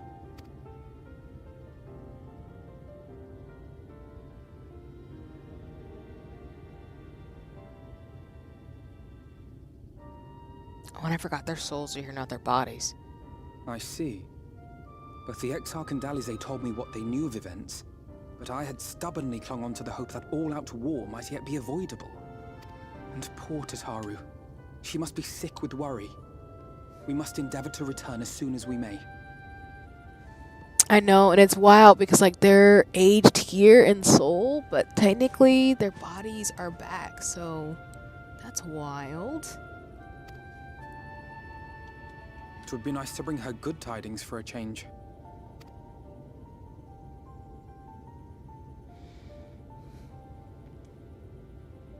But before we bid this world farewell, we must first ensure that it is not rejoined to the source. We must prevent the 8th Umbral calamity. Urianger's vision of the future has, I fear, every chance of coming true. By his description, the catalyst for the calamity was a formless and deadly weapon employed by the Garlean Empire.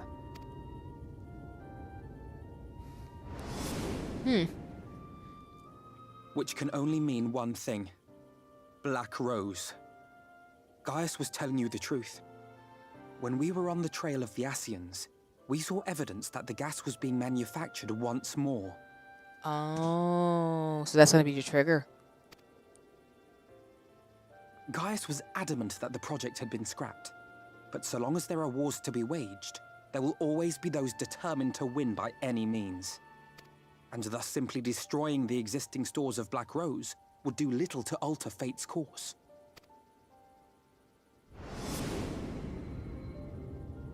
In that sense, our involuntary journey here to the First was something of a boon. Together with the Exarch, we've developed a theory as to how we believe the rejoining will be set in motion. I'm sure Urianger himself will cover the subject in more detail. But I can tell you the process requires that both worlds, the Source and the First, be facing an existential threat. One being Sin Eaters, of course. They are a menace that I would dearly love to remove, and not just to avert a calamity. Again, Alice and Alphino are definitely twins. Okay, sorry. Again, wiping my eyes out and readjusting my glasses that I'm wearing for the stream today. I may be a stranger to this world, but I will not stand idly by and let innocent people be slaughtered. Terrifying. In the sense of the Senators are terrifying. What he's doing is great. That's what brought me to the gates of Yulmore. Ignoring its pretensions as a kind of capital city to what remains of the world, it is nonetheless a center of power and authority. If any solutions are to be found, I believe our search should begin there. What say you, old friend? Hungry for another adventure? I mean, I got isekai'd, so I don't have a choice, do I? Getting isekai'd. And so we take to the road once more.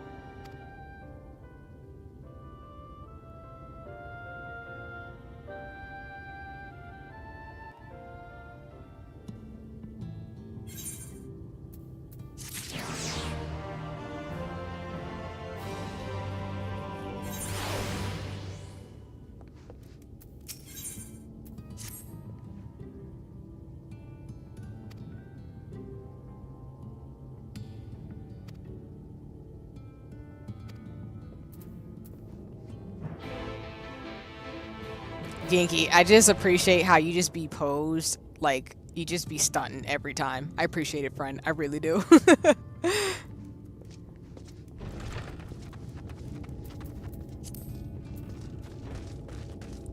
Alright. I guess I'm gonna get my chocobo out and we're going out west.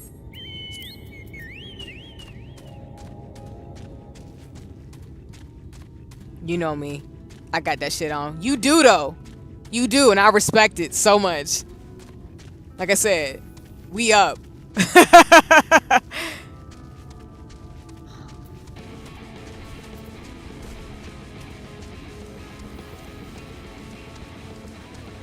Oh wow, this whole area is pretty big.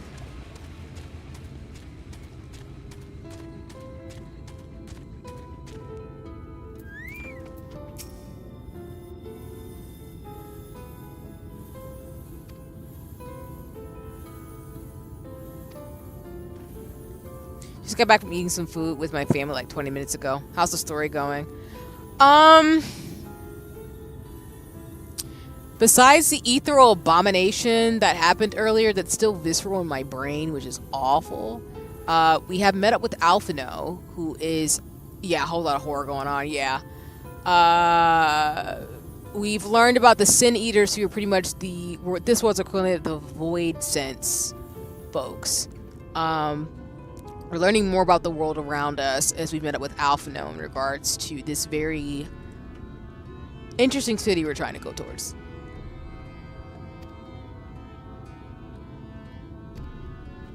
Xeno had to bounce, of course, respectfully, which is all goody in the hoodie in terms of, you know, it's late. But Ginky is helping me through the MSQ. Oh, so you guys saw like some love crap. Oh, it's a big old lizard. Holy crap. Oh, well, basically we figured out when you die in this world, you turn into a monster, and it's not cute. That's for sure. Huh?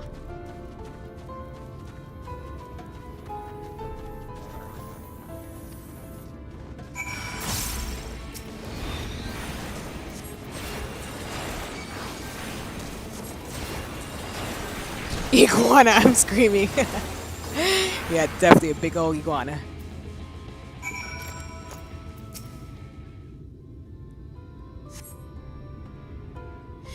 Yeah, basically on the VOD for this, I'm screaming because one of the characters turned into a monster and it just was not cute. Yeah, like, it wasn't completely Lovecraft, but it was getting there. It was more like, it definitely was in that ballpark of I like the way Ginky said it earlier of like man-made abominations beyond imaginable horror. And yeah, it's bad. It was bad.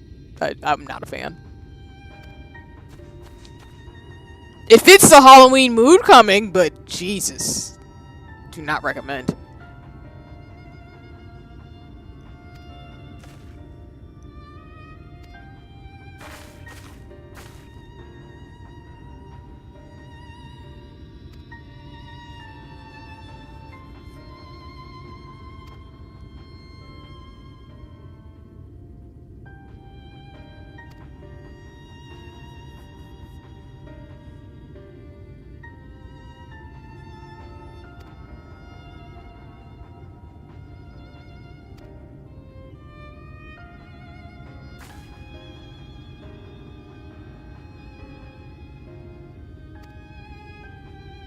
This is like in the realm of John Carpenter's the Thing type of vibes, or Alfred Hitchcock's horror type of vibes. I think the best way to describe it would be that part in Full Metal Alchemist with John Tucker, Tucker's daughter, Nina. Without spoiling, of course, for those of you who've seen Full Metal Alchemist, but it was around there. Because I didn't realize that there are levels of horror I didn't even know existed. Yeah. Yeah. You right, though.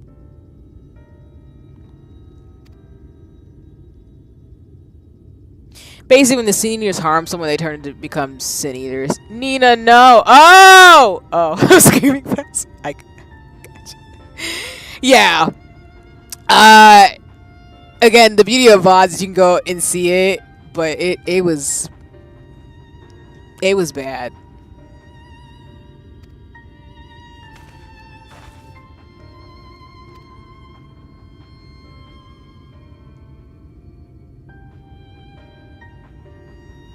Oh, so it's like that. Oh well, yeah.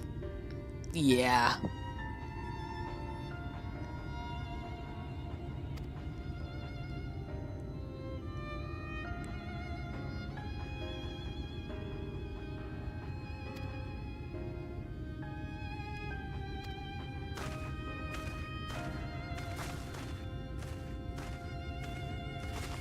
Thank you for reminding me what happened to Nina. Yeah, I'm so sorry, Bess. For those of you who haven't seen Full Alchemist and you don't know what I'm talking about, you should go watch Full Alchemist, and also just know that was that's probably one of the top. It's a pretty dark moment in anime history, honestly. Like it's pretty dark. Well, not even anime history, but it's just a dark anime moment. And we just definitely had another one just now with the whole thing that just happened. Cause jeez.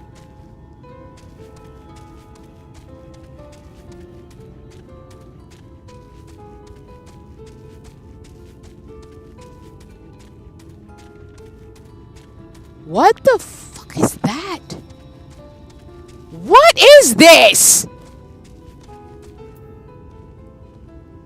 Yeah, no. Not a fan. Not a fan.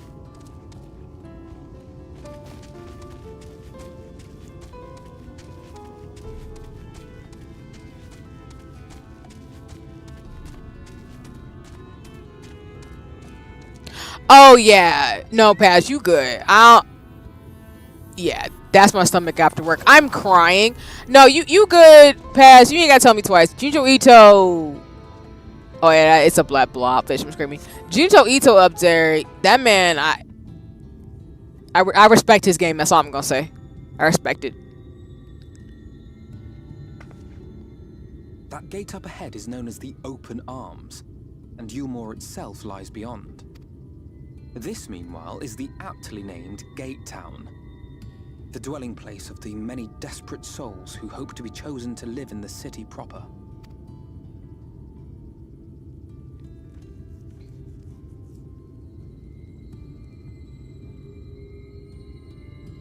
Ah, I thought I recognized you. Brought a new friend, eh? Cool. Thanks, Kiki, for the time check. Yeah, because I want to end by 1. I'll bet you or got close a to 1. trick or two up your sleeve. Maybe even 3. Care to show me? She's not here to compete. Leave her be. What? I was only making conversation.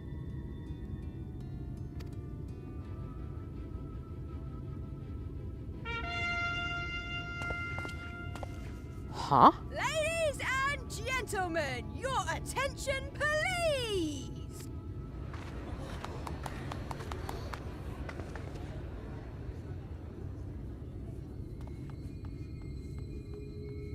Compete?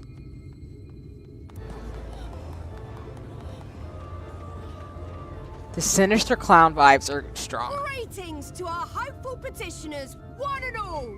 Yulmore extends its warmest regards. Let it be known that a lady of distinction wishes to dine on fish divine. For a dude that looks pretty young, he sure sounds like an old guy. I'm screaming.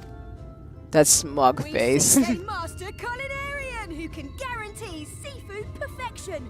Dazzle the matron with your delicious dishes, and life in the city will be yours to enjoy. Right, though. Fish is not on the menu.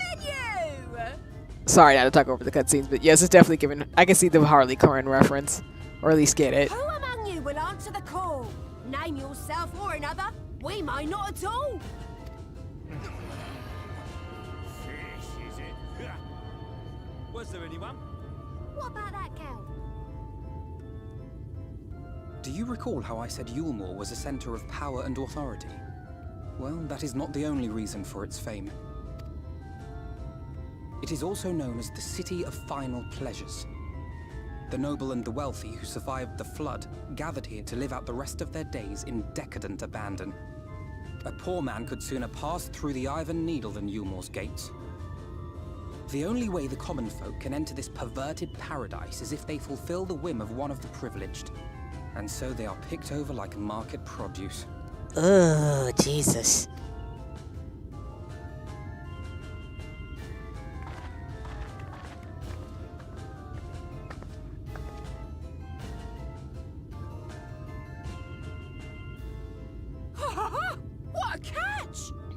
not be throwing this one back. Having seen your all too obvious charms, we welcome you with open arms. Come, join us in a city of splendor and live out your life in an ecstasy of endeavor.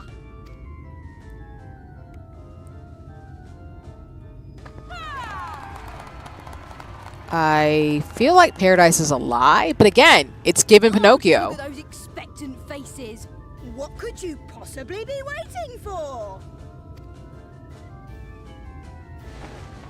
Well, what have we here? An extra share of meal to celebrate our newest resident.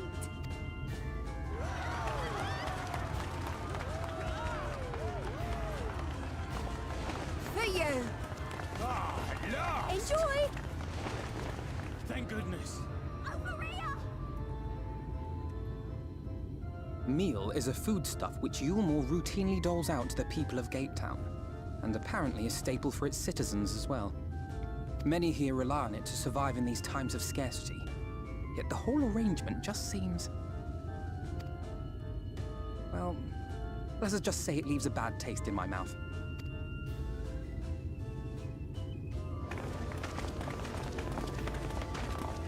I don't really feel like they're going to paradise. I think there's something wrong with this.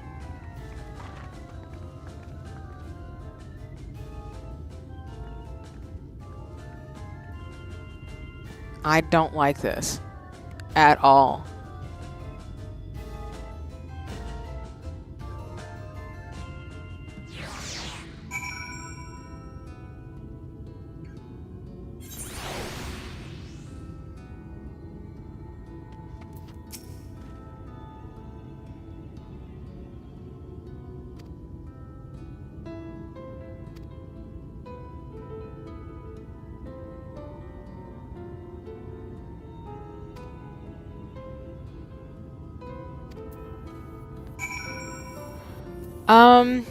Since they're getting close to 1, I'll probably do this last quest and then probably call it.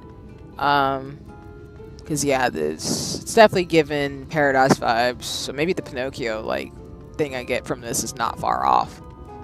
But we'll pick right back up with this at our next Final Fantasy XIV stream. Probably be sometime next week.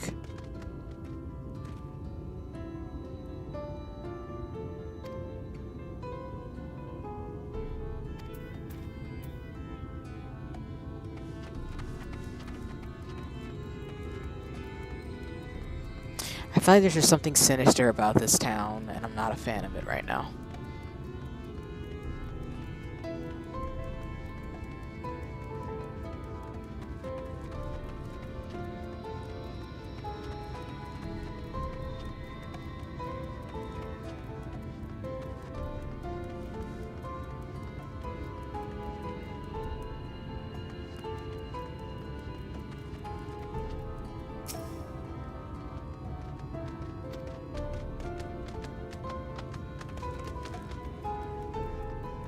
It's like these people are drunk. Like, they're... I don't know, they're just not here? That's the vibe I'm getting, but I could be wrong. It just doesn't... It's just not normal. But again, like I said, most of the scenery in here is very much like giving a vibe of you just don't want to be here. And, yeah, it's giving corrupt in not a good way.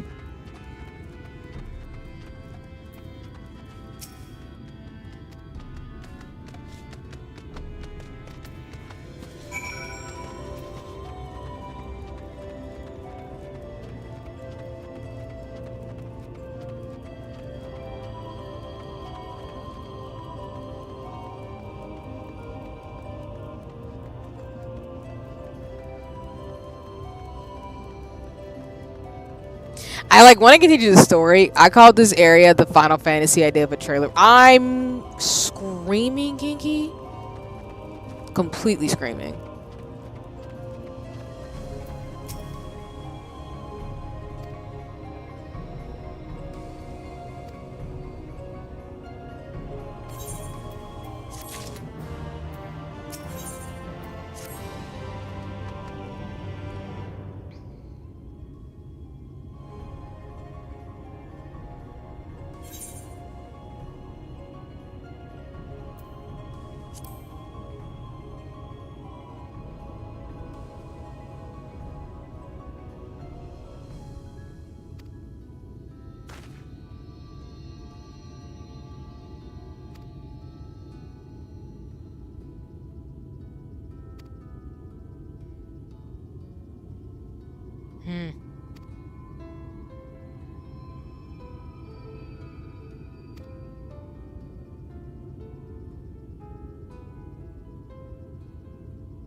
I'm crying.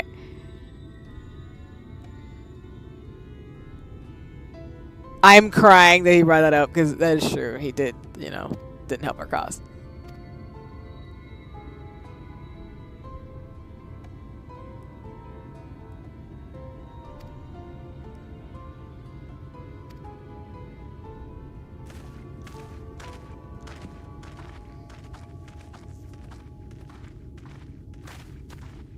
Well, that's not good.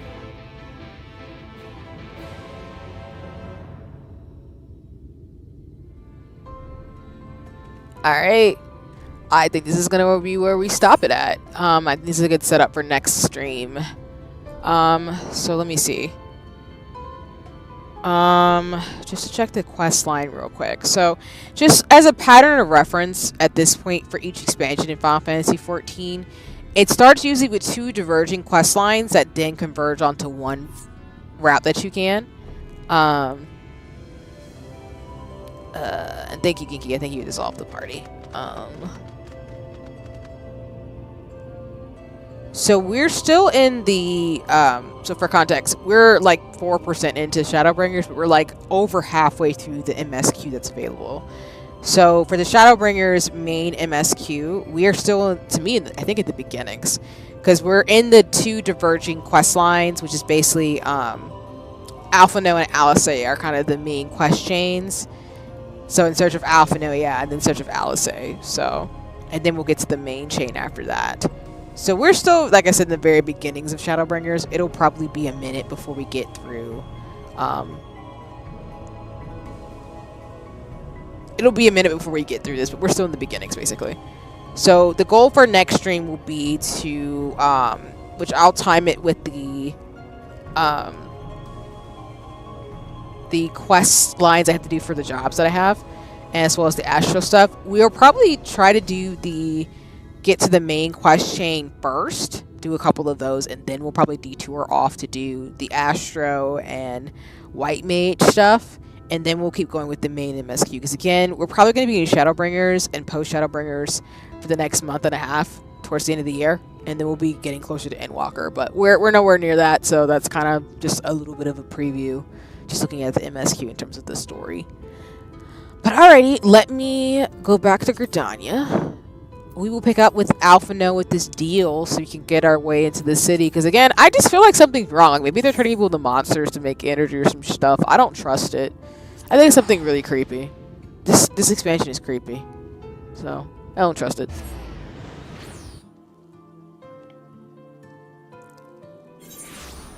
Let me get back to good old Gridania. Away from the creepiness.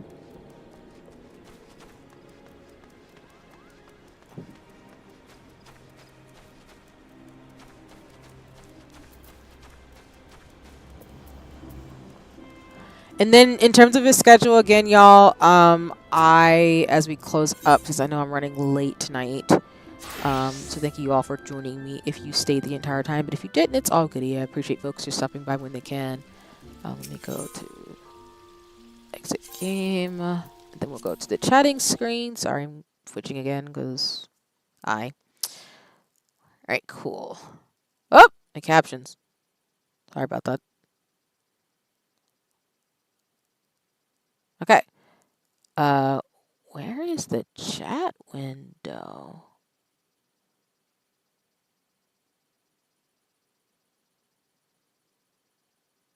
Okay, never mind. Sorry. So, as a heads up, like I said, first let me see if there's anybody we can send y'all to if you want to keep the party rocking. I know it's late. But if you don't, no worries, no pressure. It is late, so I am not upset if folks are just going to want to scamper after I get through streaming. What an intro, huh? Oh, yeah. Shadowbringers is dark. Like, I know that's like cliche to keep saying it that way, but it's just really dark. Like, there's just no way to describe it.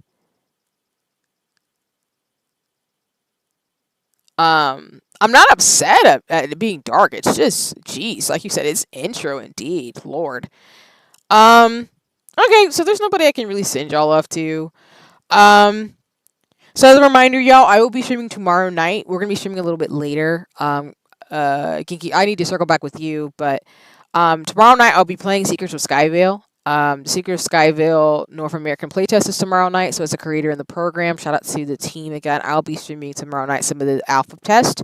That'll be the last alpha test before the beta that'll be open in I think next month actually, or at least not even next month, like next week. Yeah, so it's Seekers of Skyville tomorrow night. And then on Saturday will be the anniversary stream. We will do Mario Kart, Final Fantasy 14, talk about stuff. And then I will not be streaming on Sunday. So that's kind of the plan again for what's going on this coming weekend. And then we'll go back to a more normal schedule with some new updates as I'll talk about on Saturday next week. So we won't probably do another Final Fantasy stream until probably maybe next week. If we did one as a pop-up, it would probably be Tuesday. Yeah, it might be Tuesday. If not, it would be a Thursday stream. We'll continue on to Shadowbringers. Like I said, I want to kind of get through more of the beginning of the MSQ before we move towards the job quest. And I need to look into some things in regards to that. And then we'll probably take a detour to do some Astro stuff. So we might just have a stream dedicated to me leveling up as an Astro Logan. So I can kind of do that a little bit going into, or at least maybe see if I could use a little bit of that on the MSQ. If not, I'm just going to be a white mage and just, do dailies as Astro. We'll figure it out. But yeah, that's the plan. But alrighty, y'all. Thank you all so much for joining me. Whether you watched me live, morning, afternoon, or evening, whether you watched or lurking, or whether you watched the VOD, I hope you had a nice one. Thank you to Ginky, Zeno, past everybody who came by tonight. I really appreciate you. I know we went later than normal because again, I want to give y'all a little bit more story. I'm gonna process what the heck just happened because it was terrifying.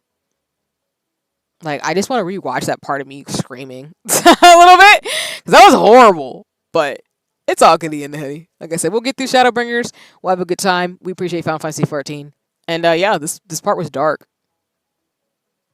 Yeah, I need to go watch like some Hello Kitty or something. I don't know, man. That part was wild. It was wild. But anyway, let me stop. But alrighty, y'all. I appreciate you. We're gonna ride out on the music. Have a nice one. I will see y'all tomorrow night for Secrets of Skyvale. But until then, please enjoy. And again, we'll play some more Final Fantasy 14 real soon. But until then, take care. Have a nice one. And please enjoy the rest of your day, morning, afternoon, wherever you are in the world. If you're watching the VOD, I hope you're having a nice one. Or if you've lurked, I appreciate you. But peace out for now. Bye-bye.